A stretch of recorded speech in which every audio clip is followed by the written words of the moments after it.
Happy Saturday and welcome everyone to Contract Wars 4, presented by Providence and Redfox. This one-day event about optimizing contracts, figuring them out as we go, and eliminating players by speed and points. Should be a very exciting one-day event, and very excited to join or to have these two wonderful people in cast. One of them is not here just yet, but he was awake and preparing for basically the event that was. Of course, it's his, and then Redfox, of course, allowed us to bring it here, and we will be joined by Redfox in a moment. But for now, I have here with me my co-host Gunther. Welcome. Yes, hi, I'm for fun. How you doing this morning? I'm doing well, but it's apparently morning for me because this Oh, yeah, is that's right. very much Wait, fumble. This everybody one. lives in America? Hang on. I have to check something. Yeah, hopefully I got my gaps out of the way, but we have until 3 minutes until the top of the hour when the first contract will be revealed, and I guess a very short explanation about this event that we have 10 players here on 2 scenes. Let's see if I can click on the other one here. I'm going to show you the other 5 as well. With only Papierfeste joining a bit late, but we have 10 players ready and they are awaiting a contract ID from Epic Game Store, Steam of course, or PlayStation or Xbox. Basically these 4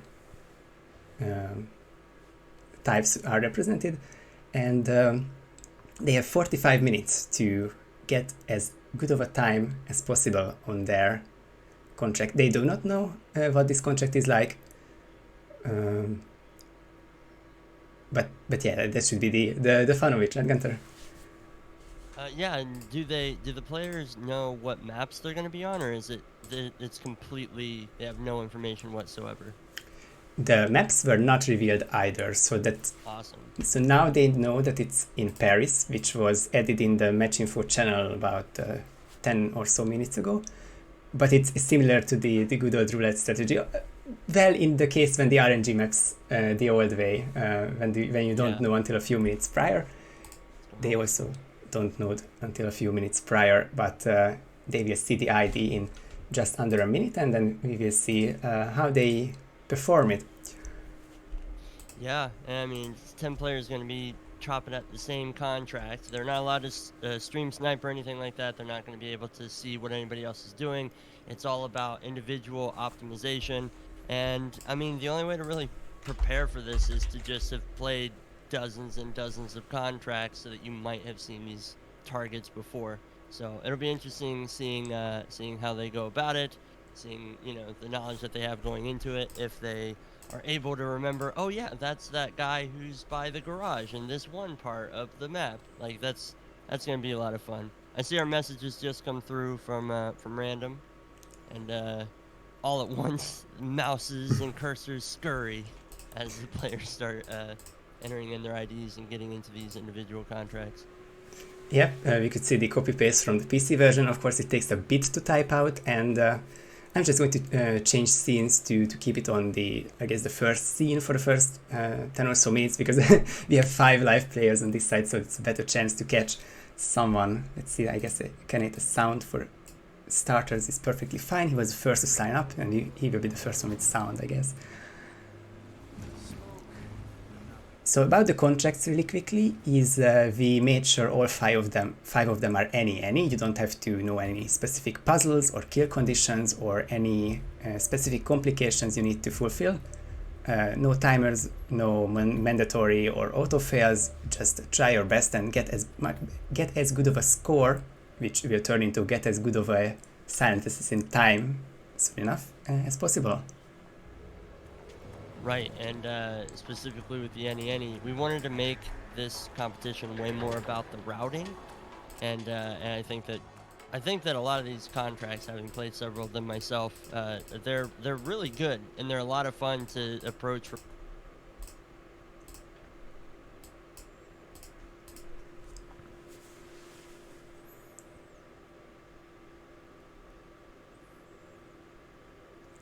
Yeah, basically, yeah.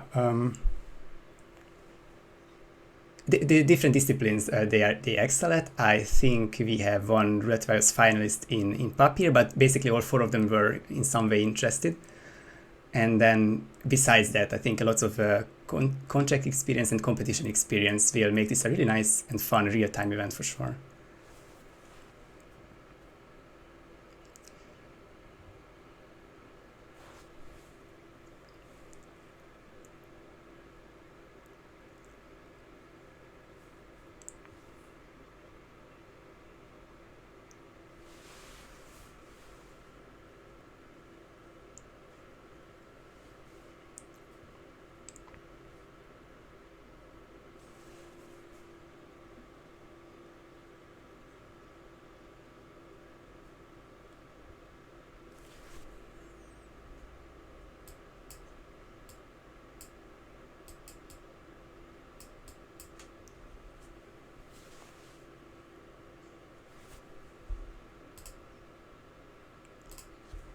Let's see if I can. Maybe we spend the last 10 minutes without you. How do I? Wait, sounds. Oh my god, I'm blanking on the audio monitoring situation, but I think with the monitor off, now it should be heard. Can you speak for a bit and then chat? Yeah, let me say some words. Can anybody hear me? I'm really worried now because I was changing the sound settings so that we can hear Kaneta, but I might have muted you in the moment. That happens. Hello. Right. And now we have Redfox as well. Good morning. Morning. How you guys doing? Oh, just dandy. It's good. It's good. You're really excited for this, and yeah, people can hear the casters now as well. Welcome all 3 of you, and it's a good, nice 45-minute Paris starter to. Yeah, we do have our first score posted in match info. It's from Maddie Spice, 120,319. Now that's obviously not a silent assassin rating. That was just a run all the way through, and that can obviously be optimized over the next 45 minutes. Yeah, I'm just going to plug this comment once more. It will be shown here in the live score channel. These points will be updated soon enough, and I think it's a very important threshold that about 170,000 points is the 5-minute silent assassin time. So that's right around the corner where times start to get competitive. So below that, you know that it's a practice run or not essay, but you will see these times get better and the score get higher, of course. Of course. I think it's going to be interesting watching them trying to improvise something, especially so early in the morning for some of these people. That's true, yeah. All over the place, yeah, from the United States as well and Canada. Early morning for them and for you guys too as well. And all the way to Japan, Kaneta is starting at 1 a.m. his time. Which is insane because the event is scheduled to go on for about 4.5 hours or so. And ooh, nice shot through the bushes by Ashlyn there. That is a good optimization, knowing that timing to take that shot, because I mean that was like a 1:07 run, something like that. That's really solid. Yep, and we can see that 200,000 points is really going to be a competitive and good time here as well. Whether if it's enough for qualification for the next round remains to be seen. Very quick word about the eliminations. They will be very equal across the board. We have started with 10 players, and for 4 maps before the final, we will go from 10 to 8 to 6 to 4 to 2. Very easy. The slowest 2 players will be eliminated each map. Yeah. I also want to point out the Observer has also posted a time of 201,981. So currently in first place with that timing, and that whatever that one was just a bit faster than what we saw from Ashton, the Hitman player formerly known as Cobalt. Yep, that translates to a one flat. So very shortly we will see these sub ones.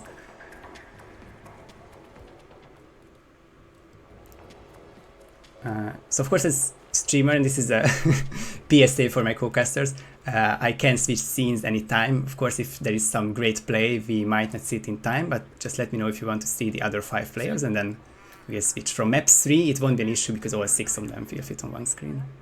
Yeah. Once we get there, it'll be a little less hectic over on the technical side. I do have 2 up right now so that I can see everyone. If I see anything notable on the other side, I'll let you know. But since we're still waiting on Papier to go online, I figure we'll stay on this scene just so that we have as much action as we can.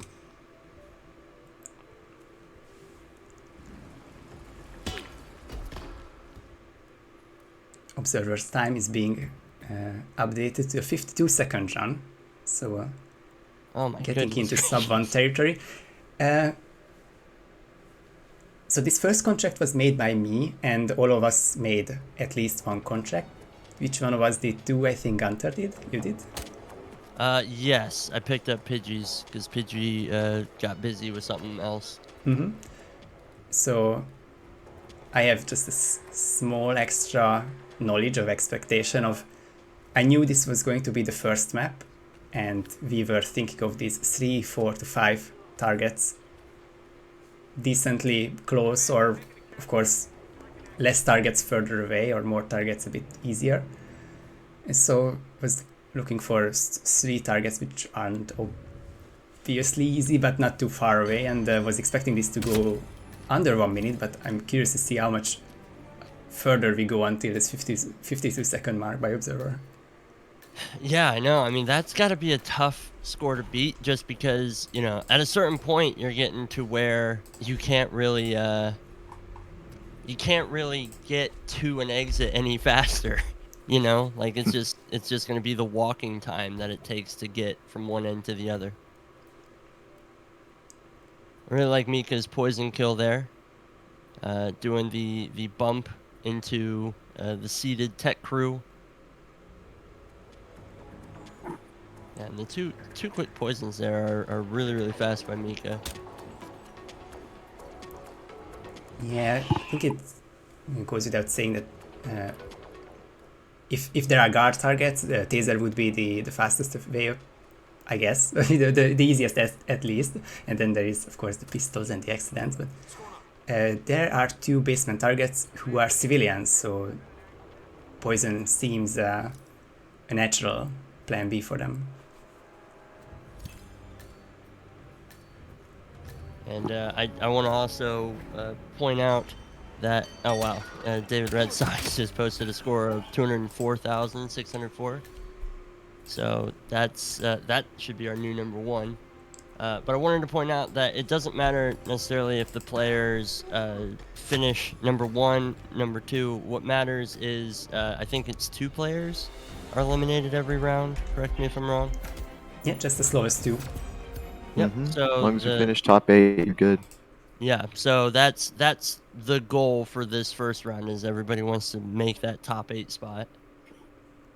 Of course, but if you want to get competitive, it's always nice to go for that number 1.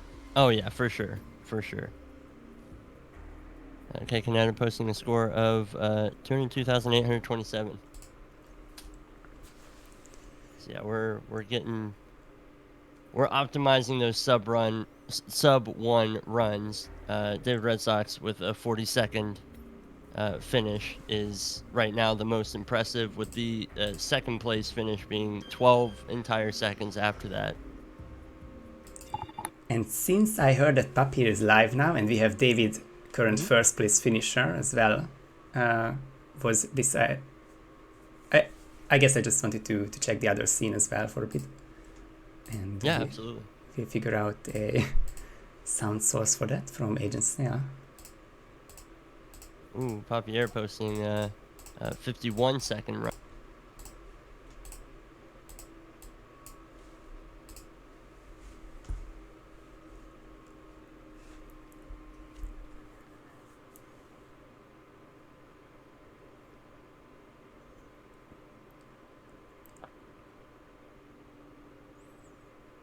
So we can see the situation on Yanni's side. This is the tech crew in the basement, and a guard is approaching this room, which can be approached a couple extra ways. And first one, or the starting one, being just the poison kill, and then here is the RNG stretch, which Redfox mentioned.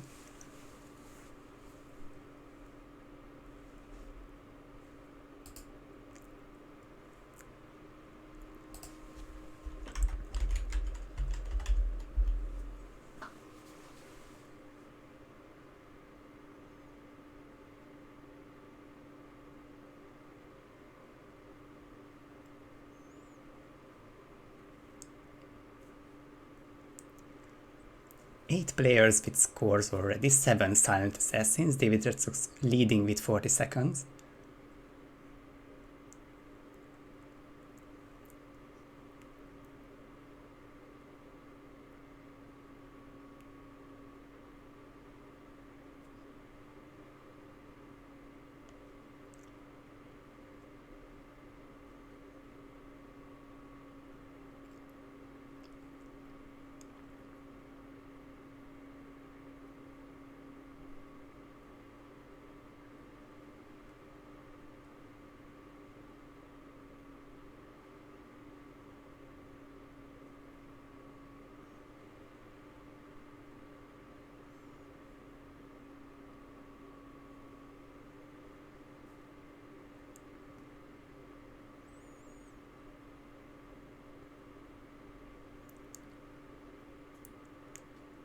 I think most of the starts, well, some of the starts have been with the chef and starting with the tech crew, and David's 40-second strategy starts with palace staff start, and then quick chef kill, and then maybe an angle on the tech crew.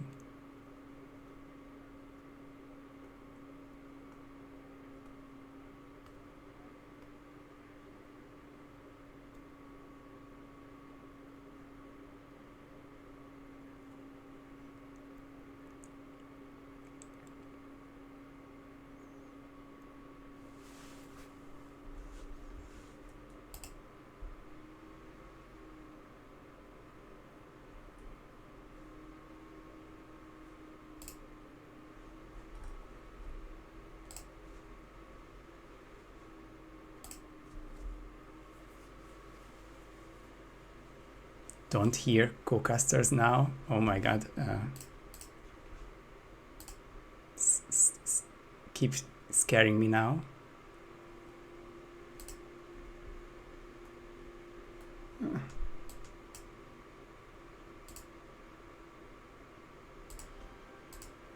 Try it like this. You need us to talk? Oh, yeah, thank you. Yeah, alright. Let us know in chat if you can hear us now.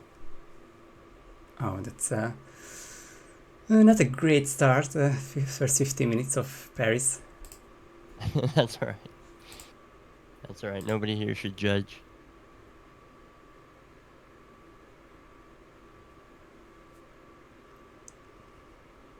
Interesting. I think Observer used a flash grenade to get down into the basement here. I really like the use of that, and I think he's the only one who I've seen do the palace start.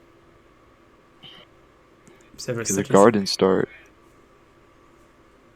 Or yeah, the palace garden start. Apologies. Basically, the suit start for this spin because other ones being a bit too far away, and it's 46-second finish for Observer. He'll be taking second place. That's pretty solid, yeah. I really like that.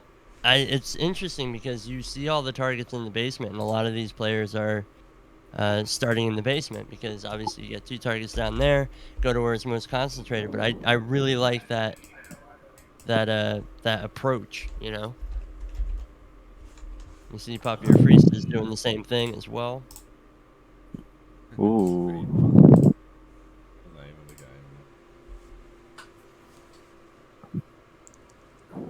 Yeah, Ashton going for 2 panics. He not only panicked the guard at the start, but also panicked the chefs. And got a shot on the guard. It's going to be 45 or so. But that's wild. And the most interesting part about this is like we see several players taking the same approach to killing this guard with a deep pistol shot. I think the Observer is using a sniper rifle. Like it's interesting to see how all these players have very similar ideas, but they're going about it in just slightly different ways. And it's leading to almost completely different runs. Yeah. It's wild. And we now have 3 times under 50 seconds. They had Red Sox with his score of 40, the Observer with 46, and K Canetta 48. And Yanni at the end of his run and gets the headshot from 6 shots, but gets into combat, but I think if that stays green, he's looking at a 40-some second finish.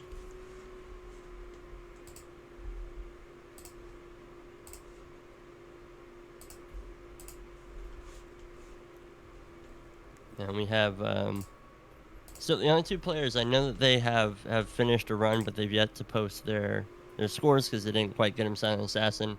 Yanini and Agent Snail still. So they're currently out of the running, but once they get a time posted, we'll see where that lays them out. But yeah, I mean, just really good times all across the board. Matty Spice has yet to post one of his Silent Assassin runs as well, so he's currently sitting at 8th place, but his time is still very comparable to the other players. He's just yet to get that Silent Assassin rating that he wants to post his next highest score.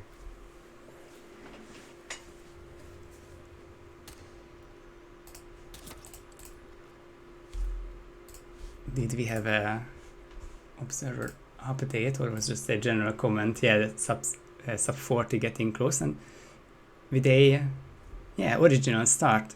I think always great to see with different starts working out. I just noticed Kinet is going for a very similar approach like Observer was going for. Except Observer is taking a different route down. Yeah, Kaneda just posted a 45-second time. Yeah, maybe just a bit too late for that to catch the actual run, but here we go, 45 seconds. I mean, you blink and you miss it. Like, it's basically so quick the way these players are doing this. I'm surprised by the performance of some of these players as well. Like, I've never really seen Observer play that much. He's a relatively new player as well. And for him to get the time like that on an event that's completely new to him, it's crazy. It's really impressive, yeah. And it's a little unlucky there. The magnesium pouch not fully flashing a couple of the guards there. But I mean, you still got to be happy with that time. You know that you can probably optimize it a little bit better, hit those shots a little bit cleaner, but Yeah, and you can also be comfortable knowing that you're probably going to finish ahead of the rest.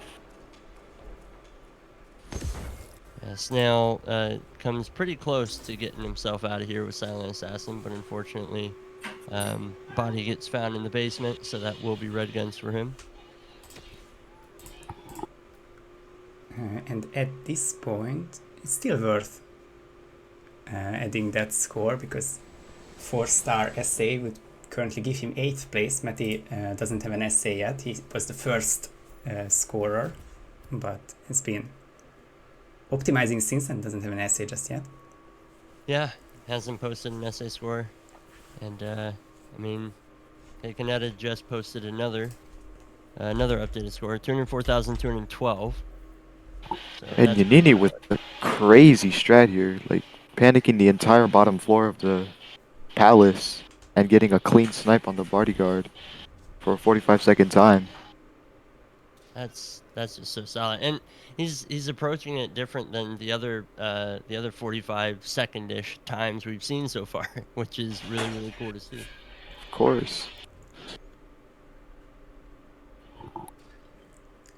Observer with so of course it's hard for us because we see the scores, we didn't require the times. Of course it helps us, but also helps them if they don't have to post the time separately, so you always need to do the calculation. So Observer's 204 is a 41-second time. He's really close to David now. It's a big race in the bottom half of this scene.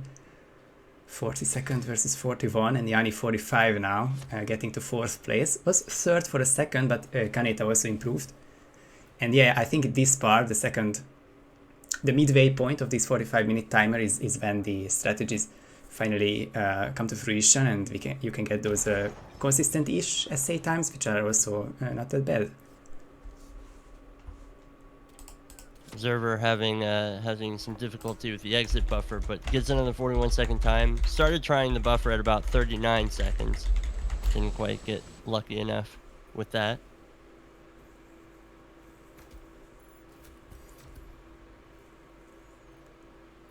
Yeah, and it's so cool because you know, David Redfox and the Observer with very similar times now, 40 seconds, 41 seconds, but starting in different parts of the map.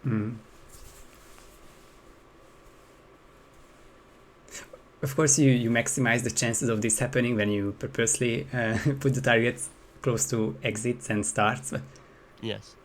But still very good to see, and I'm personally happy to to see it, because of course you're always a bit nervous when you're at a contract theater and having to do a contract for an event, if it's going to be any fun to play. And it seems so far that it's quite open for now, with 5 runs under 52 seconds and 8 essays, but it's going to be over 10 in no time.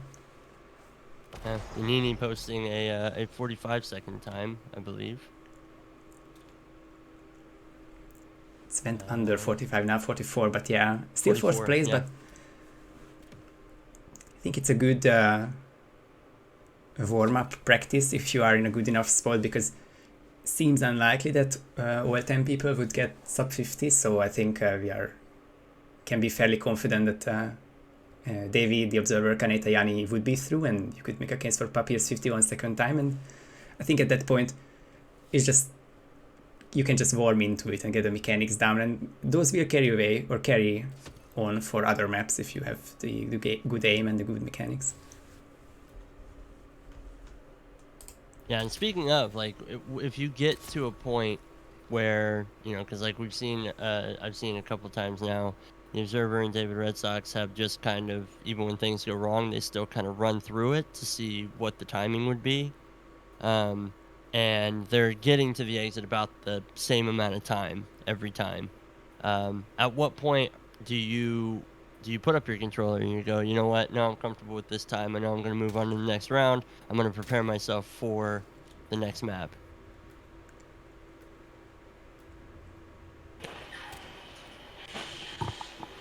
Oh, I'm not sure. I thought this was gonna answer. I can as well. It's a good question, and I don't have much experience with these Royale events. I played some, for example, Meme Junkies Improv Royale. I think at some point, you can or you should tell that it's the end of your map, and try to take an extended break. But it's probably more of a case with 5 minutes to go rather than 20. But that moment will come shortly. Yeah.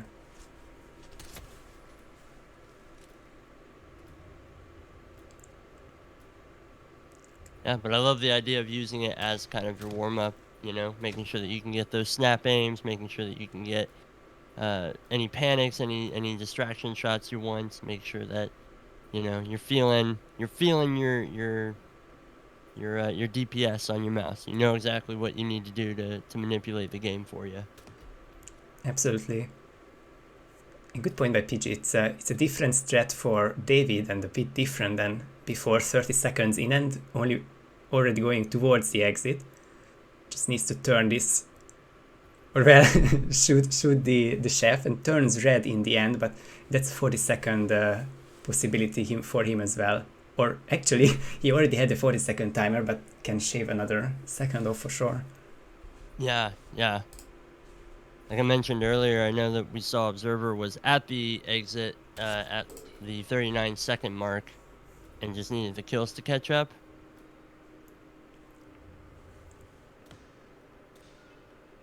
So I think David definitely will have some runs to look out for, and potentially taking the first place from himself, because still his 40-second run is the fastest. Yeah, absolutely. I know that that chat beforehand was a buzz with just how strong David Redfox is going to be, and I think, you know, he's proven that, because he posted that 40-second time a while ago, and nobody's yet to top it. Like, a lot of people have gotten close, so we're really approaching that optimization. Matty Spice has just posted his best score, 203,934, and that is a 45-second time. Not That's just going to boost him in the rankings to 5th place. not just essay, but a very strong essay, 45 second, and yeah, 5th place and 6 score under a minute. Now the majority of players are sub 1.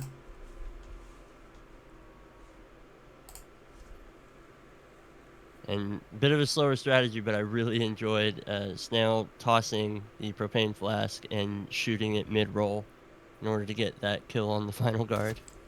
And that's his exit, and That gets should his be his essay. first SA time to post. Indeed. And I think that's good enough for top 8. I think he was, yeah, okay, so he's 113. So where's that going to place him? Let's see. He and Mika should be neck and neck for that. It's going to be really close. Mika is now Just 9th, but it's just barely in front of Mika. it's 80 points. So 80 points difference separates them. Amazing. what is that, like 0.2 of a second? I need to be need to pick up the charts. Or like what that means exactly, but it's really close for that top 8 for now, and Snail has made it with 15 minutes to go, of course. Plenty of runs still possible.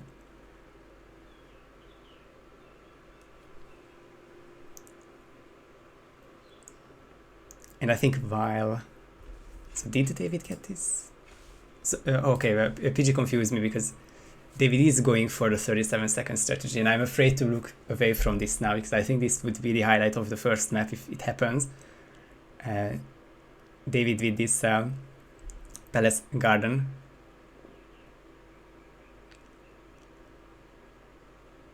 David and the Observer, very, very similar looking screens right now.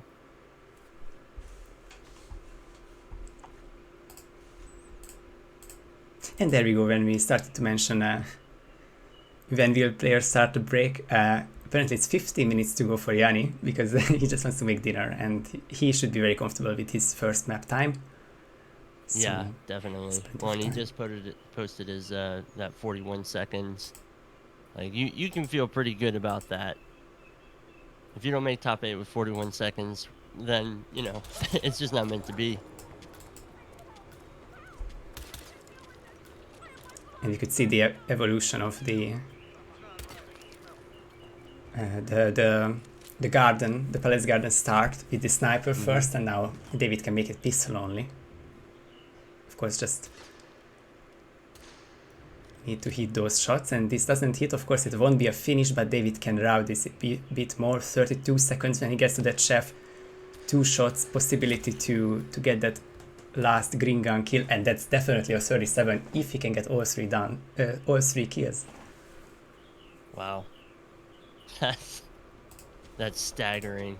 I want to point out, because I don't think I've ever seen this used, but Papier Freeze is using I don't even remember what it's called, but the flashbang crossbow from one of the 7 Deadly Sins DLC. Oh, if I knew the name, but yes, the serpent's tongue.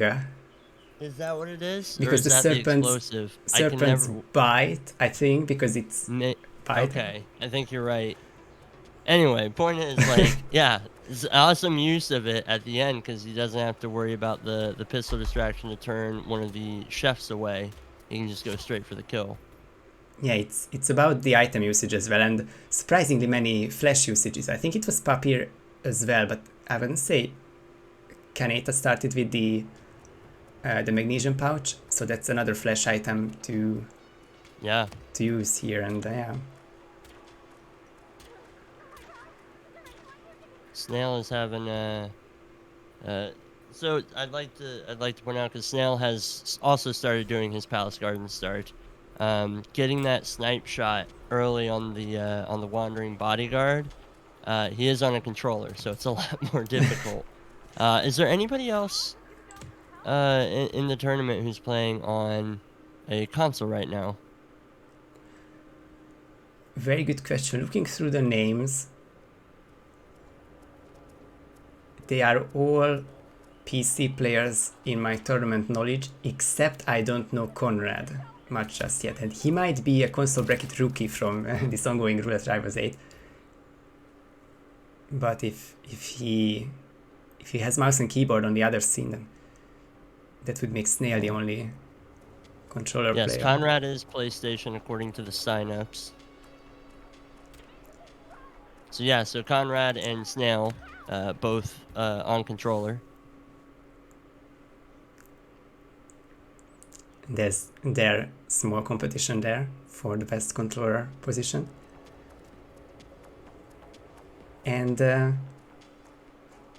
unfortunately, they are right 9th and 10th at the moment because Mika improved on that very close 9th place finish. Now he has a 1 minute flat, which is 7th place. Ashton is 8th with a 106, and then Snail 113, Conrad 114, so it's quite close as well. Yeah, very close. There's the observer finish. Just hopefully hopefully people caught it, because I was looking at the spreadsheet, which is not great when there are runs going on. Yeah.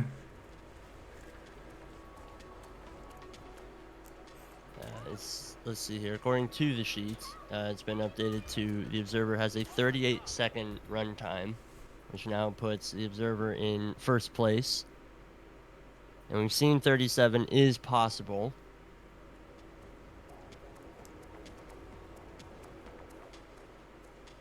Can David get this? I think he's definitely motivated to start this with a win. He could be taking a break already for any reason to keep his stamina up, but it's just an afternoon of contracts, so it's not a marathon or any challenge. Like true.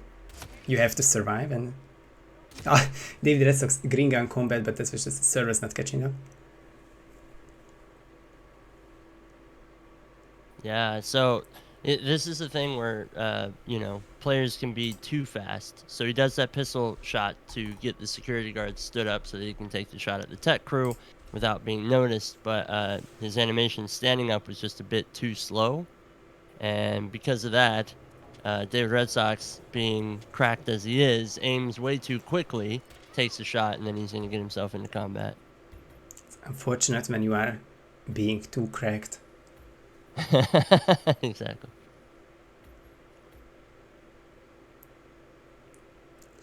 I think it's really fascinating to see how this side of the scenes have evolved from mostly basement to, I think this is 4 out of 4 garden stars. Yeah. Yeah. I do love that evolution though. And we see a few more basement starts over on the other screen, but some have also started doing the palace start.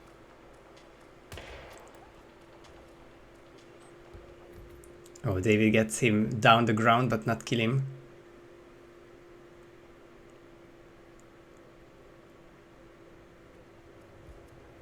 And that is because he has a striker. So I was wondering how you can... Yeah.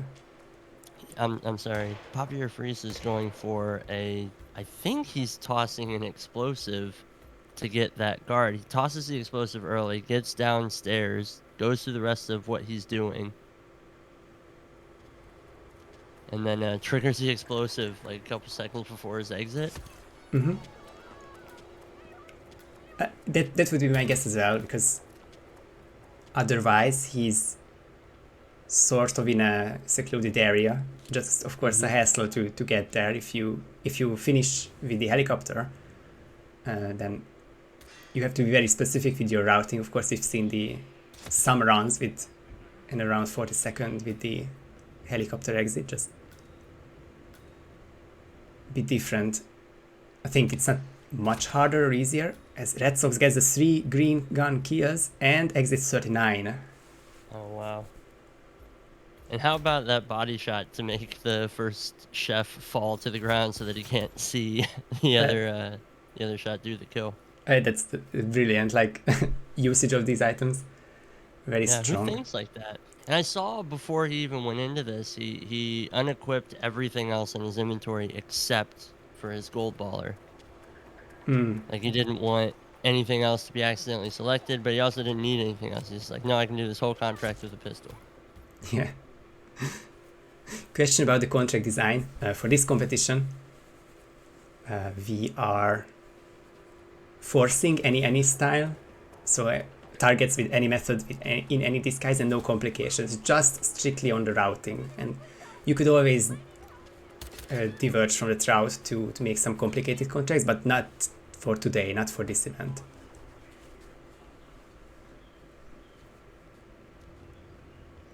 It's a good call about potentially using a taser instead of the explosion. Could be reasons for Papir using the explosive there to get rid of that card. David just misses those shots and dies at 36. So close. Yeah. You're so close. It's possible. I mean, we've got 6 minutes to see if it happens.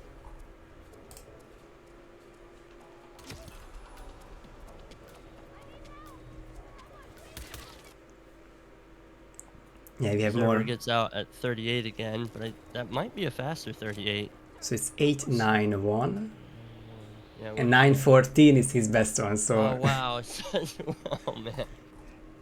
This is why we need the scores. Difference? Yeah, because what if it's for position? What if it's for elimination?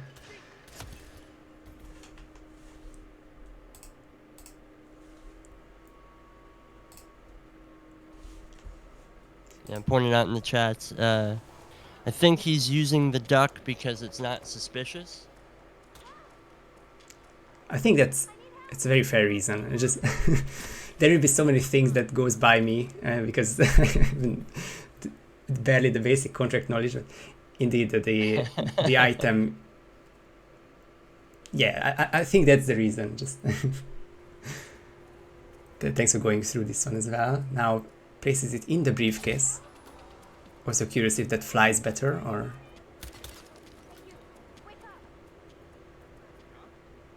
Or with the briefcase, he can directly bring it to a weapon box, which may be an even more secluded area. I think the briefcase didn't go all the way. I think he's just going to test it now. Oh, he just missed it. Or the guard didn't care about the briefcase, apparently. Seen it happen, David. Ah, so much buffer. He's gotta be at the edge of 37 seconds. Oh. Is that 886? Yeah, so...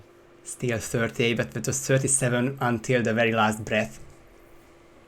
Gosh. And only so third close. place. And also important to say that we have to thank competitors, but of course people around the Hitman community will be playing. And Danny Buta, the reigning world champion and also competition player, has a 35-second run currently. So hopefully we will see those runs as well. Yeah, and I think that I saw basically just optimize David's strat. Which is of course like the advantage when you are not a competitor. You can just watch here. But that's like not the reason, because otherwise you would be competing. Very fair to try along and encouraged to see what times can be gotten here.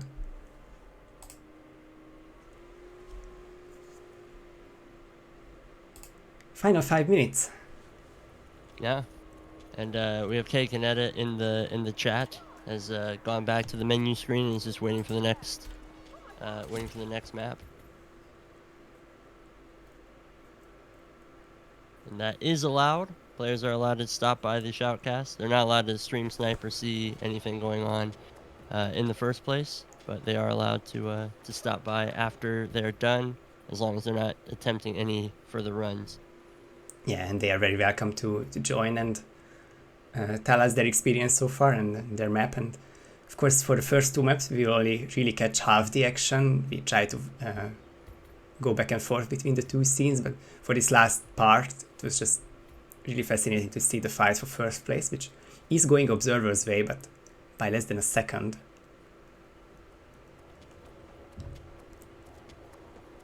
Yeah, it's so close. So 914 to 886. That's 14 on either side of 900, so 28 total.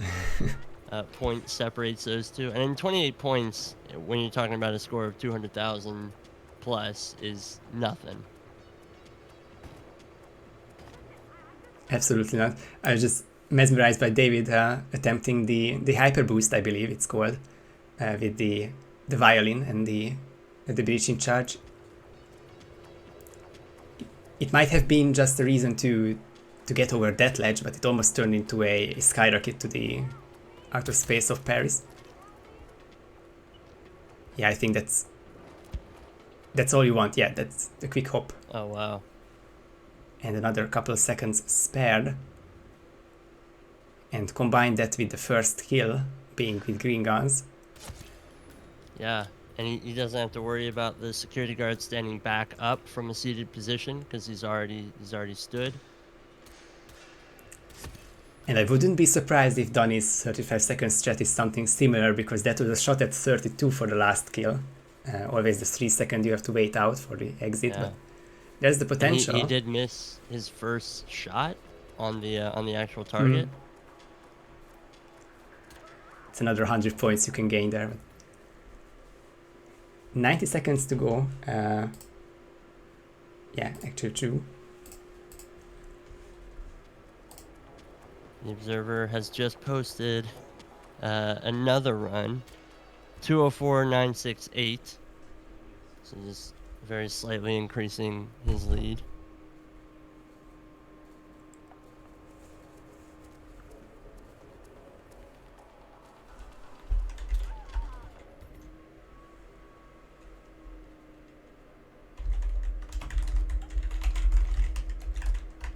We're looking at potentially the final attempts from the Observer and David Redfox.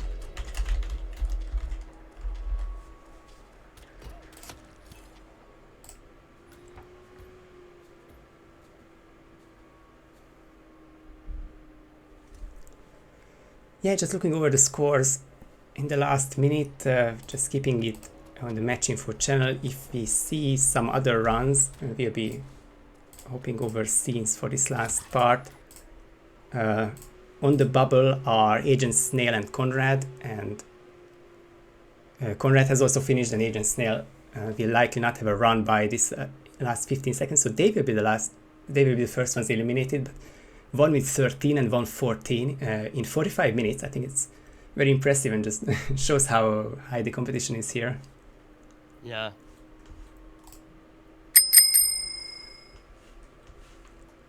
Right, I got a sound here. That's that's the clown that just rode by on the bicycle noise to let us know that our timer is indeed up. If I can find the chrono, I can reset it. I didn't even not even sure if it's an OBS. Me neither. Never seen it go to the end, but now it works for us. And with the first map finished, let's see if I can.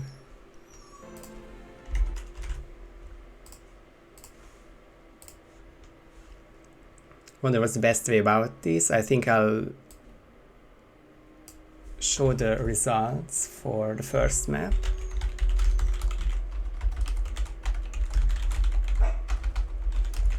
And setting up for the second map, which will be about I can't read the right. Apologies, it's a bit parallel with the admin work, and also something happening.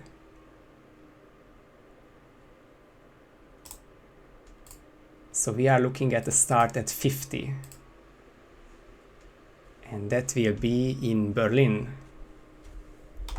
Yes, which is a bigger map in Paris, and this is the one that I made.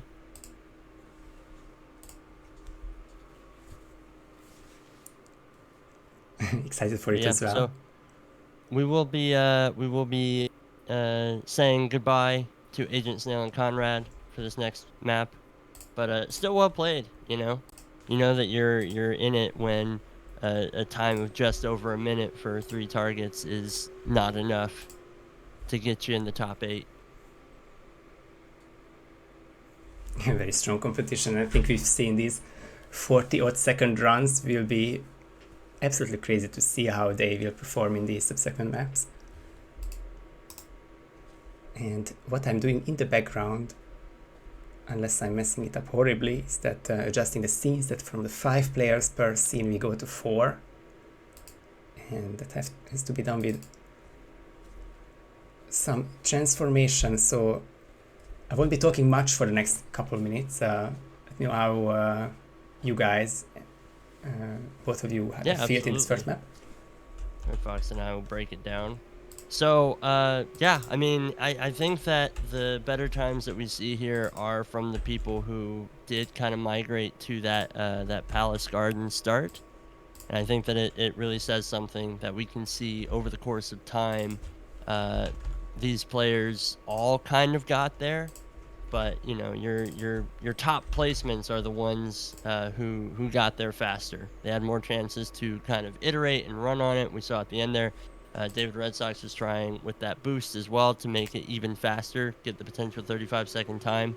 It was impressive, to say the least, you know, which isn't surprising coming from these players, but specifically just the way that it evolved from, all right, everybody's kind of starting in the basement to, oh, one person's starting in the Palace Garden. That's an interesting thing, but it's getting them a good time. And then everybody else being like, hey, I want to get a good time too. What do I have to do to speed this up? And able to shave 10, 15, even 20 seconds off of their previous run just by changing their start and changing the way they go about it.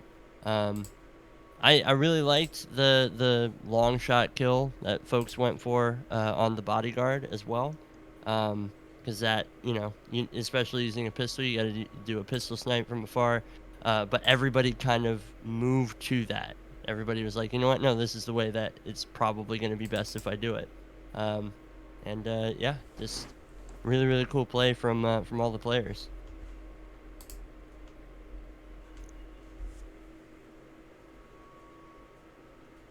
Redfox, you got any thoughts on that?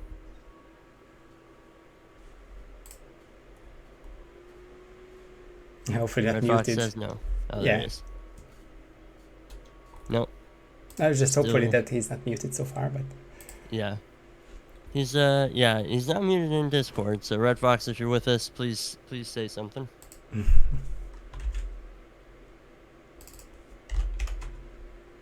So it's 50 past the hour. Hopefully, yeah, Randy's going with the timer, so I can start it as well, and we'll hear the sounds. I think only we will hear the sounds the way OBS is set up currently, but regardless. There's the post. And just going to give everyone a refresh on this scene. I haven't finished the other scene, so we are going to see Yanni Papier observing David for the first couple of minutes at the start. But so this seems like another 3-target mission. We were asked to go from 3 to 4 to 5 perhaps, or 4 difficult ones towards the end. So I see that you also went with 3 for this second map, and yes, Gesture or Gesture is definitely a famous one. I'm curious to see how they will handle it, but what do we know about the other 2 targets? Well, one of them is the tech guy is the one who's sleeping on that, like, kind of balcony area, not balcony, catwalk area, and then the other one is the biker who is by the incinerator over in the garage. So they're more spread out targets, and it's more about, like, how do you move these guys, how do you manipulate the scene so that you can get these kills without bodies being found, and stuff like that.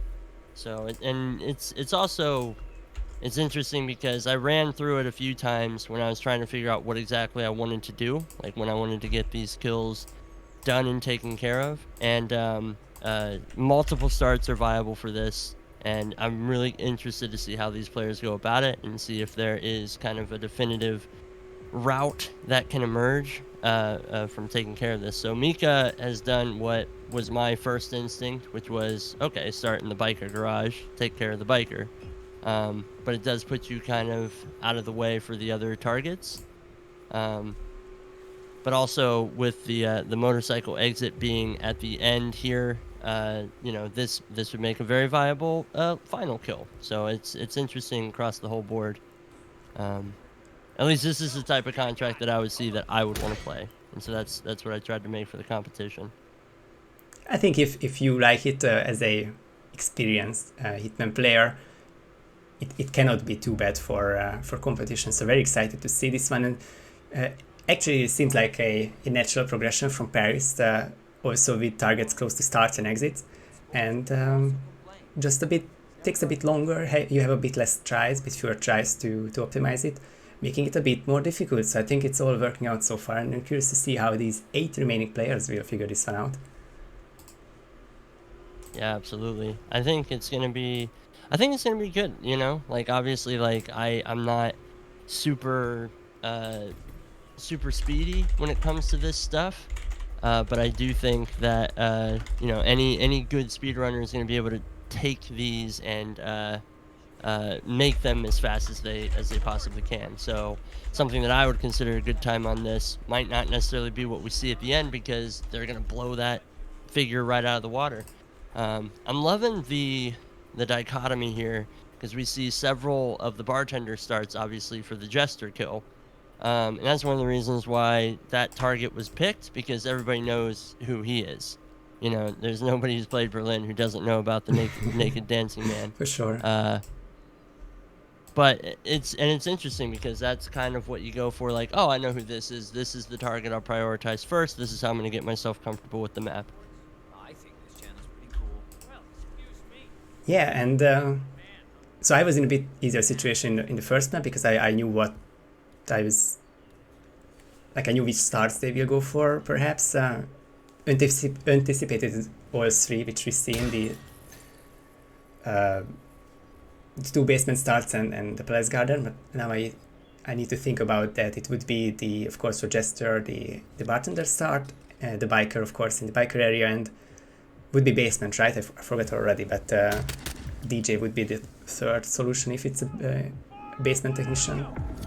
Yeah, and that's kind of the nice thing about having the targets spread out, is that you have so much more, you have a lot that you can really mess with. You have a lot of starts that are viable, and I'm curious to see what the players do for it. Because I don't know how you go about doing your contract creation and for fun, but for me, I try to go in with just conditions that I want to do a kill with. So like it'll be like, all right, for somebody I'm going to do a falling kill, and even if it's kind of a slog to do, it's like, no, I want to make sure I can do something like this with this target. And especially knowing that it was going to go to any, it's like, if I can do this kind of more complex kill for something that's probably way simpler, then I'll know that people can just do whatever they want with it and optimize it however they want, and it worked out. It worked out pretty well. It felt good. It felt natural. One target came after the other, and I'm happy to see people play it. Yeah, I think it's a really good approach. Really curious to see if that fall is going to happen for this person. But it was on Jester, so I very much doubt it's going to be him. Yeah, Ashton got injected poison, which is, I count it very similar with the body. Yeah. Doesn't matter if it's being found, but live and out in the open kill for Ashton, but got red just in the last second. But if this is the situation he's in after 6 minutes, then I can definitely see some quick kills with him sooner or later. Oh yeah, for sure.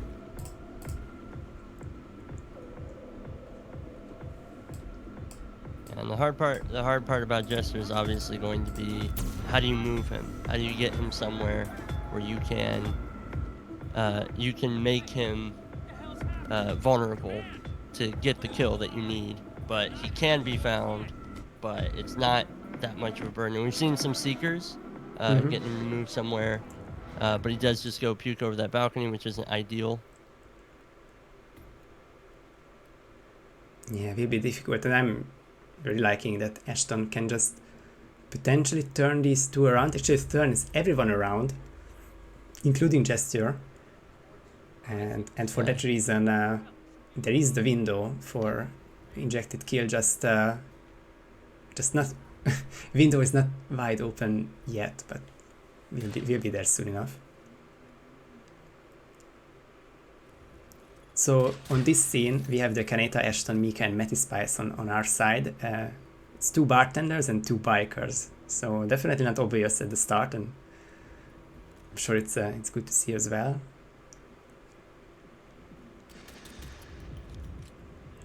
This time on Matty's side, it's not a main mission, so it's a bit of an Easter egg if you get spotted by the IC agent, because they are not a target here.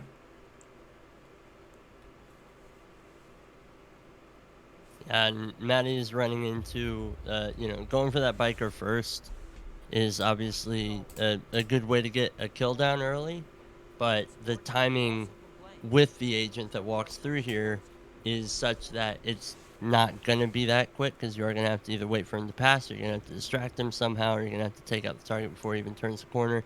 It's not ideal. Kanata has a very quick approach with the biker, just throwing a taser for him. And also similar are contracts that it has one guard, or one, we can call it a guard in Hitman terms, because he can carry weapons and firearms, so he can be killed with a taser, but the other 2 are civilians, so won't be able to do those for them. Right.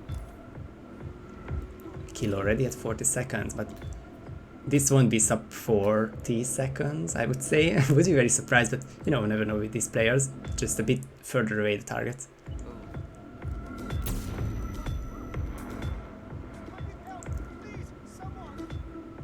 You can see the sleeping tech in action on Matty's side, gets the kill, but needs to turn those 2 guards away, one of which is Montgomery, I think. So some main mission significance there. And triple shot to get them away. Matt is in combat, so it compromises his test a bit. Yeah, I do like that that triple shot panic though, because the hard part is getting those guards away, because there are so many guards around Jester, but it's not out of the realm of possibility. And if he can pull that off and get like an injection kill or something there, or even a push kill, is kind of a free fall if you can swing it. Ooh, I like what Mika's done. So Mika has peeled Jester away, and he's here right by a box. If you need it, nobody comes back here, so he should be fine. And that's 2 kill down in 50 odd seconds, and of course a run to the biker area will take a bit, but he's on the right floor it's a now. Slog. Yeah. He's there is an exit right next to him as well, and so let's see if he goes for the biker keys.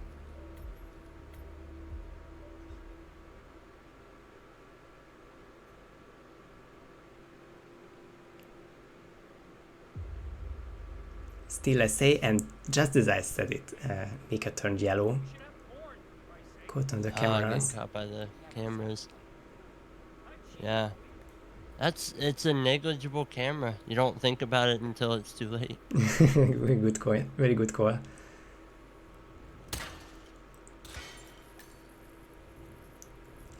Of course, the exit isn't free. It's close, but not easy to get. You need the keys for that. Mika came close. I was surprised that it didn't take the extra couple of seconds to grab one of the free biker disguise. Would have made grabbing the keys a little bit easier, but obviously you're trying to shave off as much time as possible. So the pistol distractions to turn the folks worked pretty well. And I think that's something that can be made consistent, or a green gun action more often than not, as Kanata gets red guns with the poke. So not quite there yet with the Jester kill. But 12 minutes down, no finish yet. This is definitely a longer, not necessarily more difficult, but definitely a longer 3-target contract. Yeah.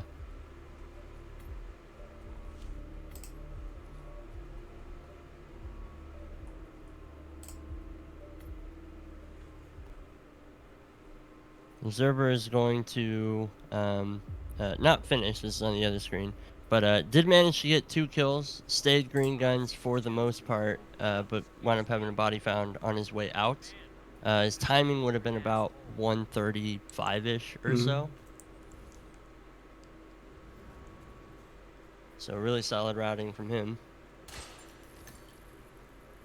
Yeah, it's so hard to say what would be a winning time here. Of course, much longer than 40, but here we see 8 silent assassin times. Of course, I think that's always the main challenge. Can you get there? And it took good 35 minutes until we got every essay.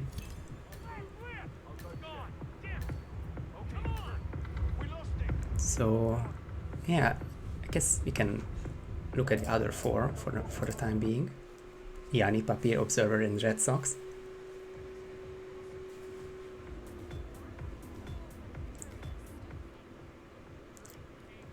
David and the Observer starting Biker. And Yanni is already at his 3rd kill, and we'll be looking for... I think that's the micro explosion, followed by the basement exit for...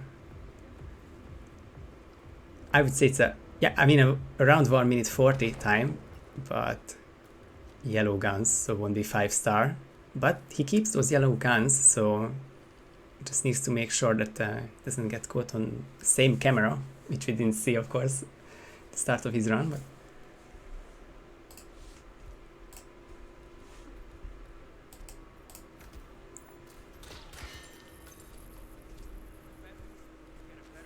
Yanni will be submitting the first run of the second round. The 156,000 is... We can see the 4-star essay, or it's not essay, the 4-star run is around this threshold, 160,000 or so, and obviously that will be beaten by any reasonable silent assassin time, but we'll be beating the 3-star messier run, so it's all about the scores, not just the timer.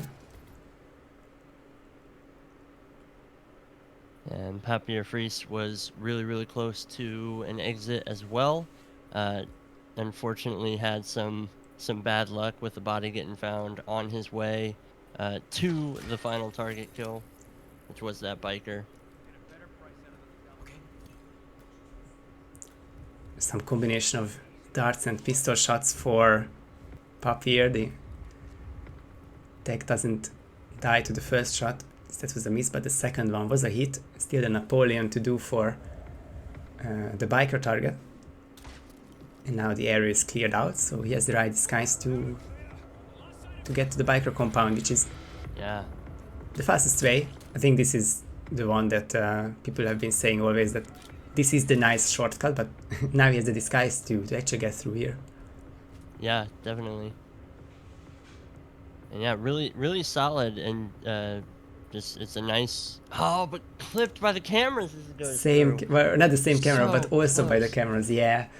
So close. And yeah, I thought I saw a little bit of hesitation there. I'm wondering if he was thinking, you know what, I need to just shoot this camera. And he's like, no, I can nick past it. But Crouch would have saved him there, maybe.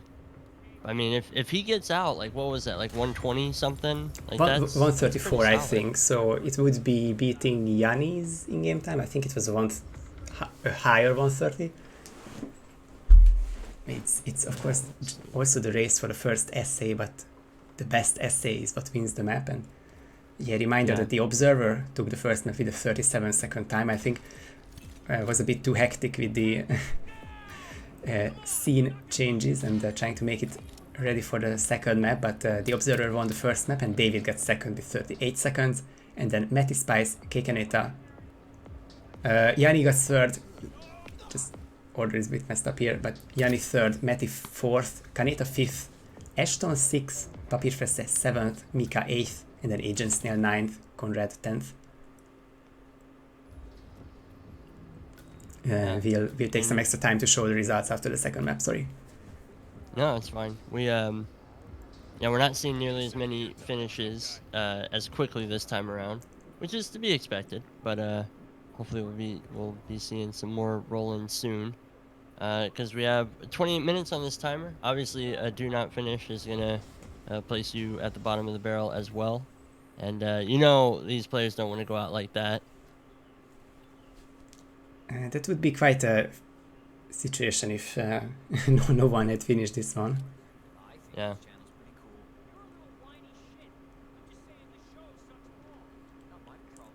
This is why it was interesting to see a non-submit my papier, but I think he's close enough to an essay finish so that he didn't want to bother with submitting.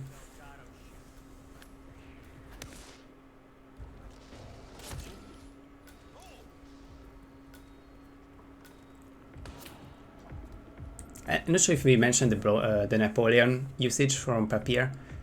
It lures Jester to that side area. It's an audio distraction, and then Oh, okay. Yeah, no, I did not realize that that's how he got him to move. So thank you for bringing that up. because I was watching his previous run with the Napoleon in his inventory before the last kill, and it was just a pistol shot for the biker, so it must have been something at the start. And I think the Papier red gun in this case was the calmer animation not finishing before the headshot. That's another unfortunate part for him. Yeah. Yeah, so it's the downside of needing to do multiple shots like that in a trespassing area. Like, you really have to make sure that your angles are as perfect as they can be.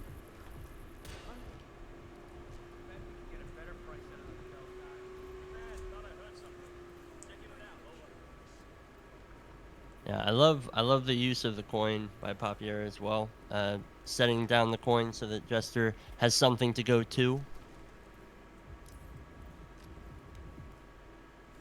Yeah, oh, 2 shots. I was a bit interested if missing a shot would cause anything, but he's not a target and he doesn't scream in time, so it's a very nice and silent kill on Jester by Papier. Now, painfully long animation for the calmer, but Yeah, you to see it.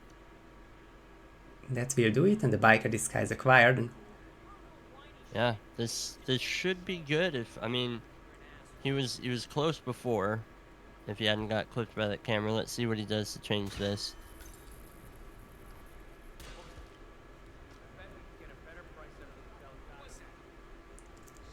Shooting the camera or not, he will shoot it for that Oh, essay, but 15. Loventhal making an appearance here.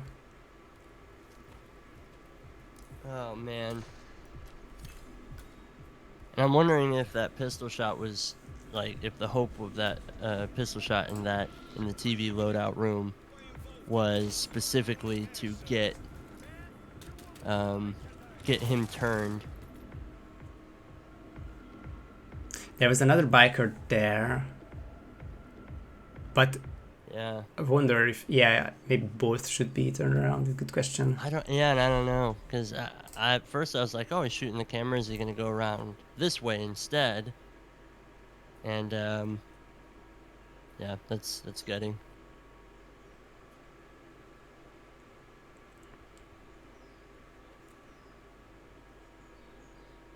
So far, Yanini with the only posted time. Yeah, getting interesting. If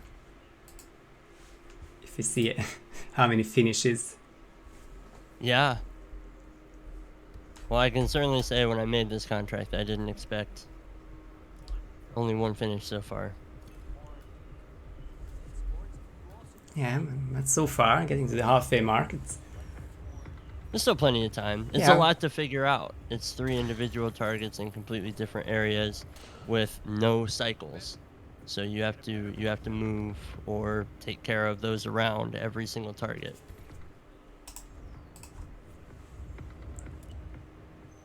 and now Papier, green guns in the biker area, gets the key. I think It's one looking headshot good. away. Body found, that's the cornered guy, and the pistol won't be far away, but gets the exit, and That should be our first SA post, and a really good time too. I Gets on the think that board. There's not been many other times like super close to that. I think what's Yanini's time? It's Uh, close, but it's I don't know. 146. Thanks to Papier 146. showing the scene there, or the leaderboard. Otherwise, you wouldn't know. That's the first essay here, and Yanni's 4-star rating is second place currently.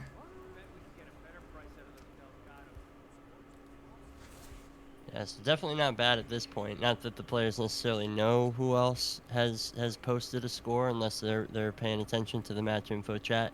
But definitely not a bad idea to just get a run in so that you have a finished score somewhere. Yeah, that's all that matters. To get the best score, not necessarily essay. I was going to say that it will be an essay race, or race of essay times, but proven to be longer to figure out this one.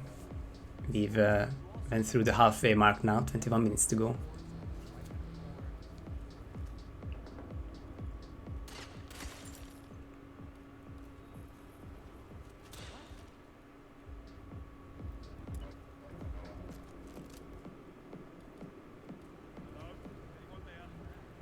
I just want to say real quick, thanks to Randy, some random person. He is he's taking care of keeping track of the scores and all that good stuff for us.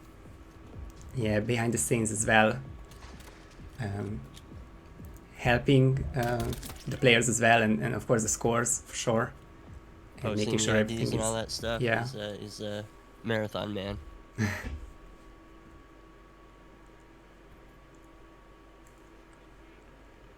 So if this observer run stays as said, then we stay here, and if when that ends, we'll just check the other 4 players because we have no finishers from the other side. Yeah. That sounds good to me. Seeker on Jester, and just to get him to that same corner, not with Napoleon, but Seeker does similar things. No, he goes through the other side. I was confusing it with the Florida Man strategy. In roulette, you can make him sick and he goes to where Papier killed him. And yeah, there's a 4 kill for Jester. Yeah, excellent. Obviously, a slower time here for the Observer, but if he can get out green guns, I mean, that's still going to be a decent score to post. He's near the Rolf exit. Yeah, and weighing his options, 2 NPCs, 1 target, 1 isn't, but if you make too much sound, that can ruin those green guns, which Observer wants to keep here, of course.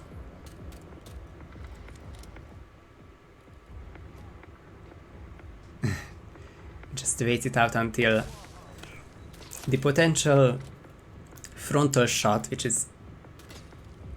which can be loud or can make sound, and that the guard is out of the range, and 2:05 is Observer finishing time, and I believe that is the 3rd finish, the 4th exit finish, because Papier has a 133 SA. Yeah. But now 3 players on the board. Just improved his score by almost 200 points. Went from 197,333 to 197,527. You know, just in case. Redfox, with a minute time, minute 01, has posted a 4-star exit. Yeah, and much better time than Yanni's 4 stars, so it's a 5,000 point difference, but I think either will be even happier if they can make it essay. And that's actually all definitely. 4 from the other scene to have finished, so let's see how Kaneta and company do.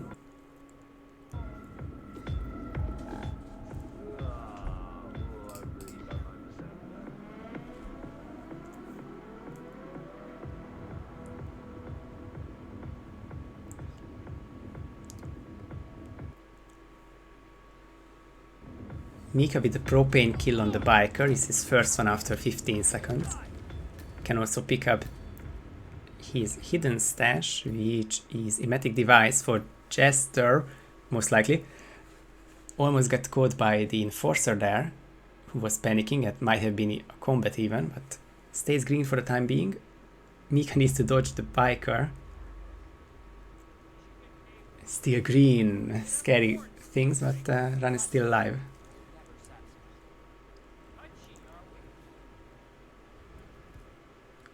So from there, naturally, the technician would be a nice second kill. And the guard is just leaving the area, so curious if anything will be done to him. But no, I think Jester second, and then Rolf exit with the technician seems his route. Yeah. Yeah. I mean, maybe if he had the timing to KO that guard, but I don't know. It's a difficult area. It's sort of public, but sort of not trickiest. Yeah, and there's so many, like, you've got the 2 wandering guards as well that you've got to worry about, and Mika's gonna go for getting... He's gonna go for getting Jester sick, but he set up his breacher by the trash can. I don't think that he realizes that he will go to the catwalk on the other side to throw up over the edge. Yeah, that's what we've seen a couple of minutes ago. It threw me off. I wonder if there's any inconsistency with that. It's probably not. Couple distraction shots for Mika to get the poison kill. Still stays green and will be detonating, and maybe surprised to see no third kill. Yeah, he's looking at there and need to rethink it. But otherwise, even if not the quickest, one of the safest essay runs in this round. Yeah, and I mean, it's quite possible he could set up the explosive on the other side. I don't, because we were talking about public areas. That is a very, very, very public area. I don't know how successful that's going to be.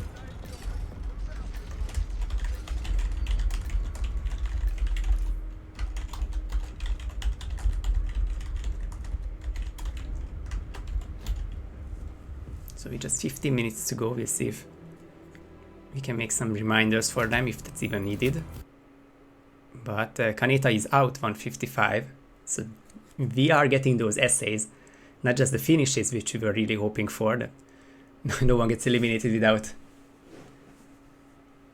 trying, but or without finishing, I guess. But now we have 5 finishers, 3 essays, so yeah, getting there. Taking that with a pretty solid finish as well.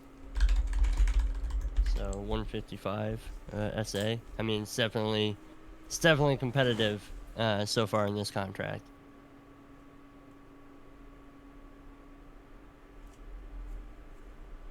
Yeah, and judging by the other 3 finishes, haven't looked at Ashton or Matty a lot. Mika has made a lot of progress with his run. He's going back to projection bar, so we won't see the same approach with the biker propane and then emetic on Jester, but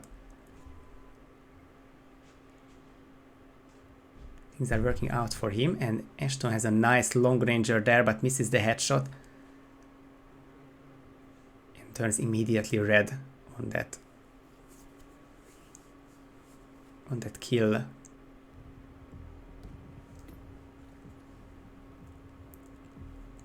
Getting to a point where the non-essay times would still be worth doing for have any point finishing run. I think so, yeah. I mean, I think, like, you know, you get a 3 or 4 star exit. It depends on how much you've been paying attention to the match info chat as well. If you can see, like, oh wow, there's only a few posted scores, I just need to post something, then it's definitely worth giving a go, especially with only, you know, Brandy just posted in the match info chat that there is 15 minutes remaining for this particular contract. Yeah, we missed those times. I didn't cross my mind. But luckily everyone got their essay in previous rounds. Mika misses the injection, fortunate. Yeah, just barely. He just turned his back to the chair. I really liked that spin though. That was very, very solid. I'm gonna put him in a nice commanding spot too. He would have been able to pull that off.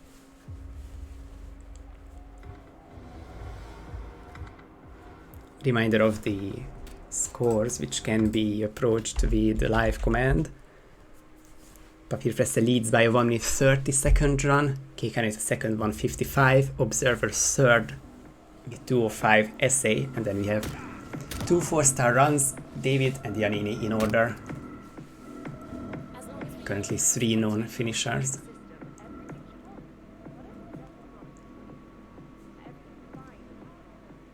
Ashton triple shots to get rid of those 2 guards and making it really safe. Injected poison kill, just a distraction. Kanita also with a kill, just explosion accident. Oh, Ashton misses a shot there with a dart.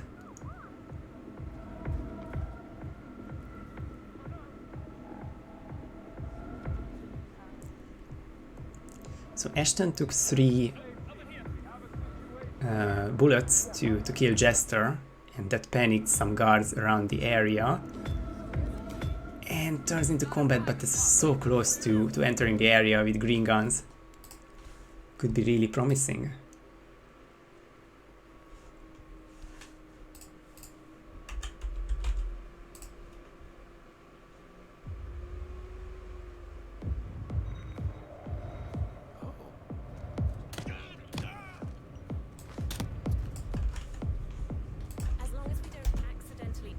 I can say it here as well. Taking care of every situation. If someone finishes with no time, no score, they are automatically eliminated regardless of previous rounds. So this is why we require at least some scores, and I'm sure they will be posting something when time gets close. Yeah, I mean, you've got to be looking at that timer, and if you know you only have 10 minutes left at that point, it's just like, you know what, any score is better than no score. Especially if no score gets you immediately eliminated. Yanini finally posting an SA score, 199,243. It's 120. Is that? Yeah, I think that's the top score now. Yeah, the quickest one so far, yeah. Wow. Very well done, Yanini. I'm not surprised, but it is still impressive.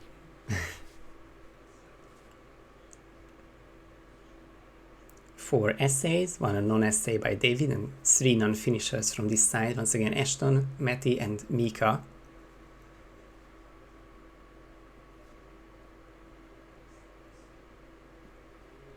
Ashton's looking good here. Does have green guns, has opted to stay in the bartender disguise though. See if he's able to grab these keys. No, he's just the way that these guards stood up. Not ideal for a key grab. If only he went for the free disguise, then he would still have SA as well, but he's now not going for a 4-star finish either. I think the 1-star, which would be compromised, is they don't get spotted, but anything else would be fair play. But would be unfortunate if this was the decider for Ashton, or for anyone, not submitting when they should, or when they could get a top 6 time, and I think should is very subjective, but... Right. Well, and it's worth noting that, you know, like that, the mindset is most likely, hey, if I do this, and I don't get what I'm going for, you know, if I don't get SA, then my time can't possibly be competitive, you know, and that's understandable because not everybody's paying attention to the live scores, they're not paying attention to the match info, anything like that, but it does cause a little bit of grief, unfortunately, because it could potentially get you in to the top 6. Yeah. So Mika is currently closest, just game time wise, 1 kill down, and in the biker area trying to get his second one. Bullet distractions needed, may still get caught, but we'll use the pistol to get rid of a camera, and there is someone using the free biker disguise to get those keys. Saves himself a lot of misses the camera and then moves into its field and takes a shot again. Gets himself instantly spotted. Yeah, it's gonna be a restart. So frustrating. It's that same camera that we saw cause issues before. Oh yeah, so some of them are tougher than others, and Mika finishes his run with a 145 essay, so there are now 6 Excellent. finishers. You won't have to worry about the situation with more than 2 non-finishers. But of course, still remains the burning question, which 2 will be eliminated at the end of Berlin. Yeah. The Observer just posted a new time as well, just barely behind Mika. Mika is 195.994. The Observer 195.678.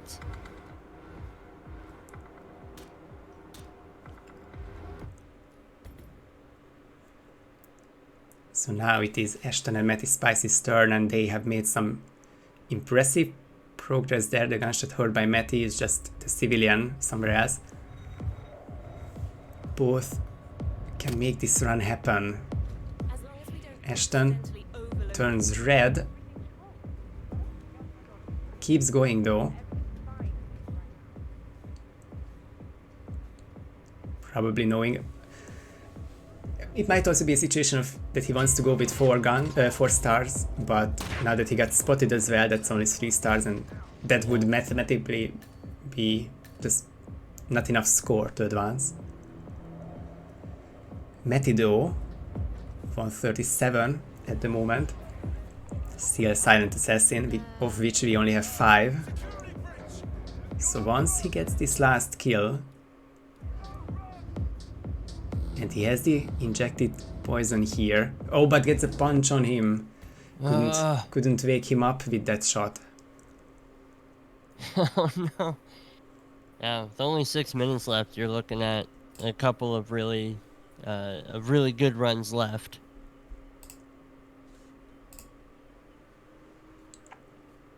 Mika with the nice shot distraction to turn. Oh, but then he's gonna get spotted trying to get through that door. Yeah, so I like Mika's approach here, but it is you just have to get kind of lucky with head turns.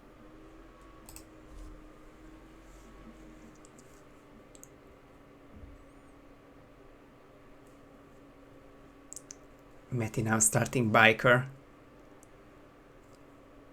Just the taser for the first biker, and already has the hidden stash. Can make a lot of progress, and time is running out to get that SA, but still a couple runs for sure. If it's a 2-minute run, then 2 runs and a couple restarts are still in the cards.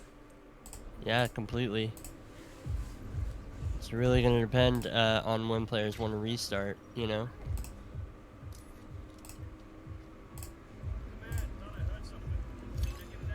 Mika getting the kill again, tries to take the shots. He is going to be able to sneak through this time.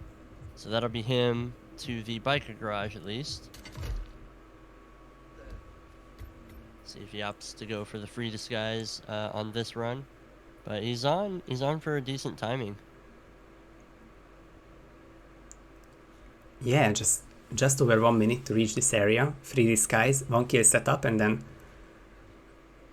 the freest, I guess, from this point, the headshot on the biker is sub 130, not going for a headshot, but an explosion accident. Still will be fine. He's grabbed the frying pan instead of the... Sorry, that's so funny. But don't restart, Mika. No. You could have tried the headshot. He totally thought that was a propane flask. As soon as he tossed it, he immediately restarted. Oh no. Those propane flasks are hard to grab on the run, because they're just so tucked in. It's everyone who has started biker in there and wanted to do explosions, yeah, would attest to that. Just too tough to get there. Ashton, very similarly in a similar spot. Let's see what he opts to go for. He's going for a seeker shot. He has hit. Still but he's got... The other guard has enforced that from the other room. And then he's got himself in some panic as well. That's not great. Yeah, you've only got 3 minutes left, so what do? Do you try to salvage what you have left of this? He doesn't. He's gonna just go ahead and restart. Still has green guns though, and any green gun round would mean advancing to the next round. David Redfox only 6th place after finishing 2nd in Paris.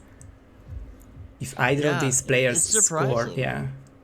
I'm very surprised that he hasn't even posted an SA run at this point. Was very quick in the 4-star run, and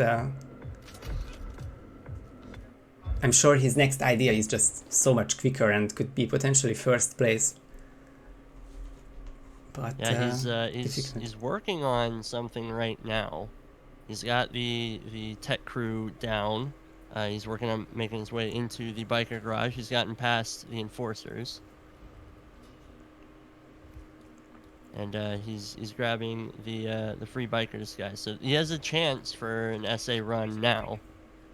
But this is maybe his last chance. Yeah, welcome again, Yanni. Of course, one of the competitors, and is very much aware of the same rules that we set up. That it is all about the score, and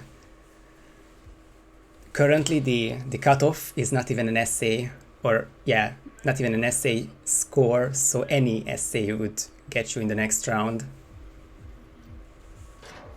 But we've seen plenty of restarts, even with basically salvageable situations. Yeah, I mean this is last runs for a lot of folks who just restarted as well. 90 seconds, yeah. Looking unlikely for Ashton now. And Matty also turns red. I think this is the end. And yeah, I don't think there's enough time for Matty to finish, which is so disappointing as well, because Matty posted a 42-second time on the first contract, Ashton a 48-second time. Like they might be at the bottom of the pool for the previous contract, but they're still impressive players, and to not be able to post even a 4-star run is frustrating. It to was say the least. Really impressive and tight competition. So 4th or 6th place, it's seconds away from winning first map. And ironically, Matty's any percent run, if he still has a star remaining and not too many non-targets, then he would have a non-zero point. But of course, no advancing, and this will be Matty eliminated sadly, and Ashton as well. So many good ideas in this Berlin from them as well, but from everyone. Of course, a long and tough contract, despite it being 3 targets, but I mean that's still part of the progression. And yes, next one. I don't want to say false things, that I think we will start with the 4 target contracts, which will be a bit closer, but I guess we'll see with the 6 remaining players. This sound effect. I think the browser source is muted here, but it just makes it so funny that indeed the time has run out. Yes, it has. So yeah, we have 2 non-finishers. I can do the rundown while you.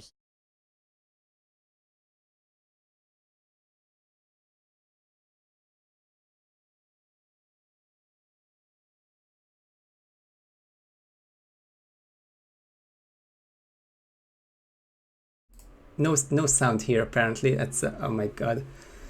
I know. I'll let you run it down without picture and then keep continue with the setup. Sorry about that, guys. Sure. No, it sounds fine to me. All right, so we're moving into our round of 6, coming off of round 2, which was the Berlin map, and we have in first place for the Berlin map Yanini, followed by Papier Fresse, Mika, then the Observer in 4th, K Canetta 5th, and David Red Sox in 6th place. David Red Sox best score a 4-star exit. Everyone else maintained their Silent Assassin. Times were Yanini 120, Papier Fresse 130, Mika 145, the Observer 147, K Canetta 155, and then I just have a score for David Red Sox. It is 161,406. And yeah, so moving on, we will just have a single scene with our 6 players, Yanini, Papier Fresse, Mika, the Observer, K Canetta, David Red Sox, and they will be going on to our 3rd map, which should be revealed here soon. Yes, it's already been revealed, so I'll reveal it on stream. We're going to Patient Zero. for our third map. So this one should be a pretty fun one. I agree. And the observer mentioning that the first record he ever got was on Patient Zero. Holds such nostalgia.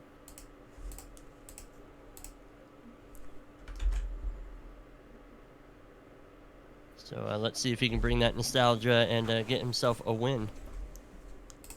So I will say it's interesting to see just how different it was from the first round to the second round. You know, I mean, obviously David Redfox played very incredibly. Same with the Observer on Paris. They both posted sub 40 times. We're the only two to post sub 40 times. Struggled a bit with the Berlin contract. Observer eventually able to get the SA rating of 147, which I say struggled. Like, I mean, struggled in the lightest possible way, because 147 time on a large map like Berlin is absolutely staggering. David Red Sox was working toward getting that. I think his time would have been around like 110 or something like that. Would have definitely put him in first place, but just kept having some bad luck on the final target kill, and that's really what did it for him. But it's still pretty impressive. Very yeah, well so said. Yeah. How's the scene setup coming in?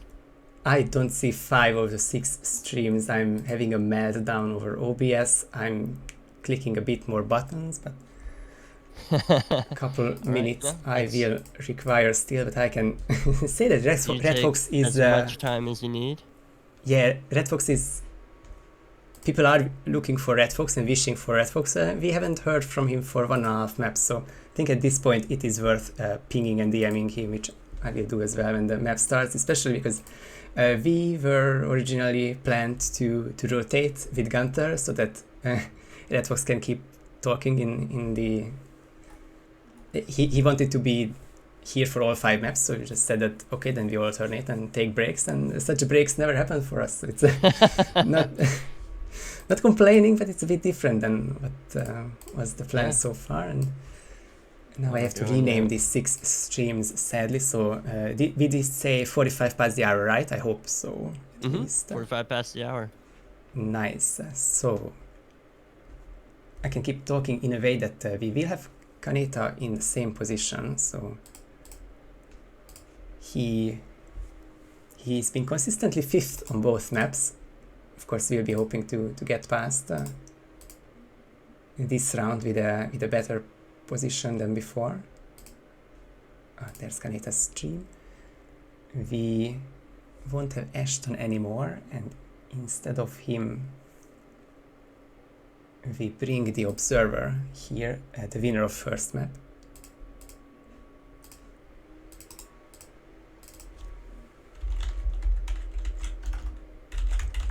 It was really nice to see the first map being that competitive, just a second separating the first 2. Yeah, and I mean consistently just a couple seconds separating the first 2. First map, I mean obviously you have the Observer at 37, David Red Sox 38. Just behind them you had Yanini at 41, Matty Spice at 42. Ashton was 48. Oh, I missed. K Kaneta was 43. And then Papier Fresse was 51. So, I mean, just all across the board, really, really good times with places swapping back and forth very consistently. It's very, very cool to see. So, almost. I made the streams appear, and this is 5, and with David it will be 6, I believe. And I wish I could find a quick way to fix... oh, we got 2 Mikas, that's one too many here. Who are we missing here? Papier Fresse, okay.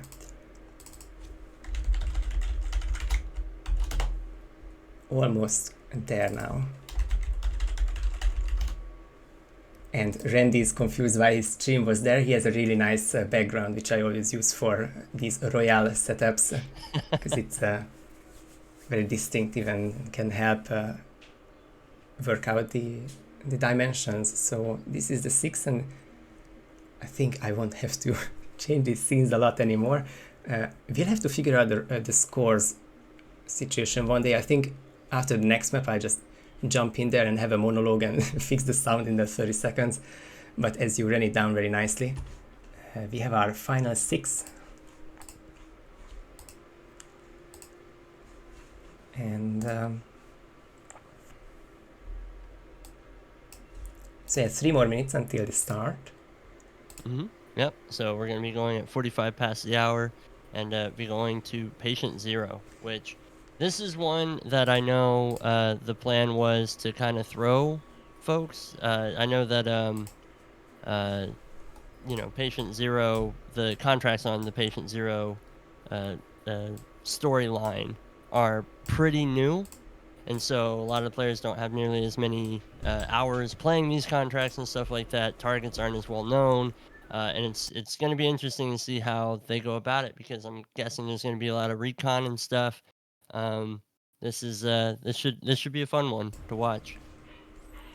I'm really excited. It seems so far away, but I think it was February or March when Patient Zero was added, so it's not that long ago, but it is the first contract competition with a Patient Zero mission. I think not even in other servers, but it's difficult to say.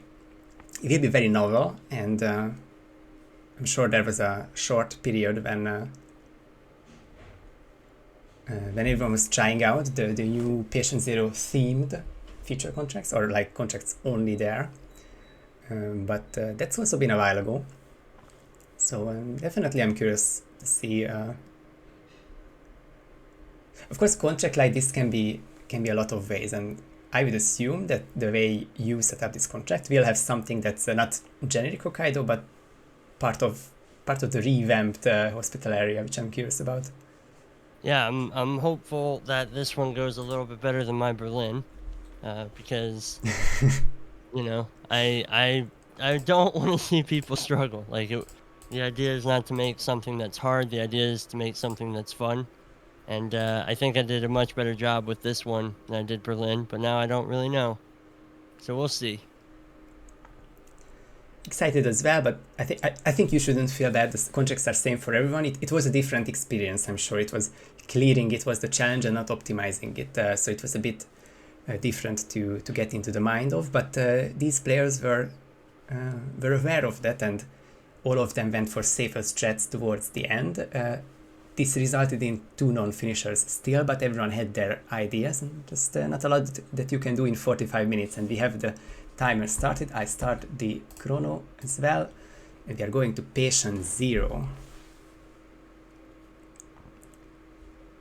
Just gave the pause like if it was like a roulette condition, which someone could run it down, but I see the 2 regular hospital securities and 1 bodyguard, and we'll just be very interested to see where they are located, and can start with Mika's sound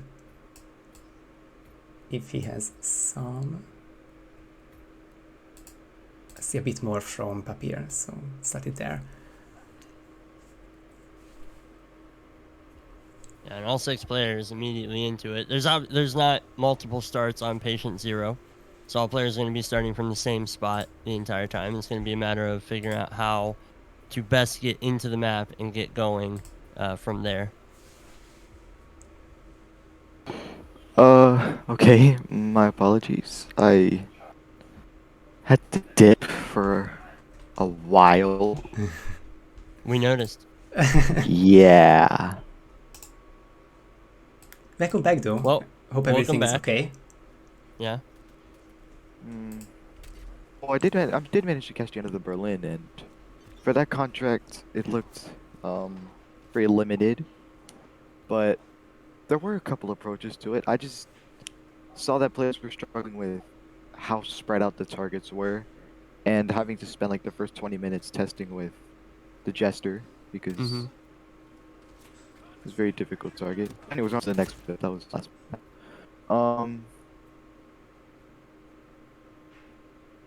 This contract looks a little bit more fair in the terms that some of them are guards, so tasers are a viable approach here.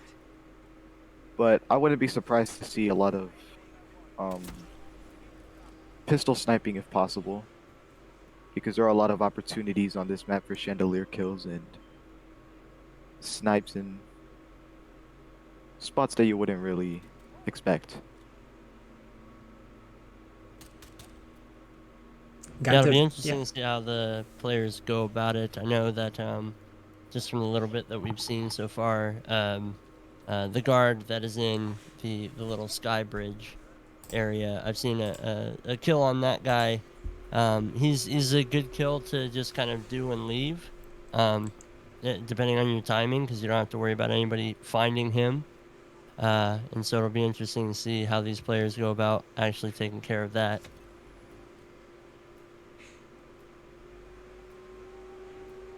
As Redfox was mentioning, the two approaches of the pistol snipes and the tasers. Of course, that's fairly common for most type of contracts. I could already see on different sides the KO with the taser. Of course, not for the target, but for future NPCs. And Mika showed us where one of the guards are. It's next to the restaurant area. You could also see one in the alleyway between the resort and the hospital, where the director famously walks up after Sodas dies. From this guard target here, it seems that the handyman that's behind them seems to be turned around, like, at all times, so it does look like a hit and run target. I wouldn't be too surprised to see some really, really fast kills straight from the start for these guys. Yeah, the observer has the approach of bringing him down the stairs a little bit and killing him, but then just leaving him on the stairs.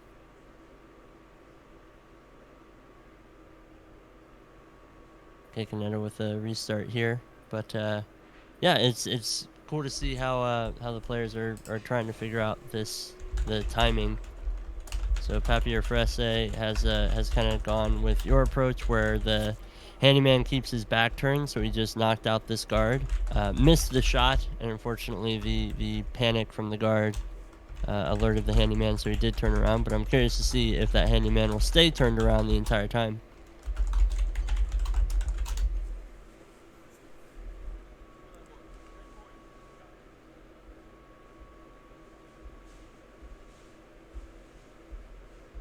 Of course, the unfortunate part of Hokkaido is the of Patient Zero, but also all Patient Zero maps, not just the mission, but the series is the forced suit starting location. But a couple extra directions were taken. I would say it's even more active start than in the main mission, or like other missions. You can take disguises, you can start running towards the hospital or towards the resort as well. And you can see it on David on the right hand side. Half a minute in, 1 kill down, and a non-trespassing disguise. It's a good start, and even if he gets hunted, just one more kill to go, and a couple of close exits nearby, or perhaps relatively close. I think the gondola is a bit of walk, but that should be the closest. Yeah, I'm enjoying seeing, because we're seeing the players kind of diverge, because obviously K Kinet is going up and over and through the hospital to get down to the skywalk here.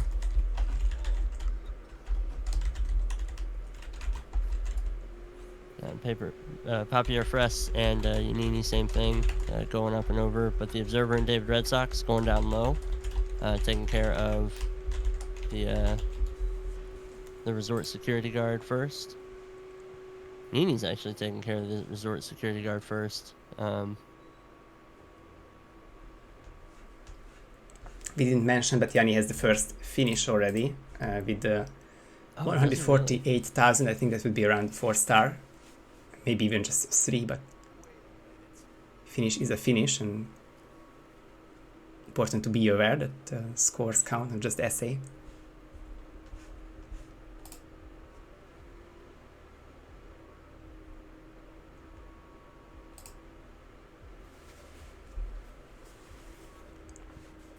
lots of early restart at this point. 7 minutes down, 38 to go.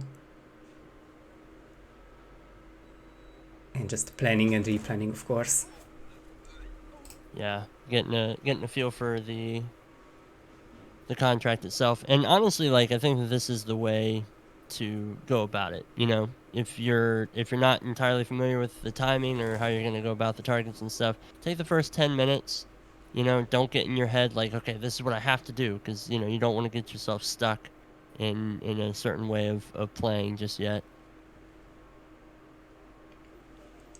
I kind of like Yanini's approach here. If he can get that guard to come down the stairs from that distance, he might be in a really good spot to get that kill and then leave that body.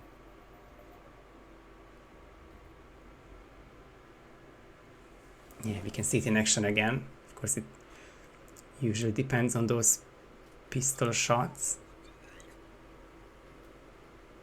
But yeah, that will be RNG related. But he has a time already, or he has a score already. That's true, yes.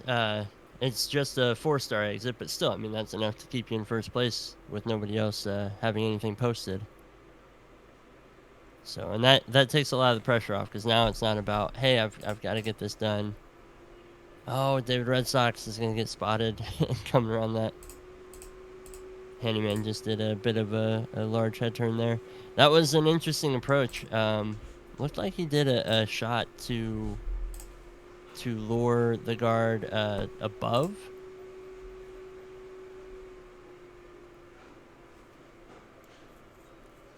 I think the vertical lures work there for sure.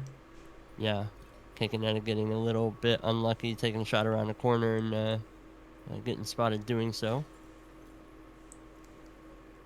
Observer is closest to a finish, 146 in his time, and he's not just passing in a suit. I think that would be Portman's in regular mission. Chain lure, perhaps getting him inside. The second one doesn't hit, but basically any kill here should work. And yeah, syringes. Yeah, excellent. So we should see our first SA finish here from the Observer.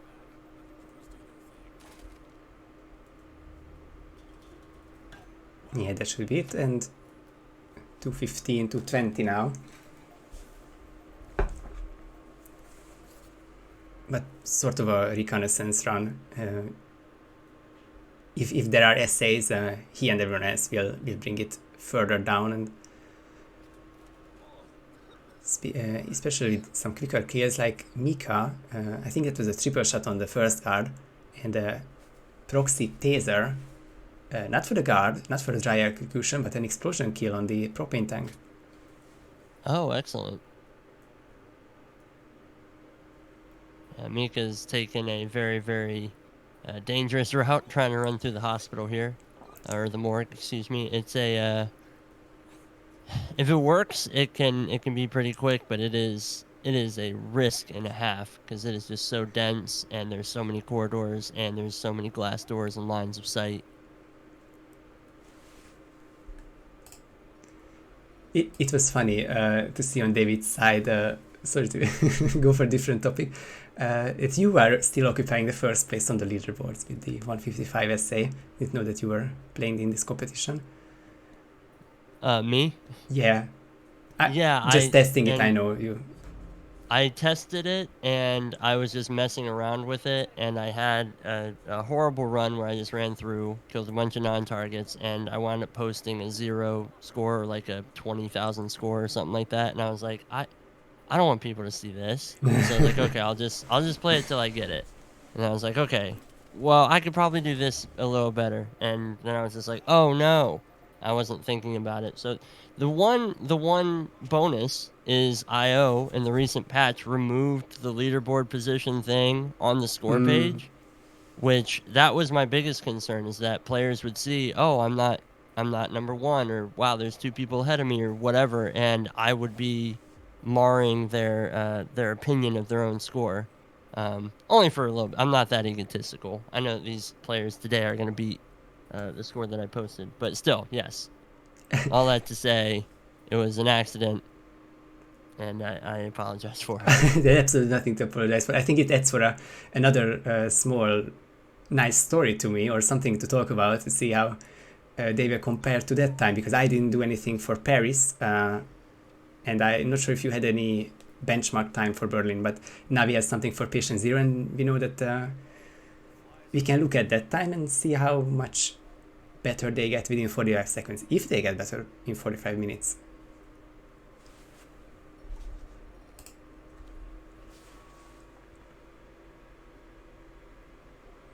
So with six screens, it's the hardest to say which run is the most promising. Going by in-game time, they are all at the beginning of the run. David at 42 seconds, and he's looking to get that security disguise and a long-range pistol snipe on the bodyguard, but that was immediately found, and wants to investigate why that's the case. I think, if I'm not wrong with that timing, there is a doctor that walks through that area. Like, he and the bodyguard crisscross.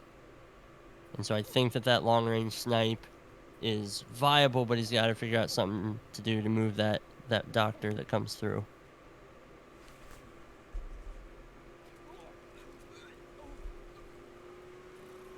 We'll see if he does. I think he was green in previous runs, so could understand his confusion there.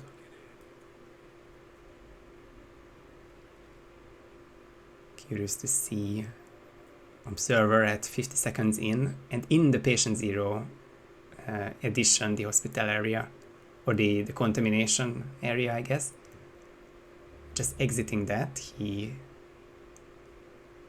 kills the bodyguard with a long animation and gets disguised, so he won't be in a hostile area anymore.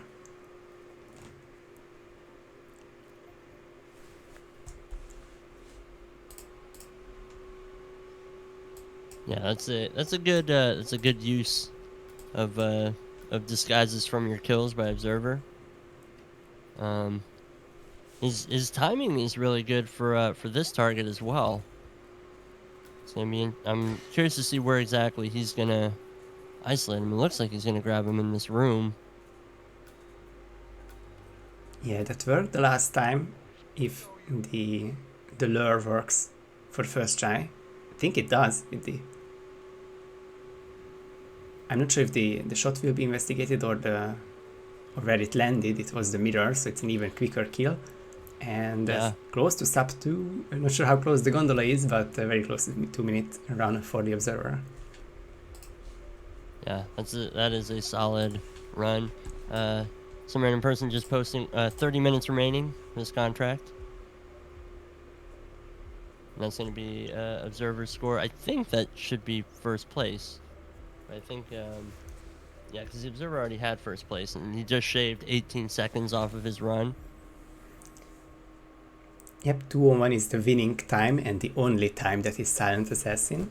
The two essay finishes so far have both been from the same person, and yeah, as you said, 50 minutes down and 30 to go, so already more progress with this, with half the players finishing a run. So can definitely see essays from everyone in no time.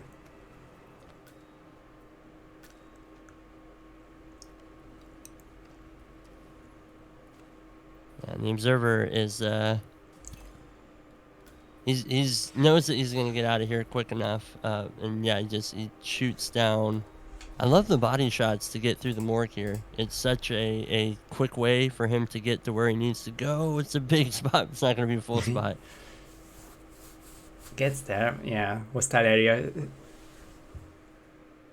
I think it's just passing the main mission, so it's a bit different environment, but survives it. And observer's next objective is to there's the doctor, which has been the cause for the David Redfox body found. Observer bypasses with the poison, but I think that body might need to be a little bit further down the stairs. Maybe, I don't know. That guard can do strange head turns here and there. Yeah, probably. Mika is 2 targets down and only missing the bodyguard. Himself is in bodyguard disguise as well. But no tasers remaining. Distraction is heard by him. Just a good question if he will be seen in time before exiting. I think he's got enough time to get himself to an exit. I mean, he's even gonna go for the fall kill. Take a little bit of extra time, but and then the the body falling out of the window is gonna turn those 2 guards. The timing was just not on his side there. If those guards had been a little bit further away, just to obscure him with that rock, he would have been able to get to that exit, no problem. But no, I love that because he has a very similar time, but he switched the order of the 2 targets. I'm referring to Observer's run. He switched the order of those targets compared to Observer. Yeah, the 2 runs next to each other with significant differences, but very similar times. Mika almost getting that very low 2-minute run, but yeah, turning red in the last second and decides not to submit his run, just restarting beforehand.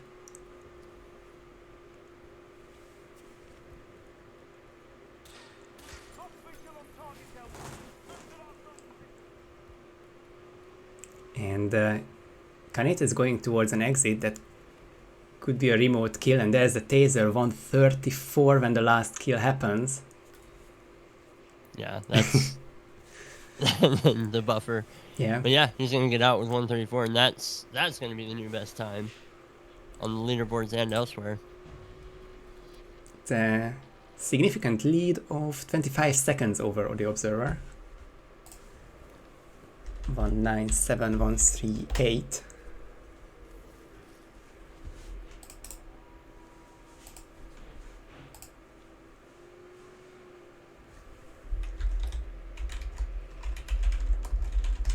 Yeah, he's got a full, what is that, 25-second lead or so?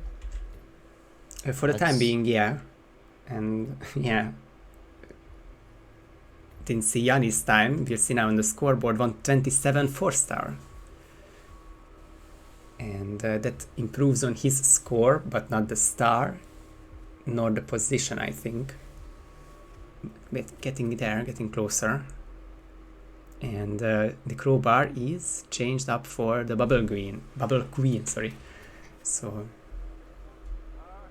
sedative item, interested to see that. David Red Sox is he's going for kind of a quick takedown of the other guard and the handyman who are right outside before he goes for the kill. Unfortunately, it's just not lining up for him. He keeps on getting seen out the corner of the handyman's eye, which is causing him some grief.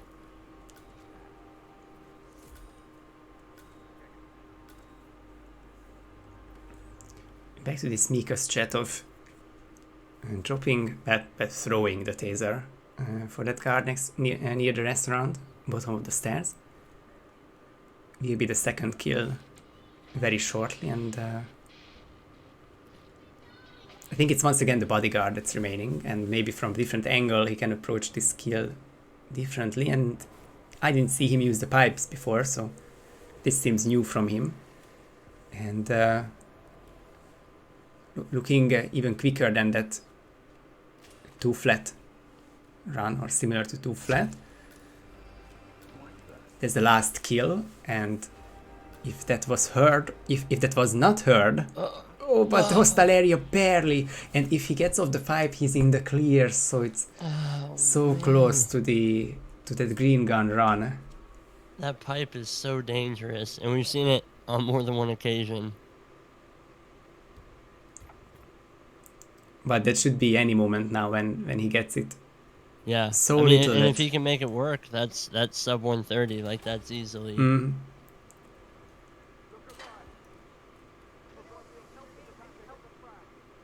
Dropping the proxy taser, hopefully close enough. It was close enough, but Mika didn't trust it and will restart.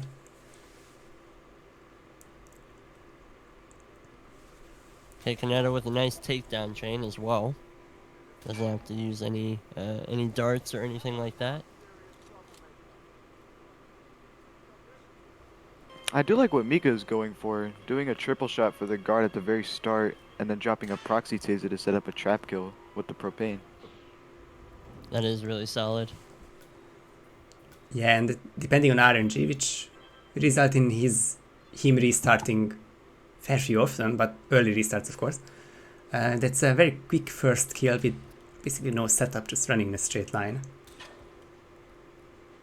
Yeah, saving a lot of time on that first kill compared to other strats that are like knocking people out and like these really long setups. Yeah, it definitely speeds it up, which is exactly what you want. David Red Sox is going to post his first SA time. It is 1:24. I'm sorry, did I misspeak? I did. That's his second SA time, I believe. I think so as well, I'm not sure. He was on non-SA for a while as well, but takes the lead for sure now. It's 124 and might be even quicker than Mika's strategy, which of course not yet on the board, but potentially soon. I think to make Mika's strategy work, he's gonna have to wait out that guard cycle just a little bit, and I think that's gonna just automatically put him behind.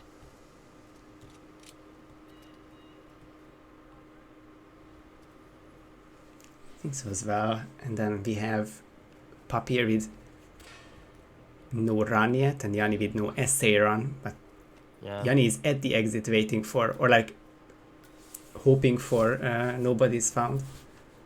Yeah, he did go red guns right before, so that's why we're seeing the restart here, but his timing would have been around the 124 range, so he's optimized pretty substantially here. It just requires, I didn't understand that part of the set. Shiva just requires the bodies to fall in a good enough way that he can keep his green guns until after. Oh, he picks up the wrong item. I understand then, yeah. That part seems risky, but it's very early on, so restarts won't help as much. Is on his way to an SA finish here. We'll be upgrading on that 136 to, I think it's going to be a 133 if he falls at 30 flat. Yeah, did he get on 132 or 133? Let's see here. 32. 132? Alright, so 197613, that's going to update his score. It's not going to be enough to overtake David Red Sox, but it is going to extend the gap between him and the Observer. And there's the Papier SA finish 149. Yeah, it's still pretty solid. I mean, it bumps Inini back to 5th place. Mika without a finish. If Mika can get this finish, then Mika can definitely get into the running, especially since Inini doesn't have a posted time. We got just under 20 minutes left on this contract as well. And the Observer won't wait. 20 minutes. Sorry, go ahead, Redfox. For there being 20 minutes left, things are pretty optimized, I would say. Like, everyone's around the 130 mark, so I wouldn't be too surprised to see in the next 10 or 10-ish minutes for there to be like a 115 or something with a completely new strat. Yeah, I think that's more than fair to assume, especially given the caliber of players that we see here.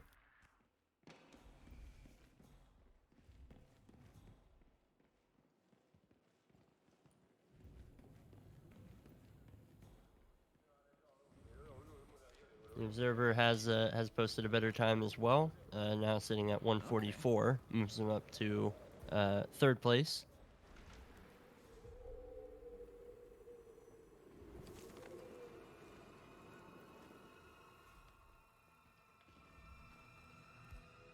So the two currently who would be eliminated if the round were to close out right now would be Yanini and Mika. Mika is yet to post a successful run. Looks like that might change though. He does manage to get down the pipe. and he's not trespassing here. That is an exit at 129, I believe, and so that should be good enough to put him in second place. So he's gonna be jumping from not having a finished run all the way up to second place, and now the bottom two are going to be Yanini and Papier Fresse. So Papier Fresse is 5 seconds off in timing, just behind the observer, and then Yanini yet to post an SA run, but has the timing to definitely get back up in the mix. Yeah, it's surprising performance from Mika as well, because me personally, I've never seen him really play contracts. He just seems like a roulette guy. And for him to be like topping all these other professional players, it's pretty fascinating to watch. Absolutely. And it's funny that you mentioned that, because yeah, I mean, contracts is essentially an entire another game. You have to know it's not just main target cycles and stuff. It's how to move people and get them to go where you need them to go and stuff. And Mika's done a really good job of showcasing that. Yeah, he's that good. But especially if you're punching with the weight in the weight class of Yanini and Papier Fresse and David Red Sox, like that's definitely impressive to me. I guess it goes to show like the skills that you can learn from playing a lot of roulette as well. Like you really get the hang of all the mechanics Very and true. everything. Very true. How to move yourself around the map, and trespassing disguises, how to get people to come to you, how to cause panic, and just, give yourself the window of opportunity you need to take a disguise or knock out an NPC or anything like that. Kikanetto with another SA finish is going to improve on their time. They're now sitting at minute 28 as their best run time, and their score is 194.542. Or no, sorry, that's their. I misread. That's their old score. Their new score is 198.243. So Which bumps them up to second. yeah, it's a solid place to go. And yeah, knocks Mika back by 1. Papier Fresse and Yanini still are at the bottom rung of this ladder right now.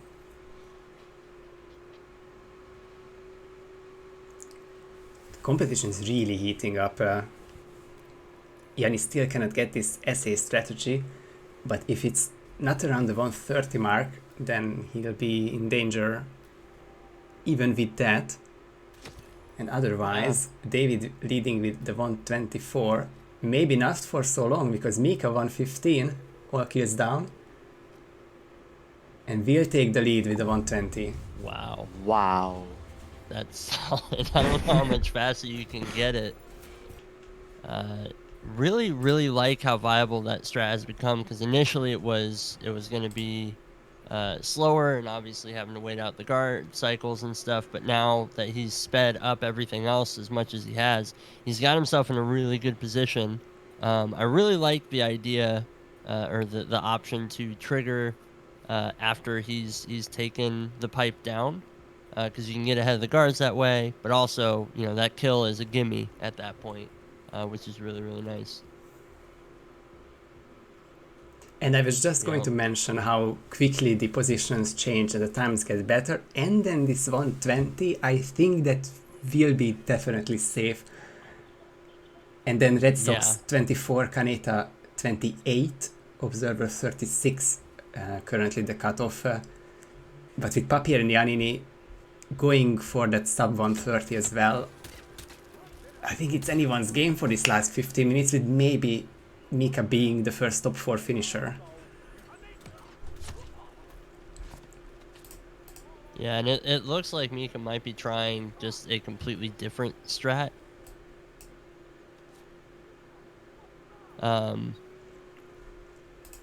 Just to see what else he can do. I think that he's in the same mindset of like, yeah, no, 120 is probably safe. So what can I do? What can I get away with? What can I try before the timer is up? Now they've only got like 15 minutes yet, because this is a completely different route than what he has been taking. I think he's just putting out feelers, seeing what he can get away with. It's such a relief, right? When you have a safe position, or like at least a position which improves so much Mhm. with that extra run, and just I'm sure it gives you a big relief and maybe even other ideas, which now you are free to approach because you were stuck on certain strategy until then. Right, exactly. That feels so much better. I'm sure that has to be a nice sigh of relief to especially because Mika was getting so close but just not able to get it. The pressure of that, and then to now have the best posted time, like you've got to feel pretty solid about it.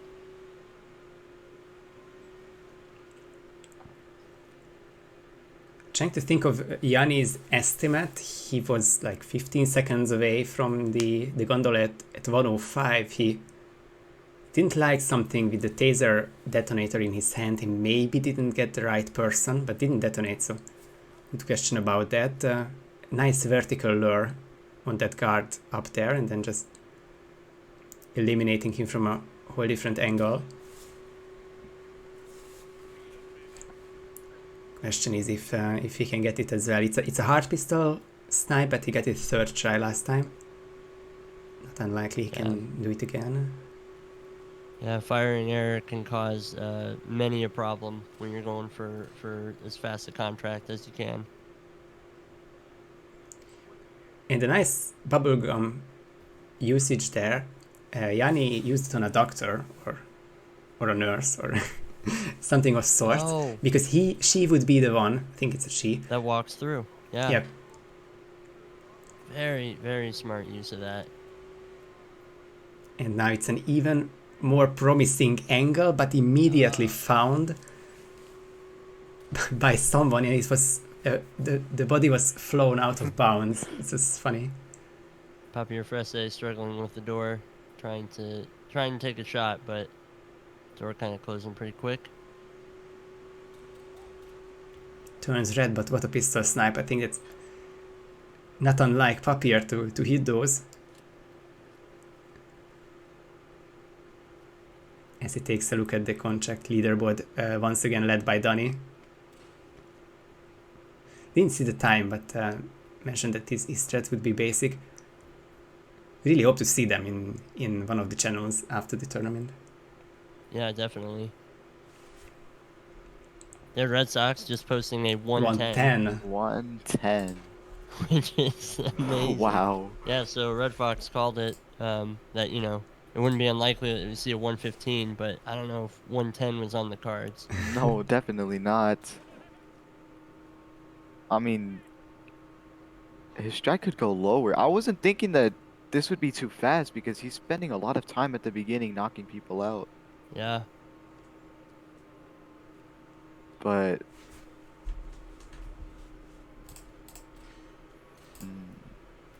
I do like his use of tasers, though. I mean, his entire strategy is tasers, but it's still really nice to see. Yeah, and for any contracts or tasers, a common thing that you see. Yeah, for a lot of contracts that have guards, tasers are always almost viable. Especially in a contract like this where, like, you're not really familiar with the map. I mean, I get it's Hokkaido, but it's just that the NPC shifts are crazy on this map. Like, a lot of these players aren't familiar with the different NPC locations, and I think that's what throwing some of them off a little bit. So, Yeah. using tasers on something like this is definitely viable, and it just goes to show. Absolutely. I mean, David Red Sox is heading again to the exit. He might beat his 110 timer. It's gonna be, yeah. I think he got 109. Mm-hmm. Yeah, he increased it by like a fraction of a second. Because he went from 200 613 to 200 718. That's outrageous. Solidly in the lead now. It's an 11-second lead over Mika. Yeah. And in our first four placements, we have what, 27-second difference between David Red Sox and the Observer. Still a chance for Papier Fresse and Giannini as well. Giannini has a time that's around like 120 something if he can get this to work. Yeah, starting to become an if question with 8 minutes to go. Yeah. Mm-hmm. He's got plenty of time to redo and restart and whatnot, but he still has to make sure that this works.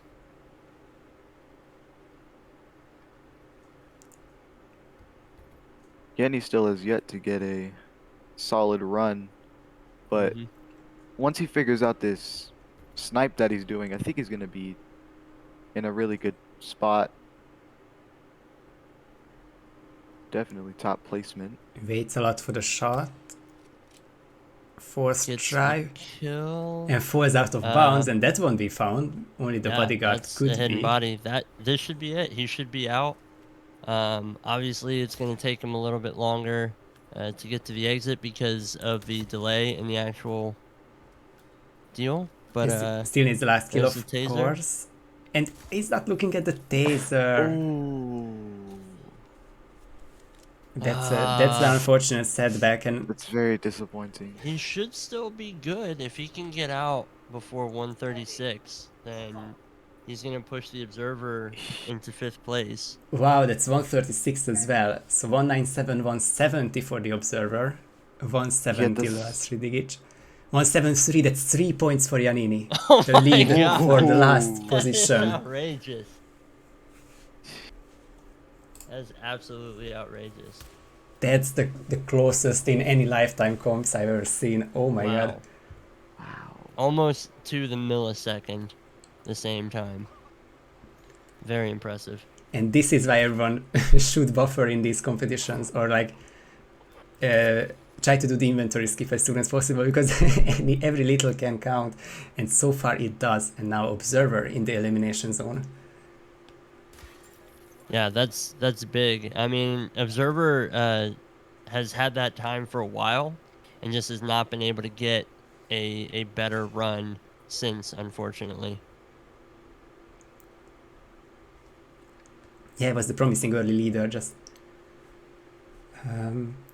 couldn't improve as much. He got closer to faster times, but now the time pressure, less than 6 minutes to go.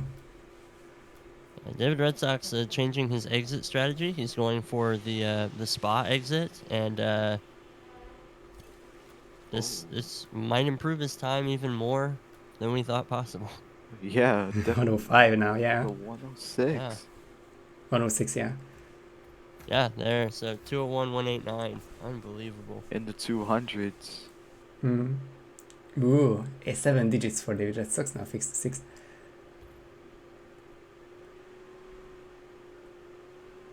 And Mika's still at first place? I didn't see that run. I think that might be a yeah. Did Mika get a 104? No and I missed it? way. I guess we did. If that is a 201 465 yeah. from Mika. I missed it. Yeah, it was a couple messages ago. Wow. Okay. Was Wow. that? I hope that just happened at the same time when Yanini won by like 3 points, because that's the only thing I can think of that would have been more important in the moment. It was in the minute before, so would be very likely. Oh, unfortunate. But now Giannini with another finish. And yeah, now that that's one's 127, so that will be enough to really extend that gap between him and an Observer. And eyes are on Observer at this point. Observer's going to have to really step it up and get a significantly better timing, and gets crime notice and compromised, I think, by that handyman. He tries to take that shot from the door on that camera, and it just doesn't really work out for him.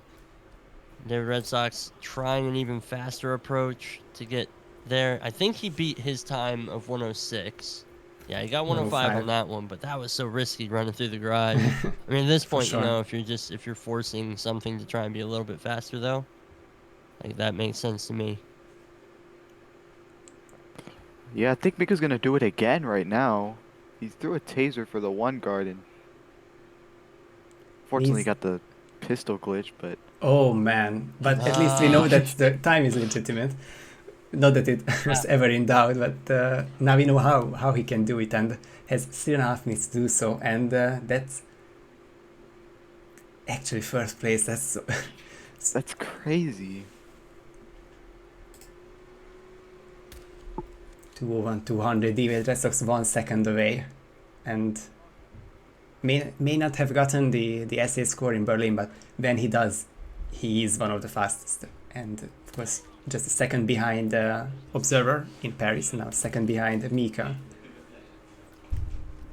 Yanini getting the body found as he takes the shot again. I mean, Yanini's in a somewhat comfortable spot right now, like especially because Observer doesn't seem to be having as much luck. Looks like he's trying to chase him down with a lethal injection. Can't quite get the prompt. Oh, that would be clever weird. kill.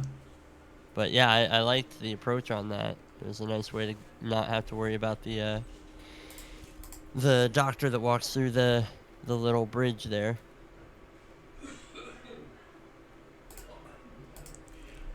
Yeah, Yanni is especially safe, and I think we see now a 2 players stopping because Papier is conceding. He cannot get a top 4 run here, and will be finishing 6th here, but a very decent 51 second Paris time, and then a 2nd place in Berlin. So he did very well here. Just going to stop here in Hokkaido.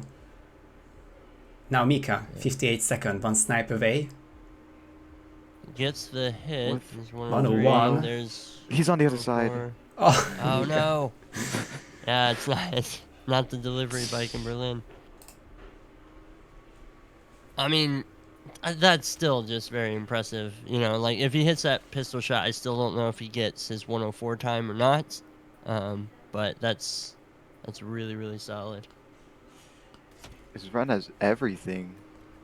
Like, it has a trap set up, it has RNG elements, it has a taser kill, and it has a pistol snipe. Like, it doesn't get more diverse than that. Yeah.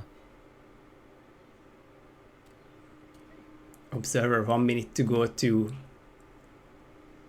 So what's his objective? He's 5th with 136. He needs to better by 8 seconds, but now it's going to be a red gun finish and the end for Observer as well. Yeah. David can take first place, 103, 104. That's another 104 exit. Let's see how close it Let's is. see. 400 flat, Mika stays first. But Mika's same just- second. Where's Mika's score at? Wow. He is at 465. Wait. Yep, I've been looking at the 465. wrong box this entire time. Yeah. Okay. Yeah, okay. So 65 points difference. Wow. That's crazy. And yeah, Mika won't be finishing in time, but that was a really exciting Hokkaido. 6 players, all of them. With Yeah, and so many lead changes. Yeah. You know, I mean, it started out kind of slow. We weren't entirely sure. Thank you, bicycle that just went by. It started out really slow in terms of, you know, we had a couple non-finishers, we had a couple 4-star finishers, but then like once players started to get it, they just took off, you know, and the times just started getting better and better and better, and it was like watching an evolution of a contract, and it was really amazing. So hats off. yeah, let me try to show the standings. There will be no sound for 5 seconds, so bear with me, guys.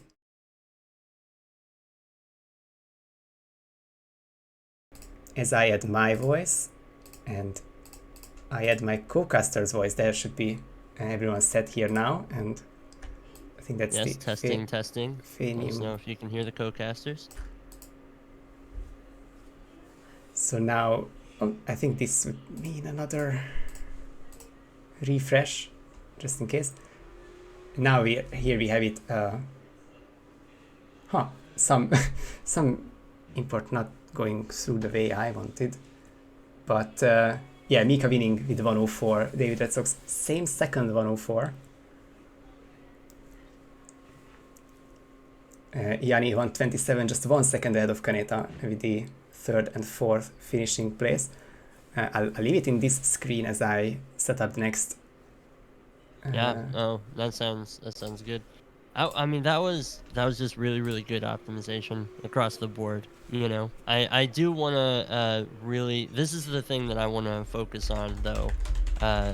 David Red Sox and Mika finished first and second, right?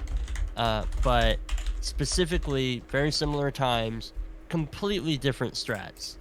They go to completely different areas of the map in order to get the kills that they do, and yeah, just very very impressive play from both of them.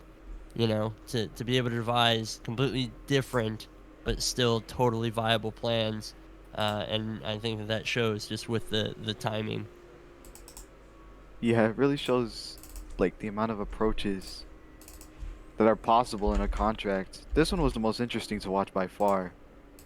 Just to see how fast like the strats were developing, starting at 130, which was considered insane, all the way down to a 104, Yeah, which is just nuts. and all in the span of 45 minutes. You know, like that's what's so impressive to me. You know, like we can spend days grinding a contract or figuring out a strat and being like, okay, yeah, no, I can trim this up here and I'll knock this stuff down here and we'll make it a little bit better here. Okay, yeah, no, I can. But the fact that they were able to do that in such a short time, with the pressure of knowing that they've got eyes on them, that they have to finish if they want to move on to the next round, it was just really solid play all the way through, and especially towards the end there where.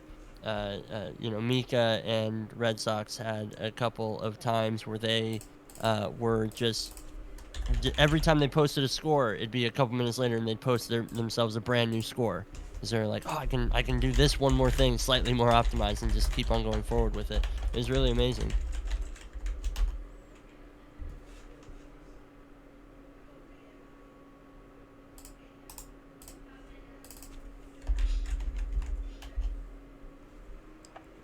Just going to work this out in a minute or so. It's alright in for fun. Take your time.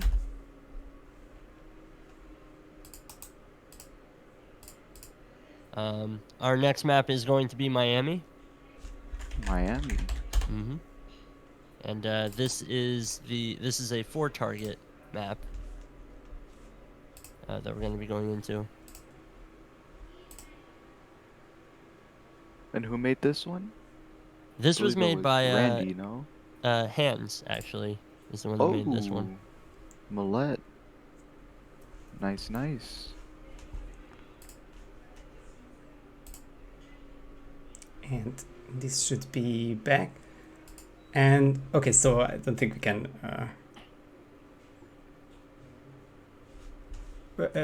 first of all, let's fix the timer, and then that will start again in 1 minute. Second, there is some discussion about Keikaneta going to sleep. If you said a Japanese player, it's really really late for him, and it seems that he's going to sleep now, and there is a quick decision we need to make in the chat, whether if he gets replaced by the next place finisher who has already been eliminated, or we just roll with 3 players. So bear with us as the contract begins, and we'll decide in a moment, but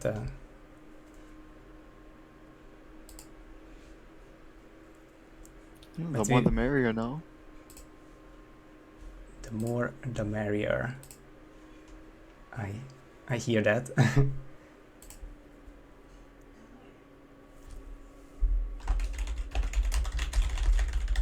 As the contract drops, so I think yeah, I can start the timer and then let you guys know how it continues in just a moment.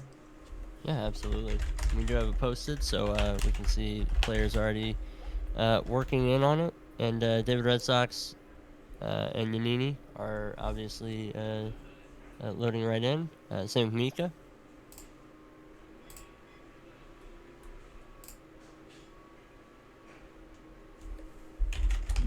The targets look very spread out on this one. The first instinct I have is starting, what is it, Marshall? And we might see some pistol snipes in the later game, maybe.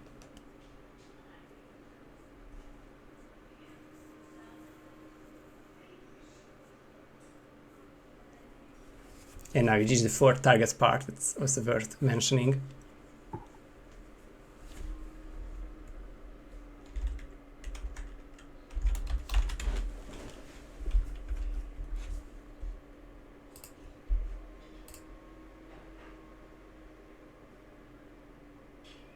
Yeah, that's exactly what Mika is going for. Yeah, it's gonna be a hard shot to hit. Of But course. I mean, he was tracking her just fine, so I could see it working. And depending on how fast he goes about the other kills, she should be in a spot for a period of time where nobody's gonna see her. Eventually, the jogger will come by. Mm-hmm. But I mean, all these targets are kind of bunched up. There's a good chance that you could get the kill, leave her for a while, and take care of the other 3 kills, and then be out.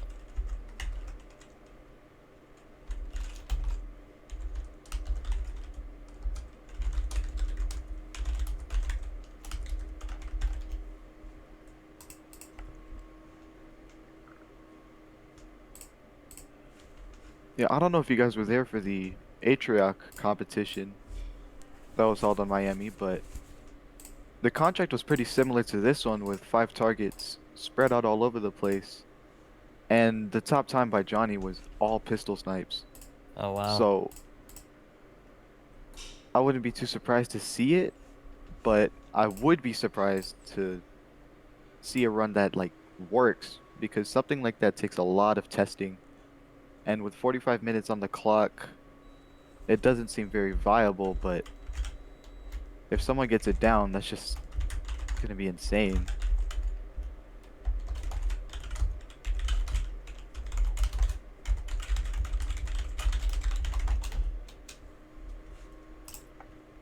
But there was some issues with the spreadsheet as well, so you need to stay a bit quiet. But just looking for some extra feedback about this 4th player now. Of course, it's a bit unfortunate that we had to do this on the fly, even though that it was known that Kaneta would drop out. Just looking to see how others react here. Oh, and Chris is joining as a new admin, being briefed about the scoring because it's like the spreadsheet. So it's all a bit over the place, but now I think we can. There is some consensus, at least with with us in the admin place, that we can tell that Kaneta finished. Kaneta got a non-finish because he dropped out after.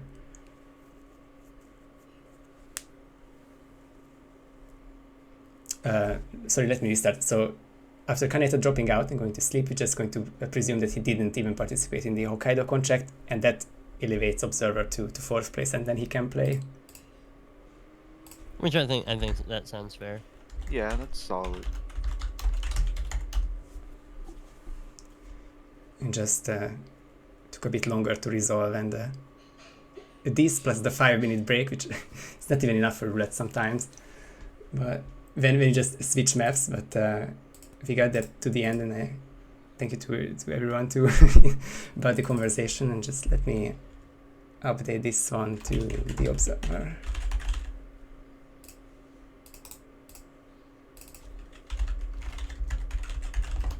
And we will have our 4 players here, and now you can probably start Miami 4 target map by Hans McGee, formerly known as Mullet Pride.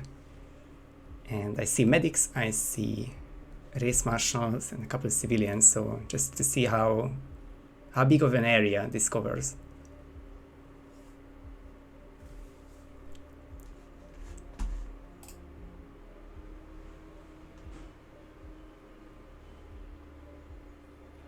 All right, excellent. Yeah, so what I like about this one is it does have kind of a natural feel about it. No matter where you start, the targets are kind of in a line. You can go from one to the other.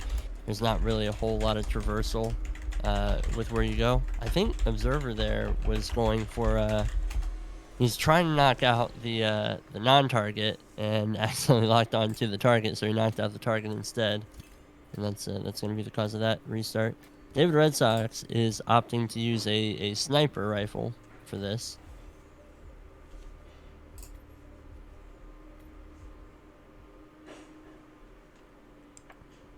Seen him do a couple runs. Right now he's just trying to figure out who's finding which bodies when he kills them.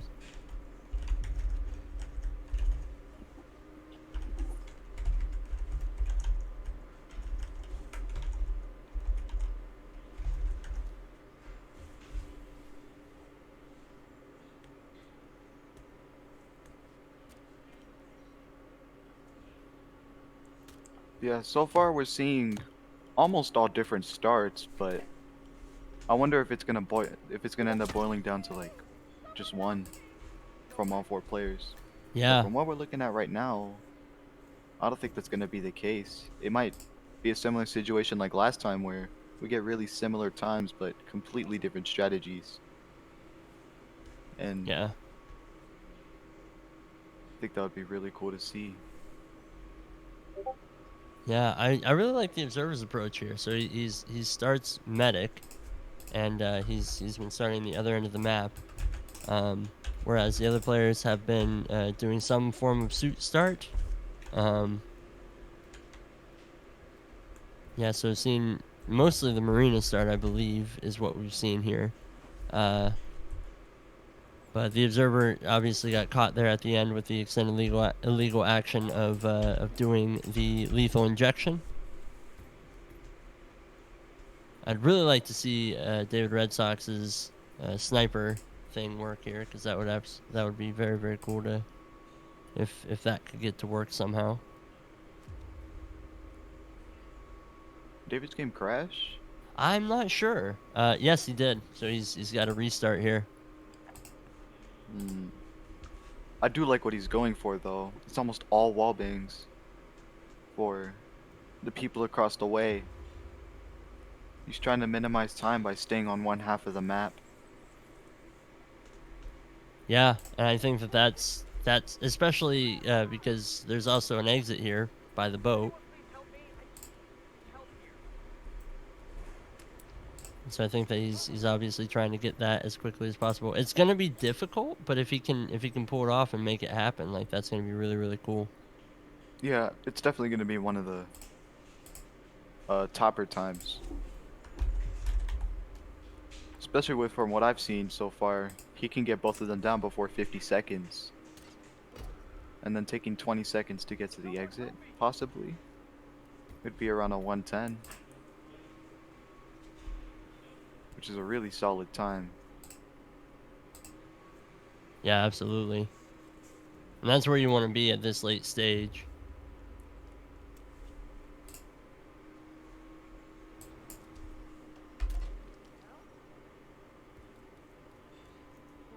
Wonder what that was.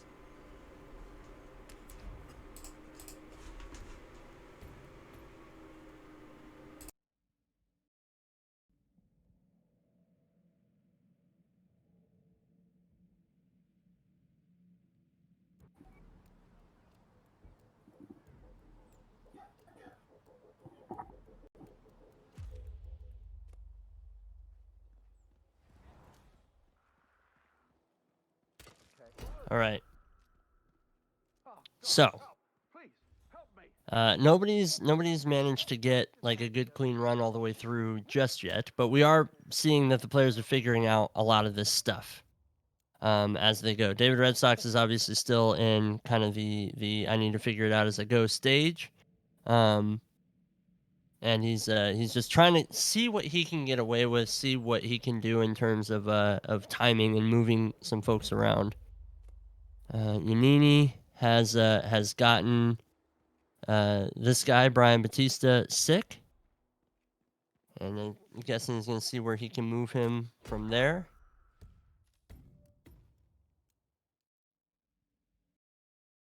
Observer's still with this medic start, which I really like. I think that so far out of all these, it's kind of required the least amount of shenanigans. Doesn't mean that it's going to be the fastest time, but even if he can just get it done and then get a time posted, that's going to be pretty substantial. Indeed. Being all the way up here at 50 seconds with 2 targets down. It's around the same time as David, except for the fact that he doesn't have a setup for the other 2 targets just yet, while still having to grab the keys. Yeah. But it definitely seems like a more viable strategy since it requires less setup. Yeah. It's at least it's a good start. Oh, but Observer's gonna get compromised here. He tries to mudshot the door open. There is a security guard right there who's gonna notice the bullet impacts pretty quick. So that part is going to be a little frustrating for him. It's not the end of the world. Like, he can make it work. He's just, maybe mudshot the other door on the other side. Maybe, bring in a crowbar or a lockpick or something. An explosive, maybe? Perhaps, yeah. I think that would totally work. Get some panic going on too. But yeah, all four players, as you mentioned, like approaching this differently, and we're, by 15 minutes in on previous contracts, we've seen them kind of zero in, and you see more and more players get closer to thinking about the same approach. Not quite what we're seeing now. Yeah, especially on a map like Miami where it's very open. There's a lot of different approaches on a map like this. Oh yeah, for sure.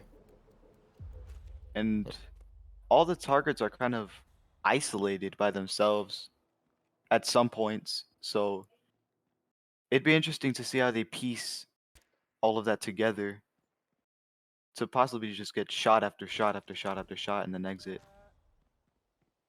Yeah, exactly, and that's why I think like David Red Sox's plan could potentially work, but this is one of those things where it needs to be like an instance strategy where you have to get lucky enough to pull something crazy off, you know?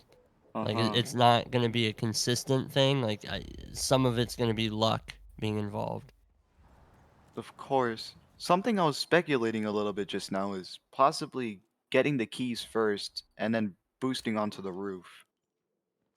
Because you can also get a sniper out of that key room. But I don't know if we're going to see that or not. Yeah. I don't know. I mean, in our three suit starters, we're seeing the most in terms of restarts here. Indeed. Observer is looking to change it up though. He's going to start race marshal now.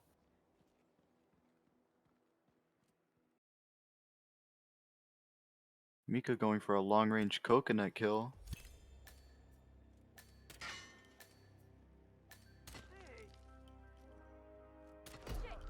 And he's going to get I mean, this is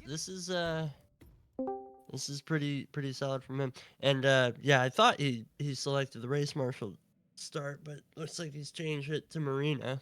And so now all the players are or no, the observer is doing race marshal start. His run is going well so far too. Yeah. Especially for what seems to be his first try route. Right. Yeah. I mean, this is him still just trying to figure it out as he goes.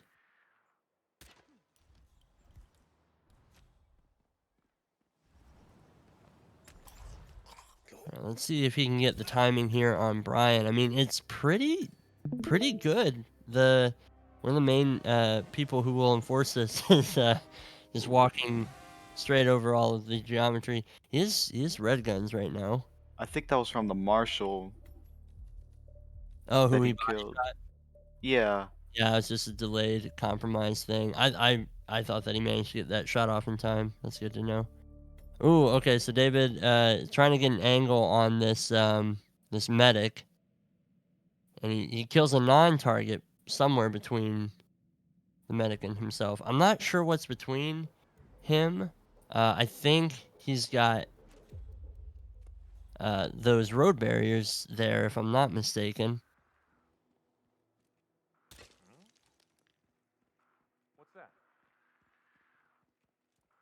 Yeah, it's gonna be a hard shot to pull off. Yeah, absolutely.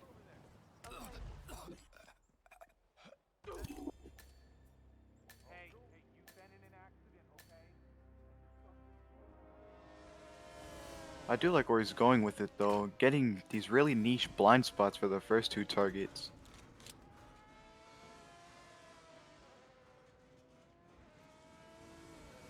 Yeah, and this deep pistol shot. Yeah. He's utilizing the panic mechanics. Yeah, and I feel like he's gonna have that race marshal bodies found. Yeah, there's a bit too much going on over there.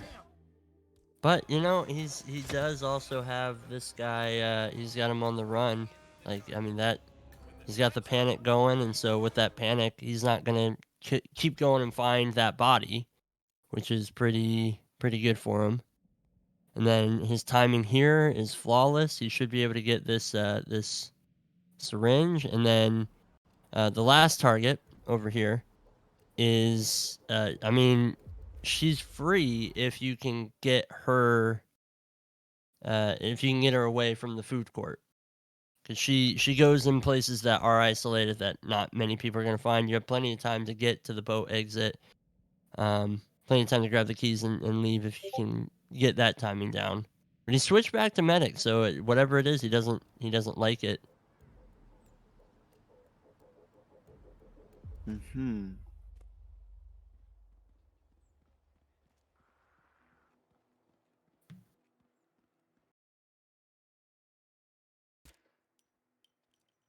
I haven't really been watching Yanini that much. Curious to see what he's doing. Yeah, he's opted to start in the medic side as well.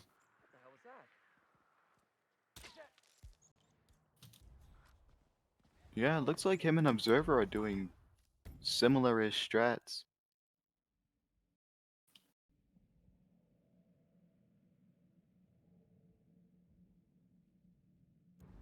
Just that Observer is a couple of seconds ahead from what he's doing with that pistol snipe. Yeah. Yeah, but very similar strats there on the race marshal, in terms of knocking out the other NPC. Those bodies are fine to leave there. Mm-hmm. So no worries about red guns there. And yeah, let's see. So the observer is switching up his target order. He's going for this lady first. Alice Lund, I believe her name is, and hoping to get her. Let's see here. His timing isn't. I don't know. I think he might be able to do this if he just runs up and sticks her. Oh no, he's got those two people on the bench who I didn't. Yeah, Even... the bench people. He's got them turned. There's the stick. Yep. Still green guns, yeah. So that one's safe. And but the medic's body got found. How'd the medic get found? I don't know. Did he proxy trigger that conversation between the other two medics? Because they will eventually split. Let's see, where does he go? Yeah, right there. He proxy triggers that conversation, and so they will eventually separate. I think that we're gonna see the same thing again eventually. And yeah, if he was going for Lund last, I feel like he might still be fine. Because he's on a timer now before that body gets found. Yeah. If he can manage to get the lady, what's her name? Alice? From a farther range, I think he would be fine. It's just that him running all the way over there, Yeah, it's a long detour. adds so much time, exactly. And then still having to set up the injection. That's like a 40-second setup. Yeah. And David Red Sox is still relying on this sniper thing. Still no luck, but we're still seeing it. Of course. Almost 20 minutes left on the clock. An observer is he's lured Alice away. He's got the jogger to contend with here. And the medic gets That body spotted. gets found. So that body's getting found at like 120 or so. He also got compromised when he did that stick, but the body's getting found around 120 because he's triggering that conversation. Wonder what he can do to delay that. Maybe if he can set off an explosion or something, it would work. I think he figured it out. He's going all the way around Yeah, to not trigger the conversation. takes some time. Oh, he's gonna Oh. he's just gonna let it happen, so he doesn't have to worry. I was wondering if he was gonna do something where he distracted, perhaps. Yeah, like maybe going into the back room first, like when you start medic, and then doing Yeah. a bullet distraction, so that they don't talk. Maybe, yeah. Or even just moving him so that moving the target so that he falls in a place where, you know, wandering eyes aren't going to see him. I'm not quite sure. Mika does have the first 2 kills down, Lund and Batista, and he's Shoot making only his as way over well. to the other side. If he can get the race marshal clean, the medic is free. Nobody's Mm-hmm. gonna find him, and he can grab that medic disguise and then just get out of there as well. So if he's able to maintain his green guns here, he's in a very good spot. He could also go for a pistol snipe and exit in the sewers. That's true. That's true. That might be what we're seeing because he is eyeing that crowbar. Yeah. Oh, but Alice got found. There's so many targets who are in the open, but once they get killed, like they, you know, you are on a timer before they're Yeah. found. So I like the approaches that we're seeing with the bodies that have been getting found to do something where their bodies can legally be found. So the poison kill, any type of accident kill. I know that we saw it where Observer had moved the had moved Alice around the corner and then went to stick her with the poison. I mean, if he can move around the corner there, maybe move her to the edge and just push her in the water. You know, that's an accidental kill as well. But yeah, Mm-hmm. Halfway down I see, and still no finishes. Welcome back. still no finishes yet. No, we've had a couple of close ones, but bodies keep getting found. Lots of these players are trying to take out these kills as cleanly as possible, but definitely as remotely as possible. And these players have been through a Berlin, which had SA finishes, but they didn't come so easily. So I wonder if we'll see the non-SA finishes soon enough, or they will keep sticking to their first approach, just get SA on the board first. Yeah, I mean, and we got 20 minutes to decide, so I'm not too sure if we're gonna see non-SA finishes because it looks like all of them have their own routes already set and everything. Like Mika's on his way to the last target, so we're gonna get our first Silent Assassin finish. But everyone else has their own strat that's like already formulated, and I feel like they're gonna stick to it because everyone's well crafted everything. let's see here too. Yeah, because Mika has opted to bring the medic back, just given the timing in his cycle. And he's gonna grab the medic disguise, and he should be out. What did he do for Alice? Because I did miss that. Yeah, I didn't see that either. That is gonna be the important bit. 'Cause that, I mean, that's the body that would be found around that point. Uh-huh. Apologies for the sounds, but it didn't get to decast too much. But Sorry. seems like I agree with Redfox. I can see now that all of them have their own strat, which is close enough to the finish. And now I can see Mika's posted the SA, so that's one. Yeah, the only one I have not seen actually close to a finish has been David Red Sox. He's still trying to figure out what he's got to do for these kills, and he can't quite. I mean, it's hard. He's taking these blind shots. It's really difficult. Oh, and he missed his timing there. Oh, he threaded the needle for that one. Oh. But again, it's red guns because he's heading back to the he's heading back to the other non-target.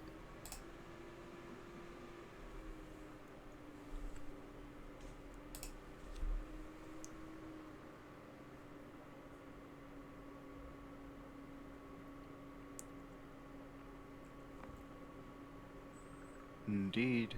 It's a bit saddening too, because he has really good strats for the first 2 targets, but it's just not going to plan for the last.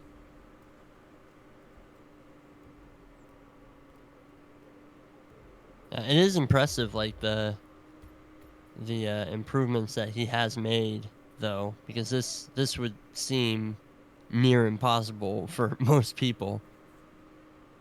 Yeah, especially in a time span like this. Yeah. It's honestly impressive. And that's the thing, because you know, like what he needs is he needs this to work well. He needs to be able to pull this off like just once, and if he can get it, yeah. There's the farm medic kill.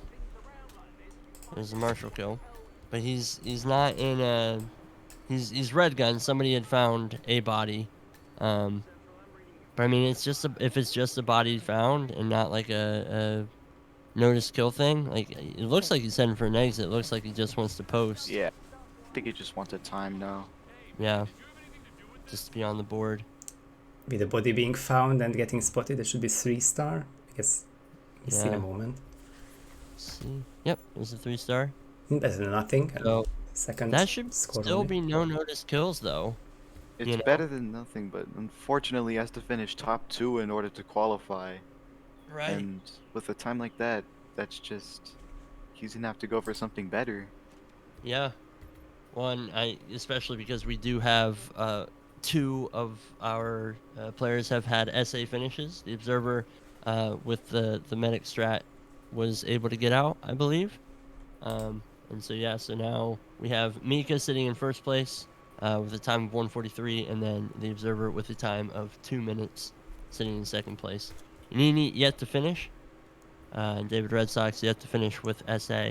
I think it's safe to say if David Red Sox is able to pull this off, it's the fastest way to do it. Yeah. He has to traverse so much less of the map if he's able to pull it off. But I think that's the magic in this real-time competition. Can he do it in 45 minutes, of which only 16 remains? If yes, then it's a very certain first place. If not, and he doesn't have a backup, then that can be an elimination. Yeah. He's also getting rid of his panic RNG by going for a snail for these 2 guys. Anything to make it consistent at this point, I bet. He got the shot off on the medic. Yeah, nice And- timing too. Yeah, he's close.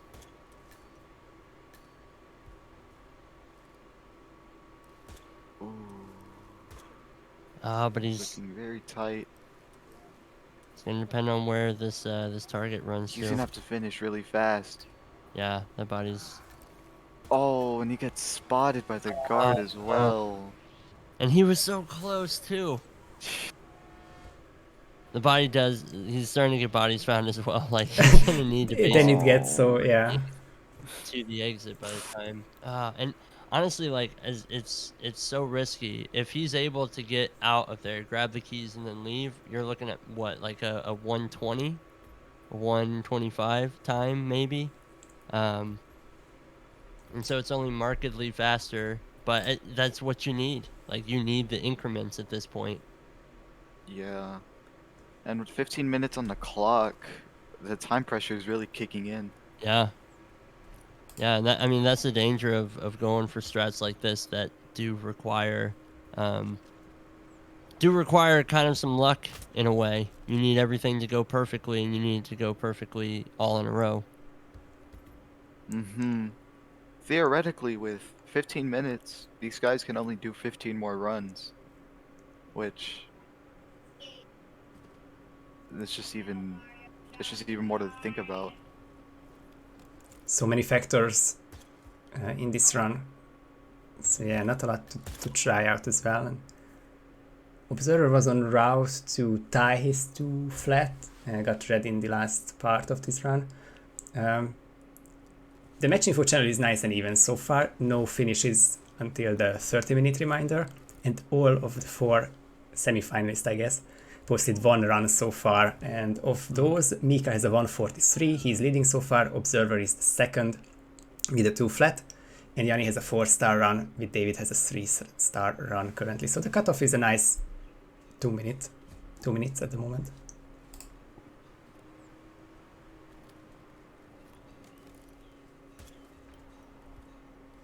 Yeah, if David can get this, he's gonna change that all up, and then given that Yanini has a similar strat to the 2 players that are in the top 2 positions, there's a good chance that he will also shake up the way that it's ranked.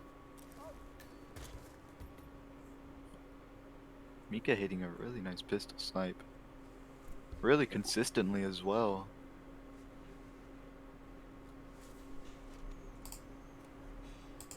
A little bit unlucky there with the eyes that were cast on him when he was going for the poison kill there. Yeah.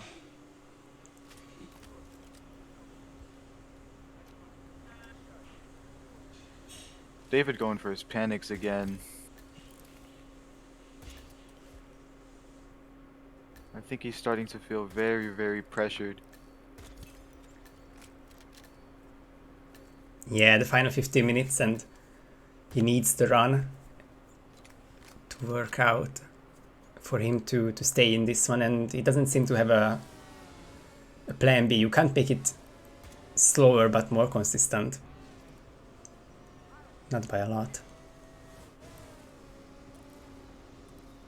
Oh, and he doesn't have the angle to get the running race marshal disguise. He does get the wandering medic disguise. That one could have been close. Ooh, Observer going for boost strats. Nice to see. I don't think we've seen a lot of those in Paris. David boosted through the railing, and Yeah, that was about it. And that was like at his last go as well. Yeah. He was already set.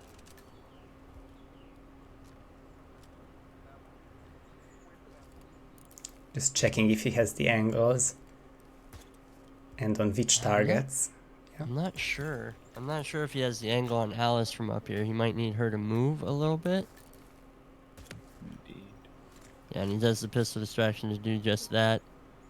But it does get spotted. Yeah, that there's that wandering guard down there. I don't know how many NPCs. David Red Sox, let's see if his timing is a little bit better here. Oh. The kill. It's a kill. Stays Worked. green. Interesting. All of it is green. Now he just has to leave. He does have these guards to contend with. He's good. Needs a little luck. I He's think. out. He might have got this. I mean, it's still a long way to the exit, and he's got so many bodies just Yeah, lying he's- around. Depends on Alice, I guess, and he's being held back by this door, agonizing. Killing him. It's gotta be killing him right now. And it gets spotted. If he had just went in the room a little bit sooner, he would have been out in time. It would have been so close. I think he might have got it on that one, but yeah, that was maybe if he doesn't miss his first shot on the race marshal, you know, he gets that kill earlier. But it's maybe he should try and shoot that door open Earlier. yeah, so that he's not shooting it on his way out. Because then the guard that investigates it can just go and investigate it, and hopefully be done by the time he's finished with what he's doing. Or rather, can that guard survive? And apparently, so if he was shot before, then not, but I don't think he was before. Like, just one more body shot for his run. And I think he could get away with it, just same situation as here with the running through the exclamation mark. C. Oh, and he's red. Somebody found someone. Less He's than gonna 10 have to minutes restart now. Yeah. That last one was his closest so far, and It was I just mean, unfortunate. now that you've seen that it's possible, you know, you've all done runs where it's like, oh dang it, if only I had this thing go right for me. Like, he knows every piece works. He just needs to make it work all at once for him. It's also a lot of RNG, especially with these guards that are coming over here. This guy that he's killing, I think he's getting seen through the railing. So he also has to just pray that he doesn't get spotted in the end. Observer is still going for these boost strats. Does manage to get the medic killed. For Observer, it's just difficult because it's a whole new game once he's up there. Yeah. And the fact that he's just using a pistol here. Yeah, absolutely. He's Oh, and Alice is going to get spotted when she gets killed, so... Just over 8 minutes left for our players to improve upon their run. So far, nobody's posted a new time to really, like, beat their previous time. Like, the only runs that have been submitted are basically their only runs. I think it's safe to say Mika's good no matter what happens. I think so, like, unless something drastic changes, or, you know, Yanini somehow gets this a bit faster than he does, but I doubt it. I don't know.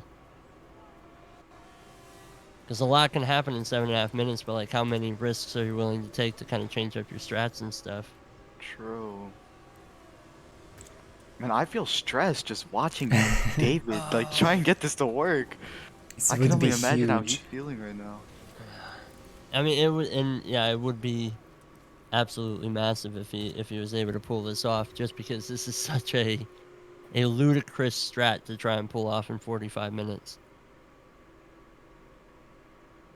Let alone 7.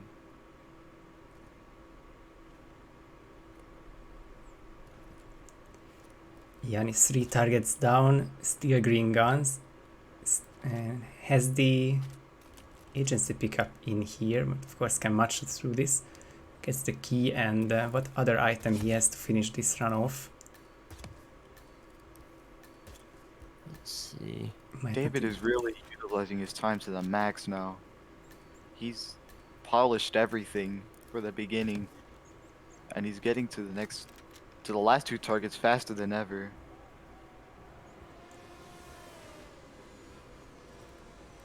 Nini is going to dump Alice off of the pier there, but I don't think he's going to get to the exit in a time that's going to beat Observer's time. Yeah, there's the 2-minute mark. So Nini's still going to be behind him, but he will have an SA run posted. Like 208, 209.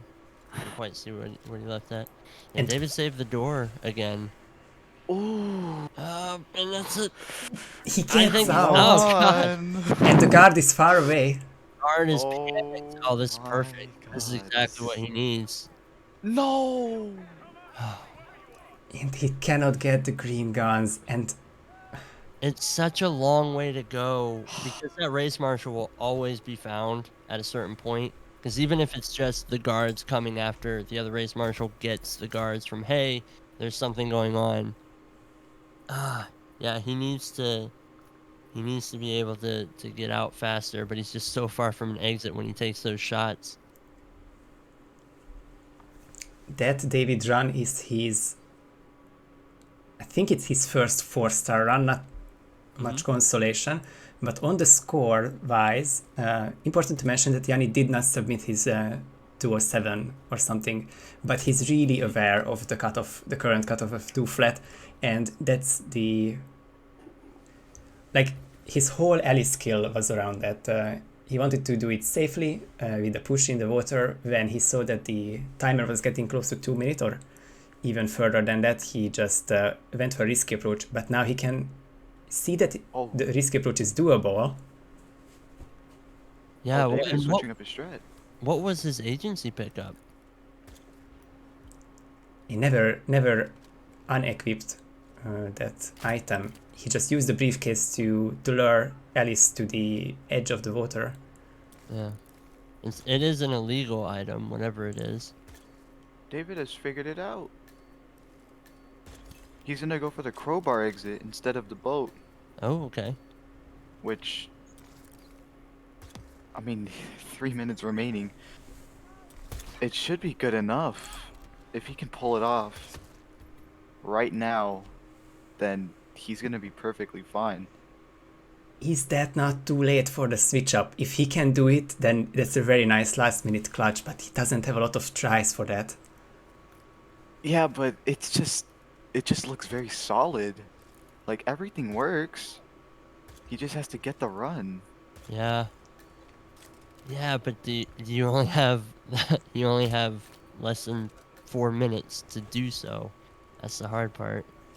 I'd be absolutely betting on David if he had 10 more minutes, but 3, Yeah.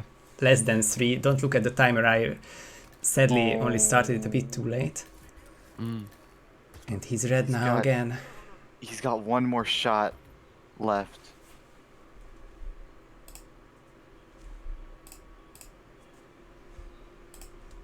Maybe 2. But he knows exactly what to do now. He just has to get these first 2 kills to work like they were.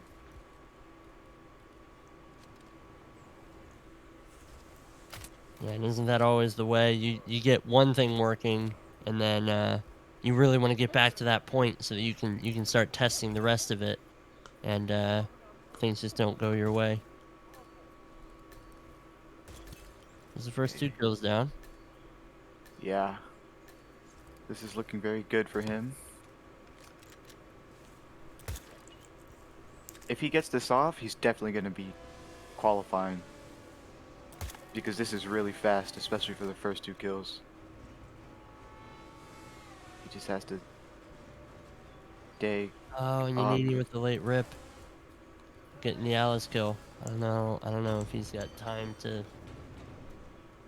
fully run through one more. Incredible. One run for all of them, and we can see any order here. David's very promising run might just be the quickest. Yeah. Mika hoping that no 2 people beat him, but Yanni could as well. And Observer is on He just just has to get such his a medic shot off, and Yeah. he is good. And a body gets spotted. Oh, Alice.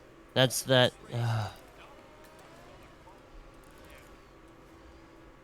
And then the medic shot doesn't seem to work out.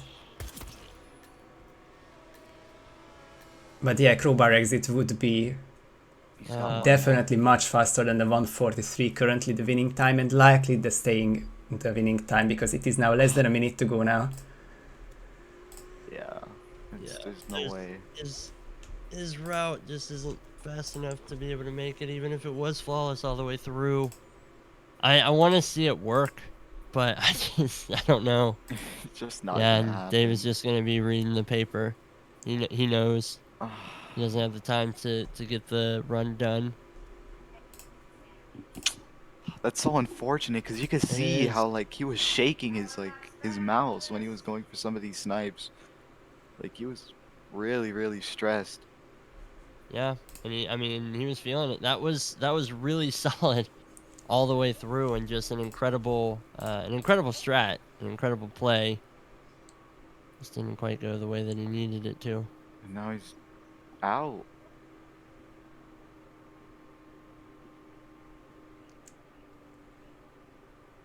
That was really something, and if this went for 5 more minutes, then we could have a whole different order. But as things stand, and as I give this one more refresh, then we have the results of the 4th map. Mika winning his 2nd straight map. That is, I think, definitely the surprise of the day. 143. The Observer 2nd win the 2 flat, and I saw Observer message upset about something, but actually he's through, and David Redfox and Giannini with the 4-star runs will end up as 3rd and 4th place finishers. What a Miami. Wow. And it was on their first submitted runs, basically. Like, the Observer and Mika, once they got their SA and that's what they posted, like, that was it. They weren't able to optimize or improve that at all from there, which is very strange, you know? But that's just kind of the way that it works sometimes.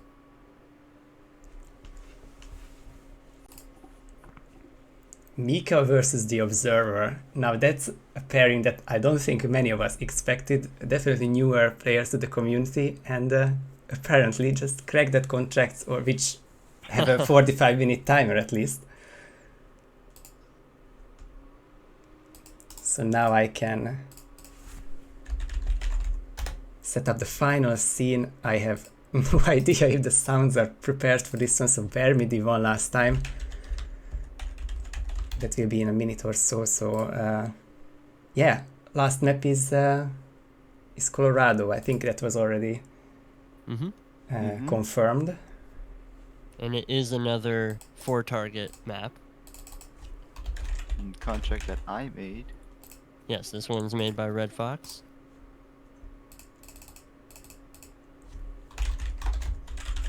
Then you know it is going to be epic. I think you have the most experience with these type of contracts, so I think that definitely Yeah. in good hands. I definitely threw a I don't even know what to call it in there.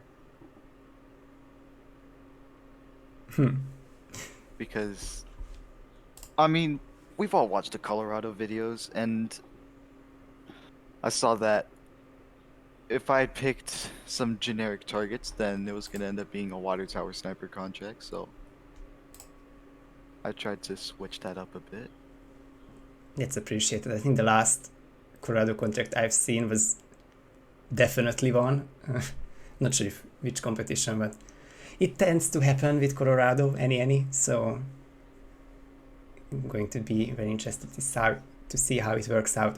So let me do the transition right quick, and it seems we have sounds here, microphone and everything, so all good here. Mika versus the Observer.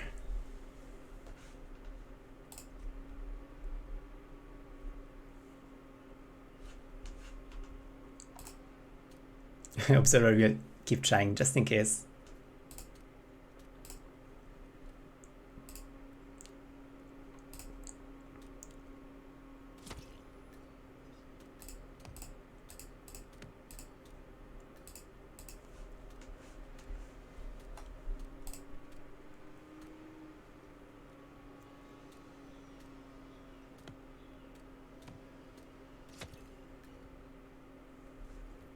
Yeah, it's been a really solid competition all the way through, you know? Like, I mean, that last map being somewhat the exception in that, you know, we did have more clear-cut winners, but especially in the lead-up to the final seconds of that, if anybody had been able to complete their run, you know, anything could have happened. We could have seen so many different ranking changes.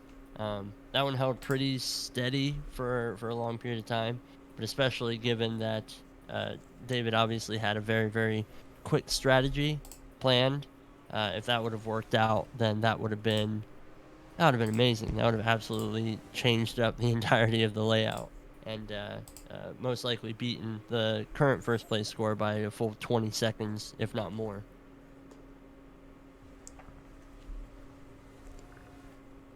I think the great part of these last two maps was that the competition really got lively for the last 10-15 minutes once people figured out the contract and got those times, and they did compete against each other. Of course, Paris and Berlin had its own nice story, but I think this is what we really want to see, especially these last two maps. Yeah. What and for fun, what has been your favorite map to see today from our players? I really loved the last 50 minutes of Patient Zero, not just because it's something new and novel, not a main mission, but of course the Patient Zero campaign, but the way that we really had no idea who would take it, and then there was the surprising times and the absolutely crazy times that we missed because we were so rooting for other players to succeed. I think that was the most amount of action with the 6 players on the same screen. That would be my choice. Yeah, I think that I'd be privy to agree, because it was just so cool to see all the lead changes, and you know, if you took a snapshot of the scores every 5 minutes, you know, you would have a different winner, you would have a different person who's sitting out, all that stuff. And it was a lot of fun to see that and be part of that action. Most definitely, almost all of the strats were different on that map. And it ended up being like neck and neck with David and Mika. Yeah, on But different strats. You know, yeah, like like that's completely different stuff. completely different areas of the map that they had to go through, and strategies for taking down the individual targets and whatnot. Like that was very, very solid and really, really cool. Mm-hmm. I liked how Mika went out of his way to get a helicopter pilot disguise while still managing to get #1 on the map. Yeah. That was just impressive. Yeah, exactly. Because like I think that Mika's the only player that wound up doing that with the helicopter disguise, and I think that the logic behind that is, if I see where the targets are, that's already 3 separate locations I have to go to. Helicopter pilot is a 4th location, so I'm gonna cut that out. I'm gonna try and just optimize the other 3 locations, and yeah, it was very very cool to see that out of the box thinking. It's just like, well, yeah, helicopter pilot is another location, but I can subvert going to this target's location, because with my timing I can pistol snipe him right next to an exit. Like that's just such Yeah. a clean way of thinking about it. And then on the other side, you have David Redsox, who had the really impressive run on that map, where he also took the same spot exit, but he did it by just kind of cutting through the garage and several enforcers and all that stuff to just find the fastest way to get to the spot exit. And that was just very very clean from both of them. It really was.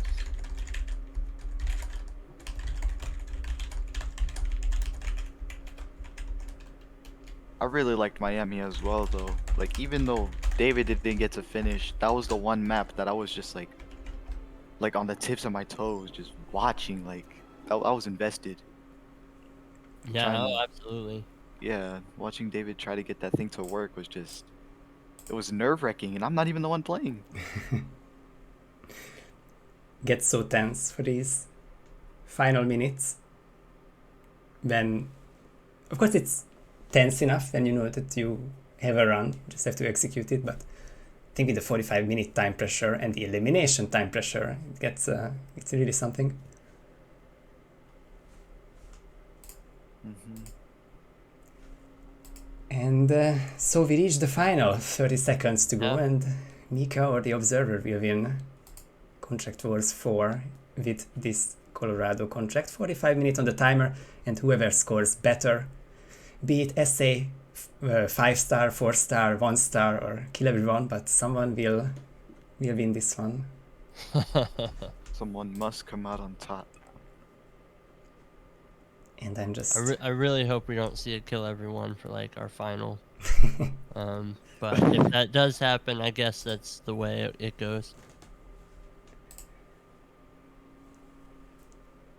And once the stream delay runs through, they will get the final contract. Yeah, so the contracts have been posted. Chris has stepped in and is taken over for Random on the admin side there. Thank you so much, Chris. And there's the finale. I can see the chef, I can see Sean. There will be plenty of spice in this one. Mm-hmm.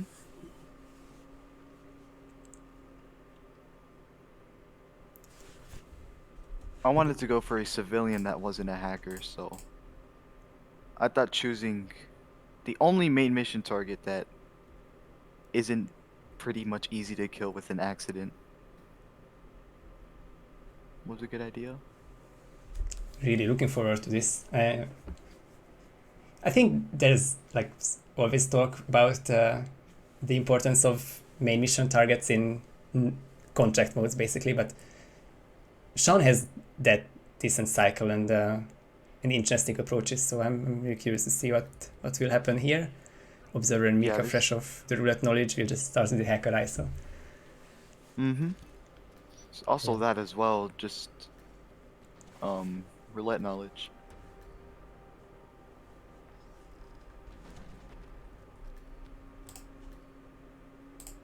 Yeah, speaking of knowledge, when Sean dies, this target, Reese Faulkner, going downstairs instead of staying up in the room, is I really like the Observer's approach here. Obviously, you bring him down by just taking care of...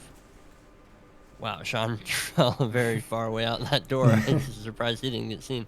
But yeah, just basically putting Faulkner in a position to get 2 quick kills right off the bat.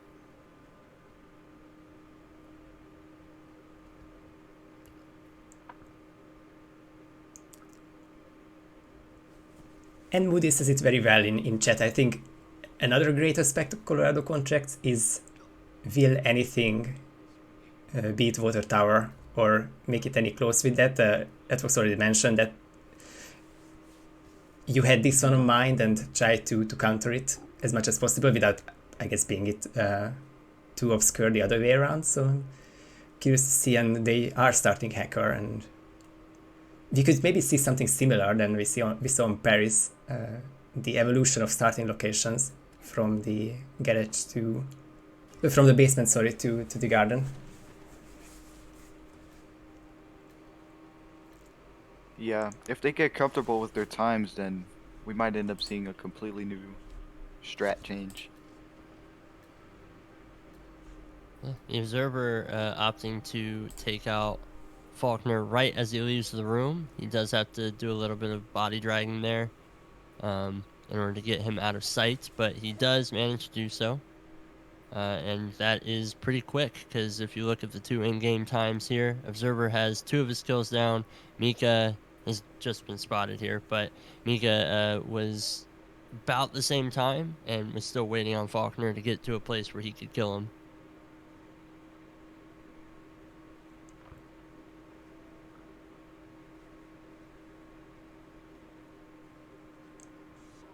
In the way they are starting this contract, it looks like a two-parter with the 2 targets in the house and then the 2 near the canteen. And Observer is 120 in his run, and we'll be looking to get his 3rd kill. That turns into bullet distraction, but I think for the alarm it would have to be a main mission panicking. I think so. Main mission target panicking, sorry. So I think you are right. I don't think that applies to contracts. The Observer had some pretty substantial timing with the militia cook as well. And a kind of side frontal KO for Observer there. It's going to restart him. But yeah, he had some good timing there as the urinator was on his way out, which is kind of beneficial. I'm surprised we haven't seen the use of tasers yet. Yeah, no. I think that that's a good point.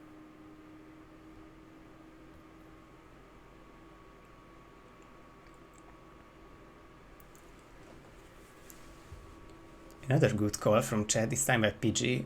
Yeah, an immediate chandelier shot should be quick enough for falling object kill on Sean without killing the guard.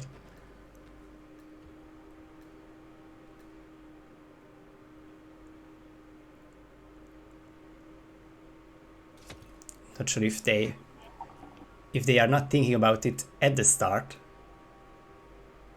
then I wonder if they can naturally come to that conclusion within 45 minutes, or just find a strat which doesn't involve the chandelier. Yeah, Mika's got himself in a situation again where he's going to have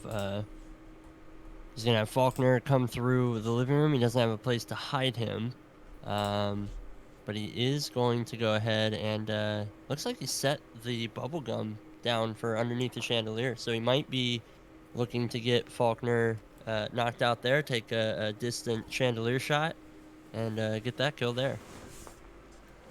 So that's a good use of the chandelier. Indeed. Observer about to get his first Silent Assassin run.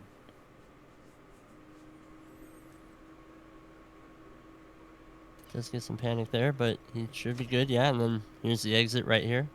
With a 136, 7, 8. Getting there. Just so far away. 47. Could you run quicker?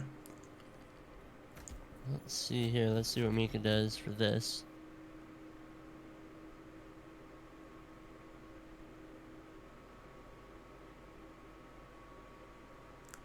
.121 and still the 1 target remaining in the same isolation, so it's just a bit slower than Observer's run, and unless you can find a different angle, which doesn't seem to happen, and Mika already restarting, not sure if knowing the threshold already or just immediately think of quicker ideas. We do see a taser in Mika's inventory now.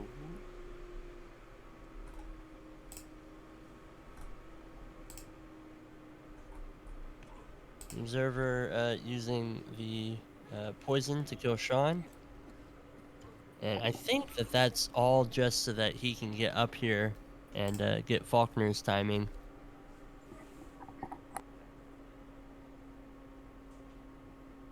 Yeah, and so he's able to leave that body down there and not really have to worry about it getting found or anything like that. Yeah, so 2 very, very quick kills out of the way. His run is coming down very much to the cook's timing.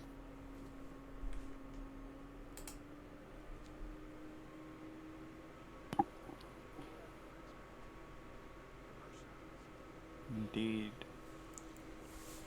Definitely worth at the start to keep trying this approach and just get down a few seconds mechanically, and especially with tricks like this, to not waste time on the lure, just headshot him and get a 3rd kill at 1 minute flat. Nice. Observer with a running injection kill. Yeah, I mean this should be an improved time right here. So Almost a full 10 seconds cut off. Mika's gonna get clipped by the camera on his way out the front. That's not good. But I think he's testing something. So he used the bubble gun before, but he swapped that out so that he has a taser, and he wants to get the guard under the chandelier with a gun. Obviously, it's not going to be as like set up because he's gonna have to make sure that he takes care of him on his way somewhere else. Ooh, that's an unfortunate toss. Wow. All the way out the door. I've never seen 47 threw that baseball. But yeah, I would love to see if this would work for him.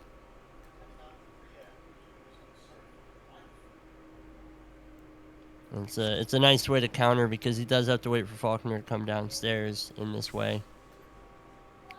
Mm-hmm.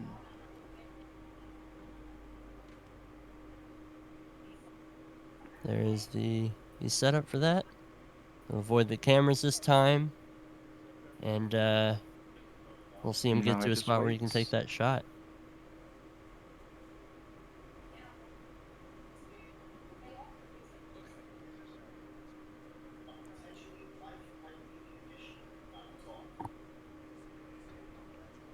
So by a couple seconds, Mika reaches this area quicker, but of course is 1 kill behind.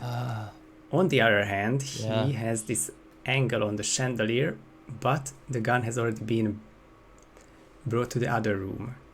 If he's a bit closer, This is the downside to this. I'm sorry to cut you off in for fun. This is the downside to what he's doing is, 1, he has to hit that pistol shot. 2, he doesn't have nearly as much time because the guard goes and grabs the gun and leaves.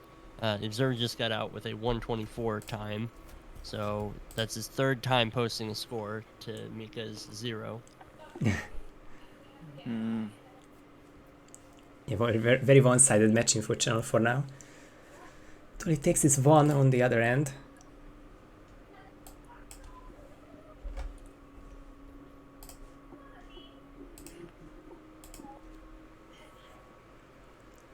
And I think this Mika setup could be the key to make it much closer early on. Still 33 minutes to go.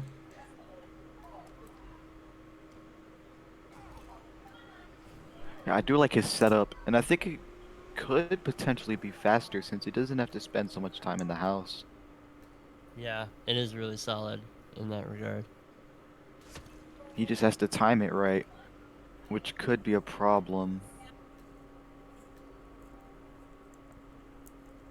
And it's far from 100% shot. From that distance, we saw that it took plenty of shots. I think that was with the Kruger, I'm not quite sure. Now he has the bowler, so increased accuracy, but so far away you can barely see an instinct. Yeah, and I think he's hovering over that smuggled item. He might be thinking of somehow getting a sniper rifle into this level. Perhaps. Yeah, starting water tower is still definitely viable. You just have to time your Sean kill elsewhere. Yeah.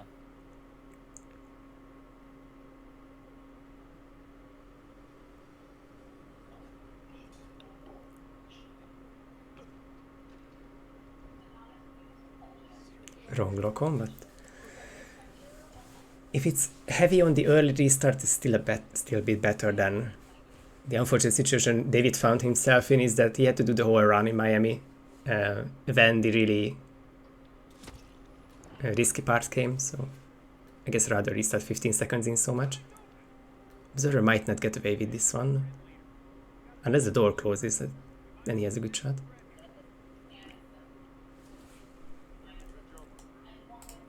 Yeah, you mentioned doors as well. The balcony doors upstairs can be a problem if you're going for that chandelier shot. And that's something where a sniper rifle could help, because you can potentially blow open those doors. The observer with his third kill down. Let's see what he does for this.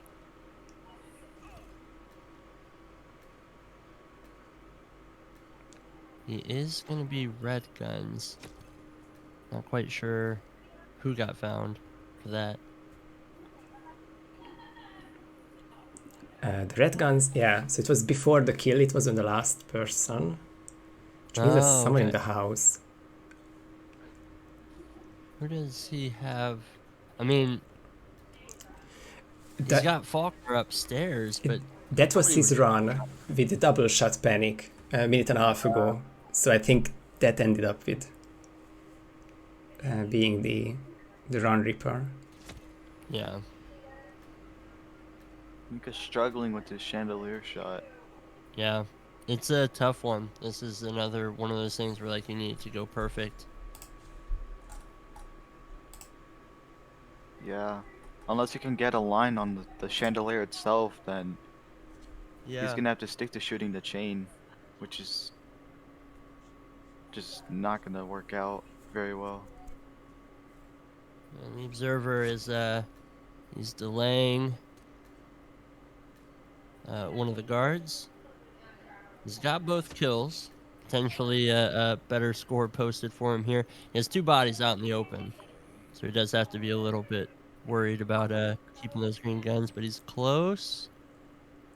That should be another score improvement right there. And a really strong one. 115. That's very strong. Improved by 4,000 points.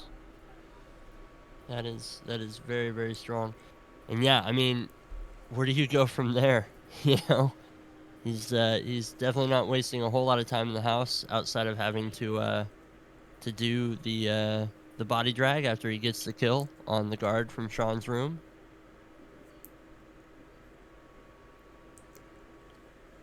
This 115 is the type of run which might even discourage Mika from this strategy, even if this doesn't... Like, Mika's of course quicker in the early half with the chandelier setup, but still needs to really quick kills to get close, and I felt like the chandelier would get him a low 120, but 115 is really difficult at this point. Yeah.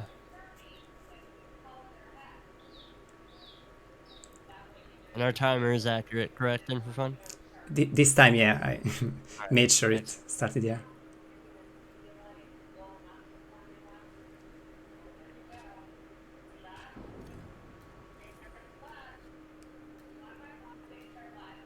And there's the strategy change for Observer. I don't think he can get much out of Hacker Start, so he will start that famous, infamous water tower. Yeah. And now it's just going to be figuring out the timing and stuff for this. But yeah, I mean, this is a position that you want to be in, you know, where you're comfortable enough with the stuff that you've done. Because I mean, this is the closest that Mika's really gotten, and the timing is still not like that great. Going to do wet electrocution for the last kill. He does work it, nice. And then the second to last kill was the the taser, I believe.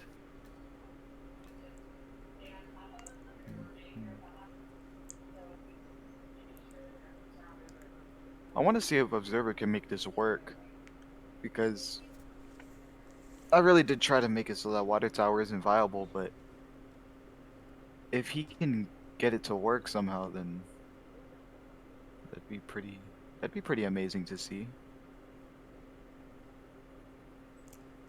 Yeah, I think he has the whole 27 minutes for this because he exploited as much as possible from Hacker. If Mika were to get a 114 or similar, like barely beating Observer, then you would be tempted to retry the original strategy, but I think Observer, this is the reasonable thing to do to start something fresh. Yeah, I mean, and you see Mika's going back. He's forgone one of the tasers, and he's going for the bubble gum so that he can take that shot at his leisure. Get the individual under the chandelier. I think that's gonna be his best bet. But this detour to get the agency pickup, I'm not too sure. He's Yeah, already sitting at 52, so he has 23 seconds to get his 3 kills, and while it's not out of the realm of possibility, it's just not super likely. Have to turn back to get that chandelier. That Job's first try gets into combat, but he died. So, he knows it works. He's just got to piece it together. The one thing that I'll say there is obviously like he got found going into combat there, but before that he did the toss with the taser, but the cook did not go for it. It was the guy who goes back there to urinate. He went for it instead. So the timing is such that the one guy's moving right past the cook at the time, which is not what you want either.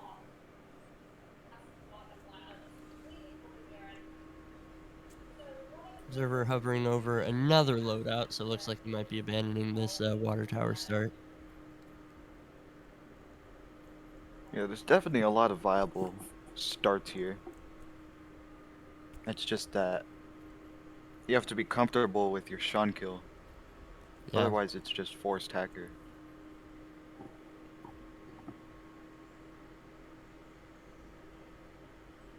yeah, and from the few Observer tries, we saw that water tower is far from like optimal or OP like in some contracts. So I think the main task of this contract was fulfilled very well, and from that it's just really interesting to see which start wins in 45 minutes and which start might win if this was given to players for a couple of days, and hopefully people will try this out in future.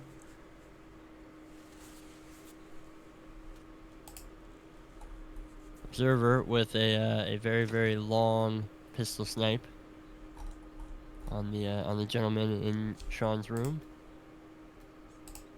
He also gets the Sean explosive kill. I mean that could work pretty well.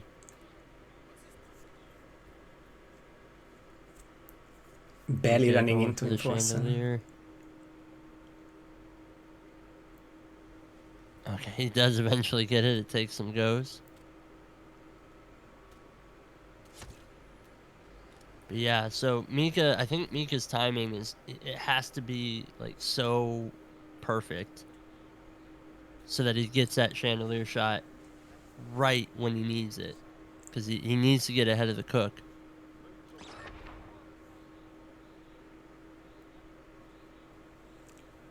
Yeah, this stretch seems like on the tighter end. 23 minutes to go, almost the halfway mark. It's not easy to say, or not likely, like not obvious that he will get these runs or a lot of these runs, and we don't know how fast it will be. I think that Observer's run is still, it's not capped, but it's a really strong hacker start. Yeah, it's a great start to have and a great score to have, to know that you can experiment. And especially seeing that Mika hasn't necessarily posted a time yet. And Mika might just be under the impression of like, no, I'm not going to post until I definitely have this one beat. Ooh, Observer getting a much earlier pistol shot there. and he's going to be able to set up the duck a lot nicer this time around. There's the kill on Sean, and so he's able to be in a better position, so he doesn't have to worry so much about running past an enforcer. It doesn't look like the militia cook has been oh, he's got some eyes, but no, I mean he waits it out pretty nicely. This might be an even faster run if he can manage to get this last kill here. That single guard is the make or break of these last 2 kills, because the way he went away from the cook, this is just barely out of range. Yeah, just barely. I don't even think that it knocked him out. Yeah, you're right, so it might not be ever a kill. Not exactly sure about that car. Yeah, I don't know. Works. I think he has to be around the back of it, but I can't remember.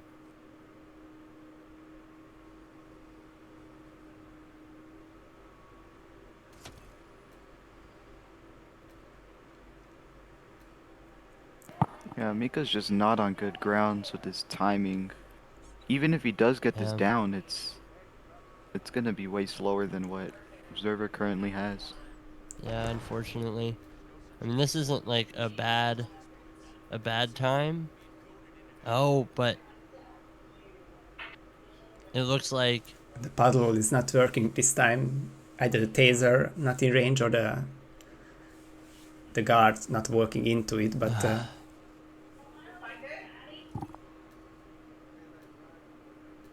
hey, the Observer. Oh, is going to get spotted by his target. That could very much have worked. He was in a very similar position to what he was in the time when he had gotten this run to work.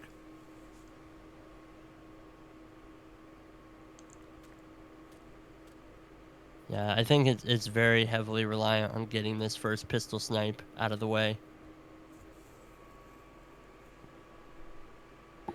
Yeah, this could very much be sub 1 just by looking at his strat. Yeah, and it's a very, very clean strat. Which would almost guarantee him winning the entire competition. for what it's worth, 1:15 looks very hard to beat by Mika.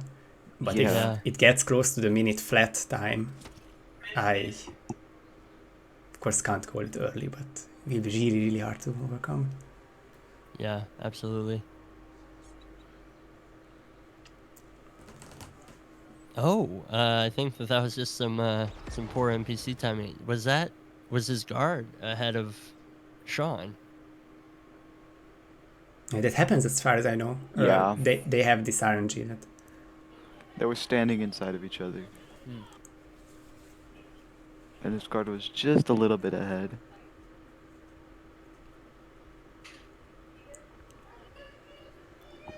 Mika looking to get that silent assassin finish, the last electrocution, does not want to work out. I think he doesn't have the detonator anymore. He electrified that puddle, but guard stays alive. It's not even going to be the 135, not even going to be the 140 yellow gun run, because target just doesn't want to die. I want to see Observer's strat here work, because it is so clean, and it is just it's stepping away better than the hacker start. It's very well crafted.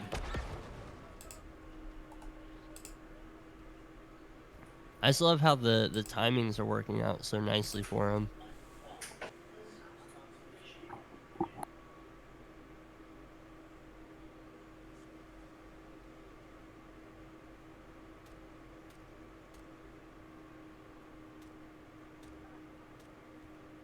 But at the same time, I also want to see Mika able to get out of this contract, because I know that what he's doing will work. But I want to see if he gets the time done. What else he wants to do with this, because Observer is just taking his time, doing whatever the heck he wants to see if he can make what he's already done even faster. Mika has got over 4 kills, but so it has to work out eventually from these. Yeah. parts as well. I think it changed it up a bit with the detonator for the chef, and he's going for it, the poison for the militia that's already down. But Mika's not going for time just yet, he just... second poison, right? Yeah. He's still just so far from the exit, you know? Like, that's the rough part. Like, if he could figure out a way to make the cook be remote, like, he saves himself 10 seconds right there, you know, because he can just get straight to the exit. Maybe if he can do it. At least a first score for him. True. And speaking of the 10 seconds, very, very significant 10 seconds, because he's 9 behind the observer at the moment.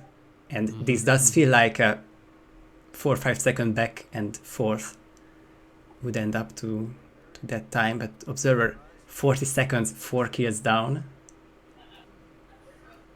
Wow. And Yeah, and explosion. he brings in the second explosion for for the cook there, and this should be sub 1. Yeah, I think that was 56. Will that be the decisive blow? 57. Sub Yeah, 1 like in the finale. Ooh, that's big. That's so big, because you're this late in the stage of things, and you just post a sub 1, and Mika's closest is not even. It's almost a full 30 seconds behind. You got 27 seconds difference. That's a lot of time to make up, and obviously Mika is trying more to optimize this hacker strat, and doesn't even realize that Observer's moved completely on from that and is working on a completely separate thing that is more central, you know? Like, with contracts, it's all about, like, how much do you have to move your pivot foot? And with this start, the Observer is able to take care of all 4 kills in a relatively small area of the map, and it works so lovely.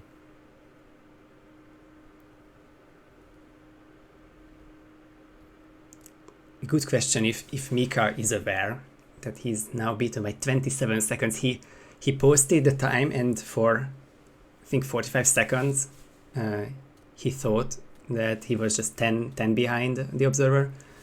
But now at this point, I wonder if he thinks that he can ever get a 57 from hacker start.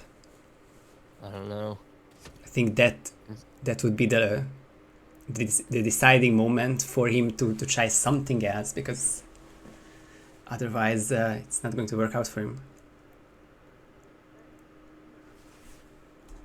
Yeah, and he is trying different ways to move the NPCs. It looks like what he's trying to figure out is, okay, how can I optimize moving the cook and the crew guy, the Franklin crew guy? How am I going to be able to move them in a way that I can hit them on the way to the exit? And it's just, you know, I don't see it working, especially with the militia cook being that poison kill. It's just so out of the way for him.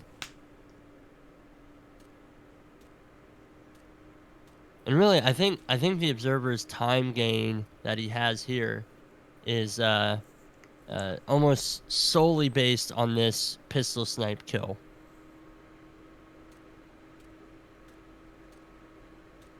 I mean, I know that the start of his run is entirely based on it, because if he doesn't get it, he restarts, because you need to restart. Mm-hmm. This is kind of the crux of your run. But at the same time, like, that kill is such a doozy for Mika to set up. He has to wait. He has to use an entire resource just to lean him down. Whereas the Observer's only resource that he's using in this is just the pistol and the patience of, okay, getting this shot off in time.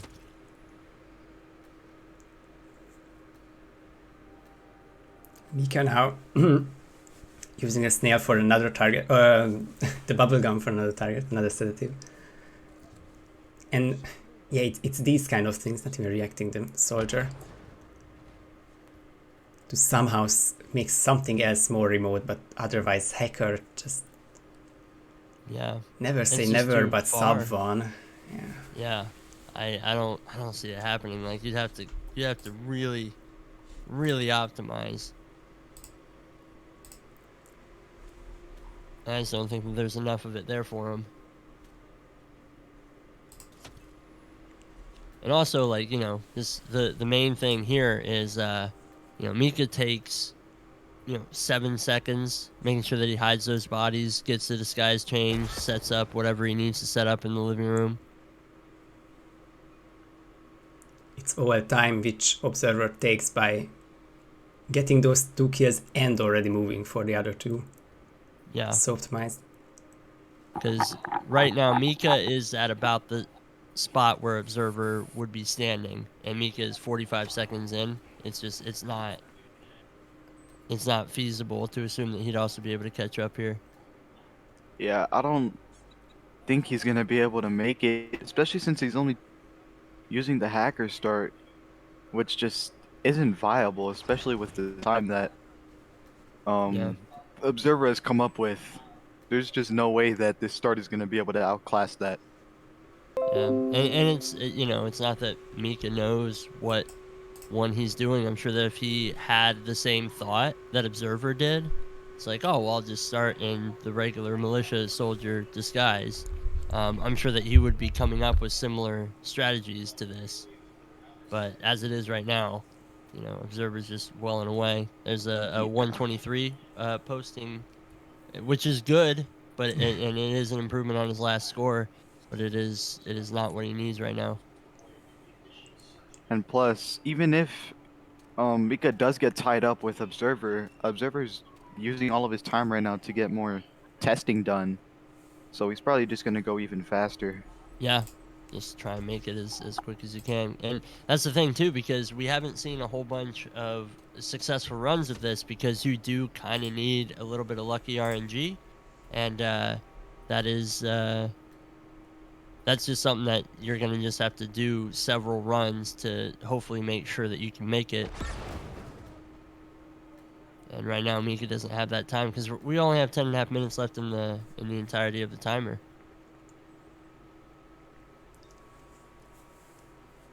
And Mika has done so well, especially in Patient Zero, by getting a time and immediately realizing that he can do faster.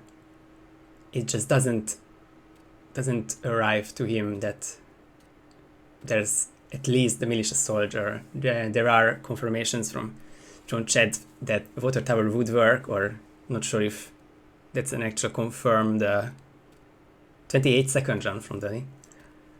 But just hacker not working out. That's a KO for Mika on the last guard, already in combat, and just a restart, not even a replan. But less than 10 minutes to go now. It will be really difficult to try something quick and polish it as well. I think that's the important part. Yeah, absolutely. And yeah, when we saw the Observer, he was attempting the water tower start.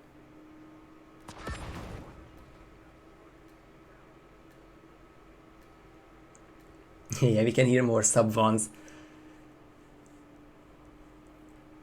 The goal is, of course, not to be the fastest, just to be faster than your finalist opponent, and the Observer is very confidently running towards that victory. Yeah, I mean, I don't know the timing of these two kills, but if he can pull that off, he could get close to 50, because those kills that he's doing, where he's doing the trigger for the taser, then he's doing the trigger for the explosive, are on his way to the exit. And so he's looking really solid for that. But, he needs the RNG to work for him, work in his favor. He wasn't able to get the chef to pick up this taser last time. I think he's just testing to see what caused him to pick up the taser. Yeah, so the toss is making the chef curious, but somebody else sees the taser and they go for it. So he's got to change where he tosses that. Or he should just place it directly in front, but that would...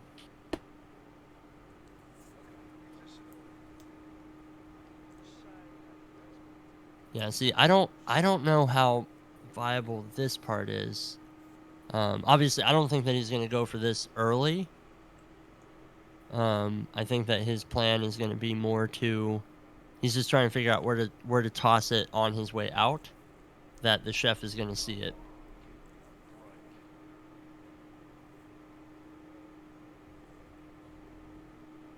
The chef does eventually see it, but I mean it's a long ways before he does. True.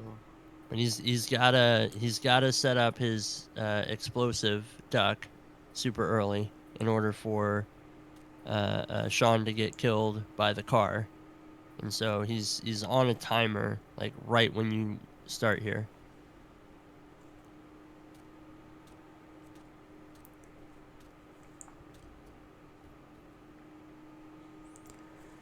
Seven minutes is just really hard to see. I don't think Yeah. Mika knows either how to overcome this. I think it is the 27-second difference for a 57-second contract. I'm sure like the pressure really getting to him, making to the final, just done so well. I just cannot make it close with the observer. But He's regardless, just been lacking diversity. yeah. And he got that in previous maps as well. It just for Colorado, it Yeah. doesn't seem to come in this specific instant, but nothing to take away from his previous 4 maps. Oh, not at all. I mean, his worst placement was 8th in the first round, and that was still a sub-1 time. And then after that, in round 2, placed 3rd, and then in rounds 3 and 4, he placed 1st with his contract submission. So, like, he's solid all the way through. Yeah, it's been great performance so far from him. Like, I really was not expecting this kind of play.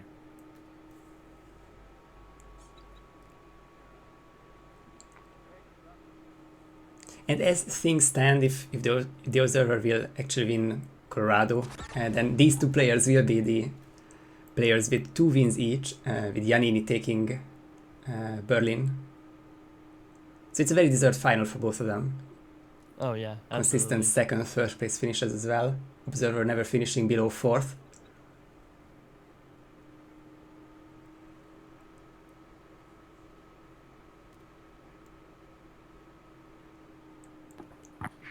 Well, I do have to go, unfortunately. I can't stay for the final 5 minutes. It's Hmm. just a sudden rush. Like, very deep apologies. But No worries, Redfox. We'll take it I from here. tried to make it to the end. All good, and we appreciate you letting us like host this event and joining us for today, and like all the concepts and working together, and really appreciate it, and hopefully you can do it soon next time. Next time, I feel like I can improve this a little bit better somehow. But the next edition, I don't know when it's gonna be, but it's definitely gonna be way better than how it was this time. I know it was already great as is, but hopefully next time I can make it even more Always to interesting. improve, yeah. Yeah, of course. But thank you guys for your time. And yeah, I'll catch you guys on the next one. Sounds good, man. Take care. No worries. See ya, Redfox. Peace out.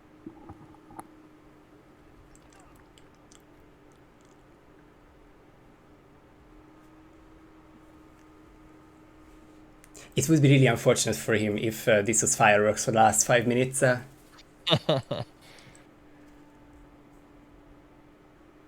But Mika just tries to make it a couple seconds faster. It is way too similar to his previous runs, so He's just got so much to traverse. I think that's really what this is coming down to. He's got so much stuff to make up, and he's still just sticking to that hacker start. And I mean, at this point, he's not going to pick a different start to give anything else a try. That makes sense. Just try to make what work faster. But yeah, at this point, Observer's lead is just insurmountable, unless Mika's holding something in his back pocket.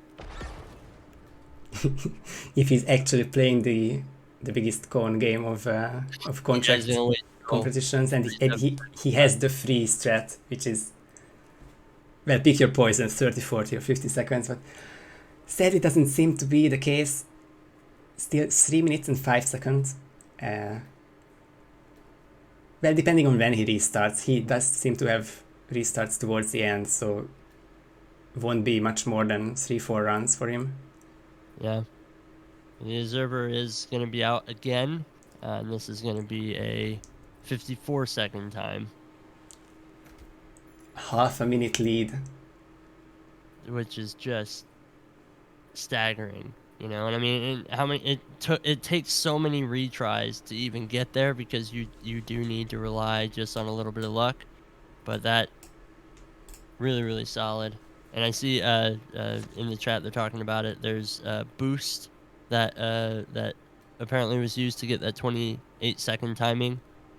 And we don't see either of the players using any form of boost or anything like that. Mm-hmm.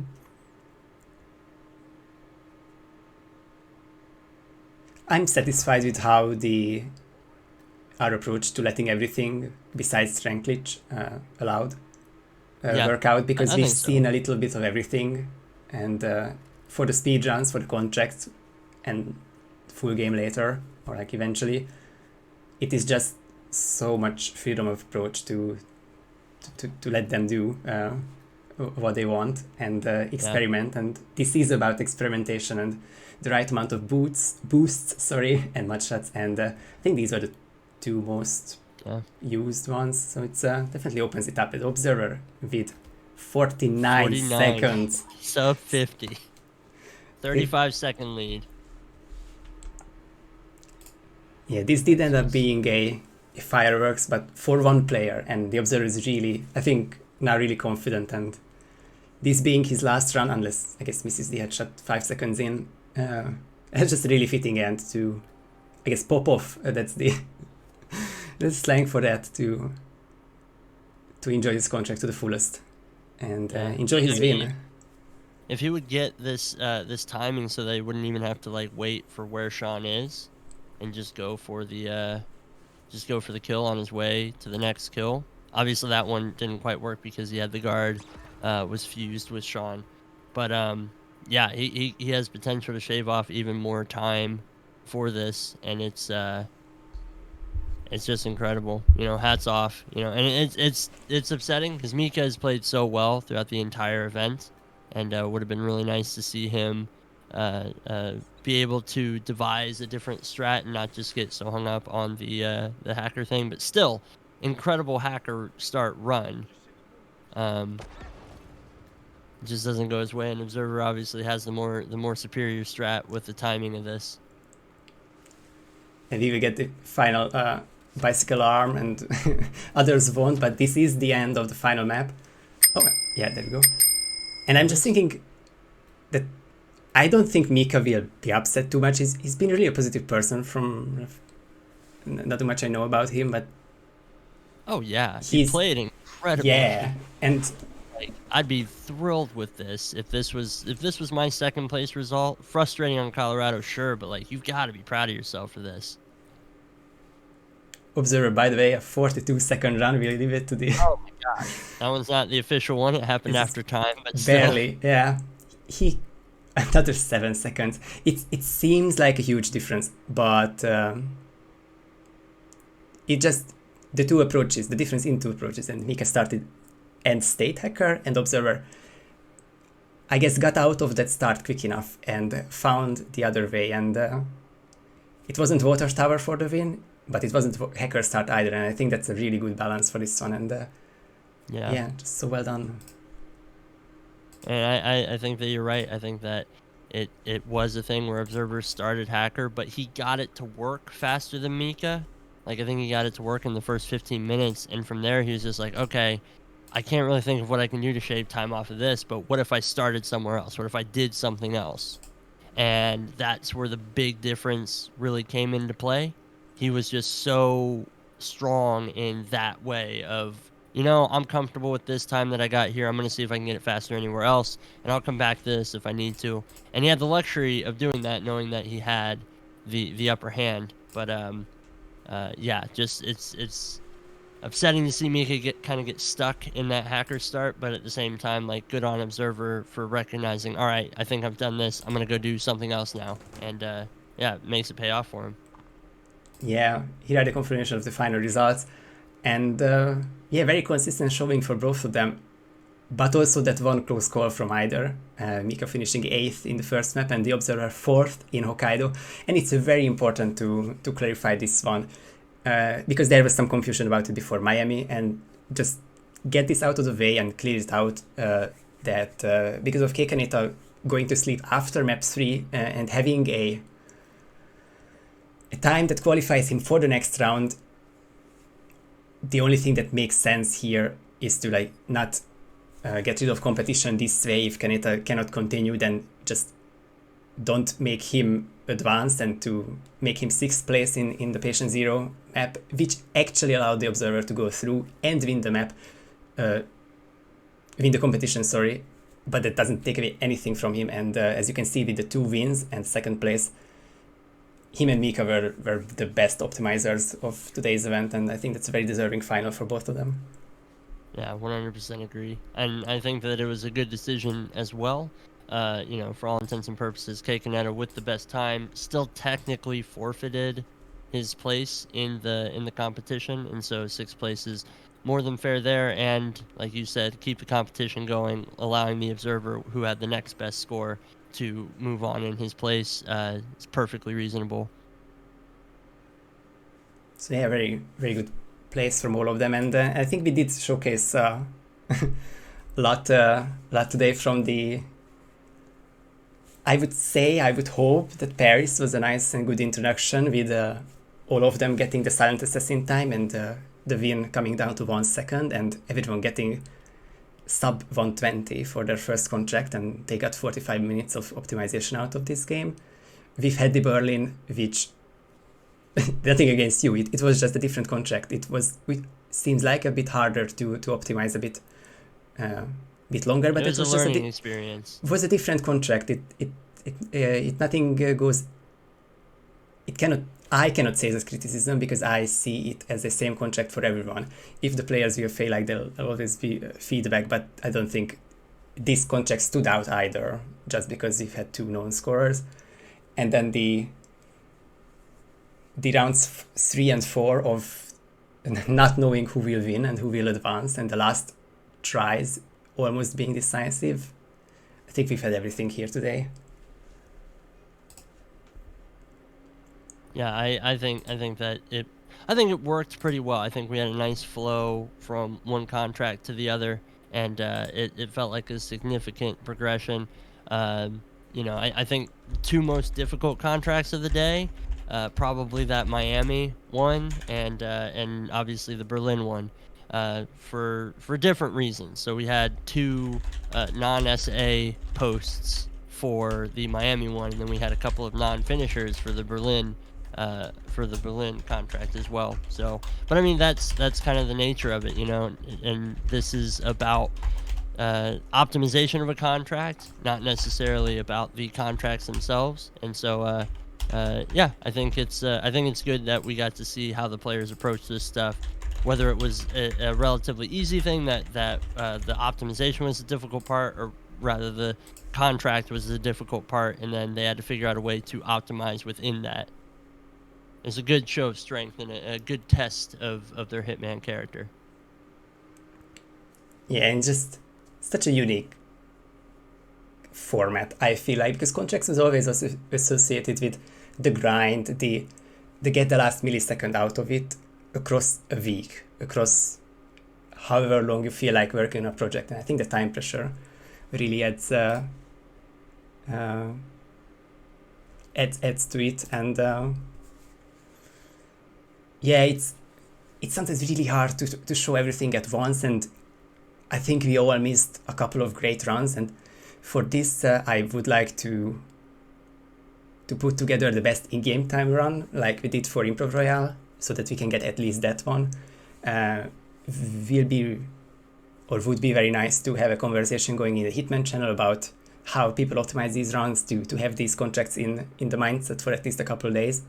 I think we can make it a bit longer, a bit, like we made these contracts, they played it for a couple hours, but it doesn't have to end there. And we'll see how low can people bring these one down, and I'm really curious about that.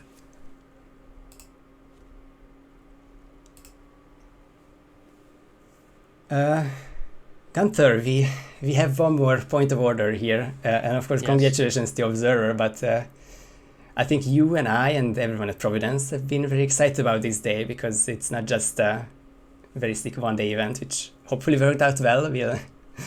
We'll discuss it, of course, and listen to feedback. But this is also the first proper roadmap reveal stream, or it's not the stream of the roadmap reveal, but we also stream it so that everyone gets to know what happens to us in the next 2 months. We looked the at after it. show. Yeah. Sorry. We are looking to fill June and July with exciting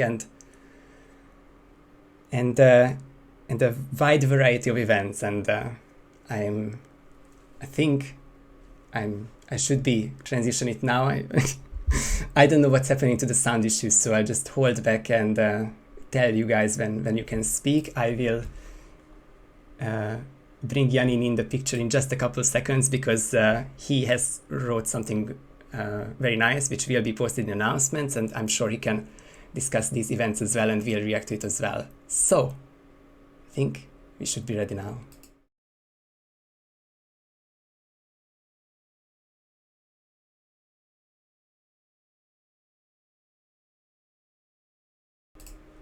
I have my sound, and I have your sound as well. So here is our summer Providence roadmap. Yanni, please take it away. Let's go. Hello everyone. Yeah, there you see our nice summer roadmap. I think it came out really great. A lot of planning has gone on to this. And okay, apparently I'm all once again too loud. I'm fixing it. Yeah. Yeah, all good. Yeah, hello everyone. So as you can see, first point of order is already done. We had contract wars for today. It was a great event. And then already next Saturday, we're returning will be Team Roulette 4. We just had Team Roulette 3 a few weeks ago, and everyone seemed to love it. So we'll return soon with Team Roulette 4, and this time not on a Sunday but on a Saturday. So maybe some more people get to play. I know that also was an issue last time. So yeah, that might be better for some. And yeah, we're not really stopping there. Directly after that, in the next week, we have HITMAN Gauntlet. And I mean, that probably won't say anything to you, but it's a new concept we have, which is designed to be like the ultimate Hitman challenge. It will combine roulette, bingo, speedrunning, and contract, all in one event. And as you see, it's only a 1 week event. It's a bit of a test event for us, you know, because it's like we want to see if the concept works. Maybe we can expand it upon it. But this is a limited event for only 8 players, 1 week, single elimination, so that we can test out this cool event. And of course, not every, you know, if more than 8 people are interested in it, then not everyone gets to play. That's how it sadly is. But you know, it's just a small test. And but we do guarantee we will use our Providence rankings to determine the best 8 players of those will get to participate. The rest, you know, you don't, if you sign up, we will guarantee you a show match, so you definitely get to play 1 match at least, like a stream, like just like in the tournament, streamed admin show match, so you can experience the Hitman Gauntlet mode, because I think it will be really cool. And also, before sign-ups and the event happens, next Thursday, that should be the 2nd of June, Chris and I will play a show match, so you can see how that all works. You know, it's a bit a lot of, you know, I'm talking about a lot here, but yeah, you can look at watch next Thursday the match, and then I think it'll be a lot clearer. Also, we will have if it's too much to follow right now, I will post something an announcement after the stream is over. Also, I'll just go through the roadmap, and then please feel free to ask any questions afterwards. I'll be happy to answer them, and my fellow casters here too. And after Gauntlet, the week of break, no, don't want to have constant events. It also gets a bit too much. And then we have Roulette Relay, which is a concept by Gunther and Barbecue, which is, yeah, as you might expect, actually, it's a relay race. So, not from traditional sports where you know, one player, one athlete or whatever, does their job and then gives to the next team member, and etc. And this will be the case here too. We have teams of 3, and they will get, as it stands right now, they will get 6 spins, and then try to complete all these spins as fast as possible. Of course, only one player plays at a time. So, but as soon as they finish the spin, the next player can start. I think that will be really, really cool. And yeah, that is another week of that is a 2-week event. So I think there will not be limited. Then we'll have again a week break, and then we have on Saturday the 9th of July we have Bonus Royale. You might be familiar with Bonus Roulette by Fusk. It was an event posted a while ago in 47 Speedcon community, and basically it's just it's normal roulette, but not on the normal missions, but in the bonus missions, which there are a lot of in Hitman actually. That has been really, really fun, really improv. No one really knew what they were doing, and a lot of fun to watch and play. And we'll be bringing. We don't really have space for that for like a multi-week event for that, but we're going to be bringing that back as a royale type event for one-day event. And you should all be familiar with the royale-style format. I mean, we kind of had a royale-style format today, so you know, we'll play until one player is left standing. I think that will be really fun. Also, bonus royale.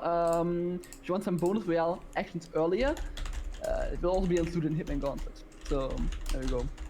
And another week of break, and we'll end the summer with Rivals Pro, which is a concept by GK Punk.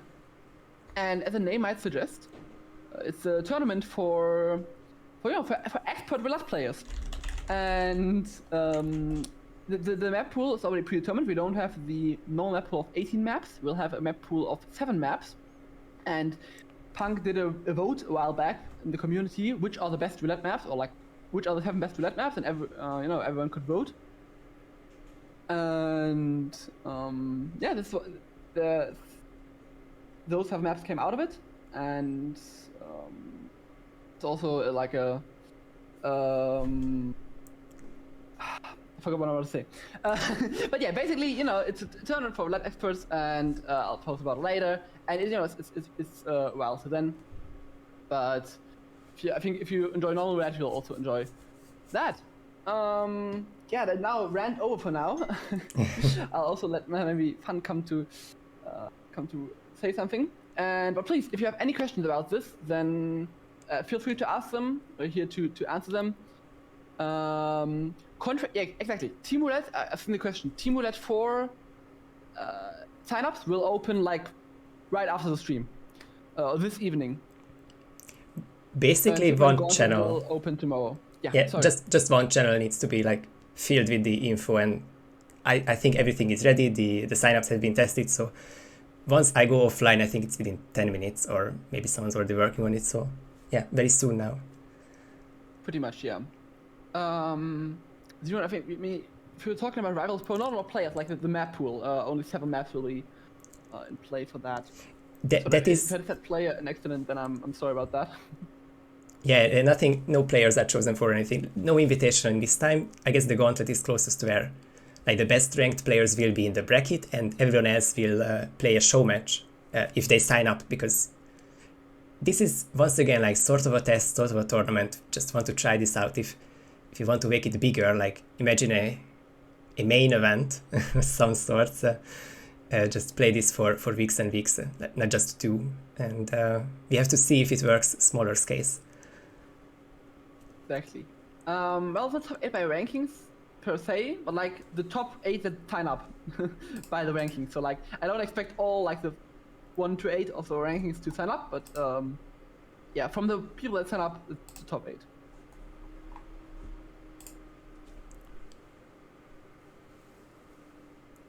Teams are chosen randomly? I don't think so. I think you can. I mean, you can definitely sign up as a team. You have some teammates, but if you have no team, then we'll have some sort of system where you can find team members. The Rivals Pro is it's also an open event. Everything is open here, and there are a couple extra twists this is Punky's event, Punky's concept, which of course Providence works on, and there are most twists in the works, which I think are going to be really exciting, really unique. It will be roulette, it will be vanilla roulette, but the way it will handled is, I think we'll have some really exciting times with that. The 7 map pool is one aspect, but I think the only one that we should for now, and we'll let Punky reveal more. And of course it's almost in 2 months, so don't want to promise much, which could change until then. The goal of it is Punky's a big fan of like professional esport style like setup, like tournament setup, and so it's kind of bringing that to what roulette is. And it's a really cool concept. I'm looking forward to seeing it more fleshed out because I know it's going to be awesome. I absolutely agree. It will be. The professional is, everything is there. Rivals Pro, the professional aspect of Punky, and we make it happen. But we also have you in the chat, Gunther, and are you excited for Roulette Relay? And I'm so excited for Roulette Relay, baby. We are going to. It's also going to be a test event. We'll obviously probably change stuff up afterwards, but the way that Barb and I have written up the rules and stuff, we're both really excited for it. It should be a lot of fun. Hoping basically to bring some longevity to the team roulette style of play, just because a lot of folks really seem to enjoy being able to play Hitman roulette as part of a team. And so we're trying to take as much inspiration from that while still making it a unique event. And then with the 3-player team, obviously, just making the rosters a little bit more beefy and stuff. It should be a lot of fun. We're really nervous, but we're also really excited at the same time. I'm just excited because it will be all great events. Yeah, I think that's a pretty good summary. And looks like there aren't really any further questions yet. So yeah, I'll thank you for letting me hop on and maybe rant a bit about the great roadmap. And thank you, Crudy, for the design. Yes, thank you. Exactly. Neil forgot about that. Thank you, Crudy, for the roadmap design. And I'll hop off, let you finish off, and then we'll see each other in Discord. If you have more questions, then feel free to ask there. Sounds great. Thank you, Janini. He will drop the roadmap announcement, and it will make even more sense there with all the dates, and we will populate the events channel so that you can see when signups will open.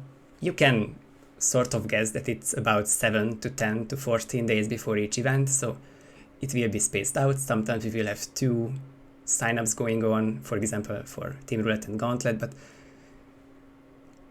don't really think that any events should be overlapping here. We've had plenty of time to work on this roadmap, and we think it should be a really exciting summer.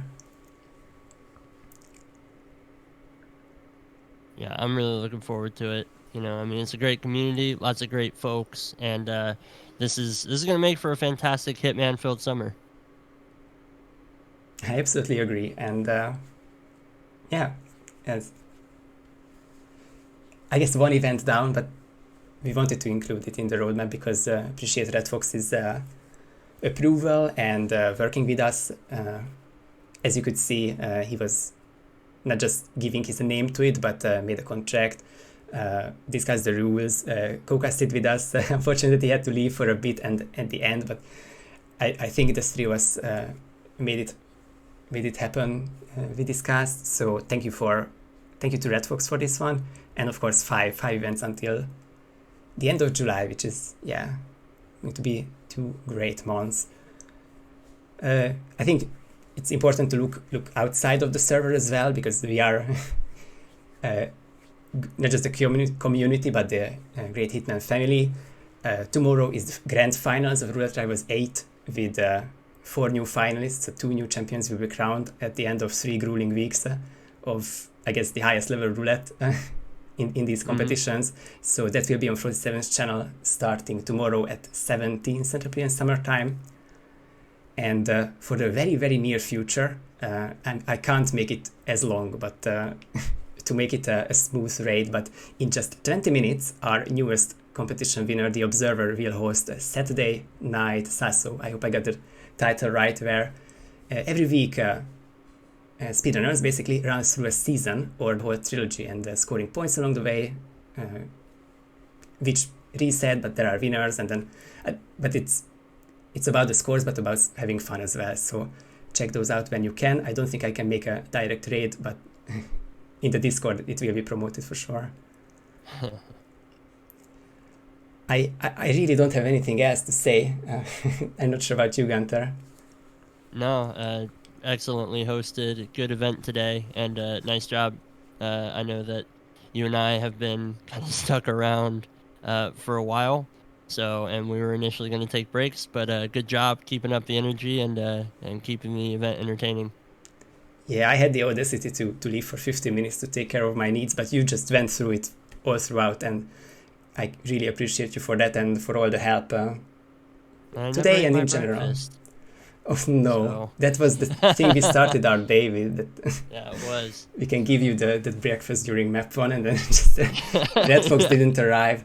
Happens, but It happens. Worked We out. do what we can, but no, it's a blast. You know, no other people I'd rather do it for. So well, that I really appreciate, and I appreciate everyone for watching this one-day event called Contract Wars 4 by Redfox and Providence. And I hope you all enjoyed it. Congratulations to the Observer for becoming our next Providence event winner, our Providence operative. Okay. And yeah, see you guys for the next event and the next tournaments and the next what HITMAN and the communities have to offer. Have a nice evening, everyone. Bye-bye.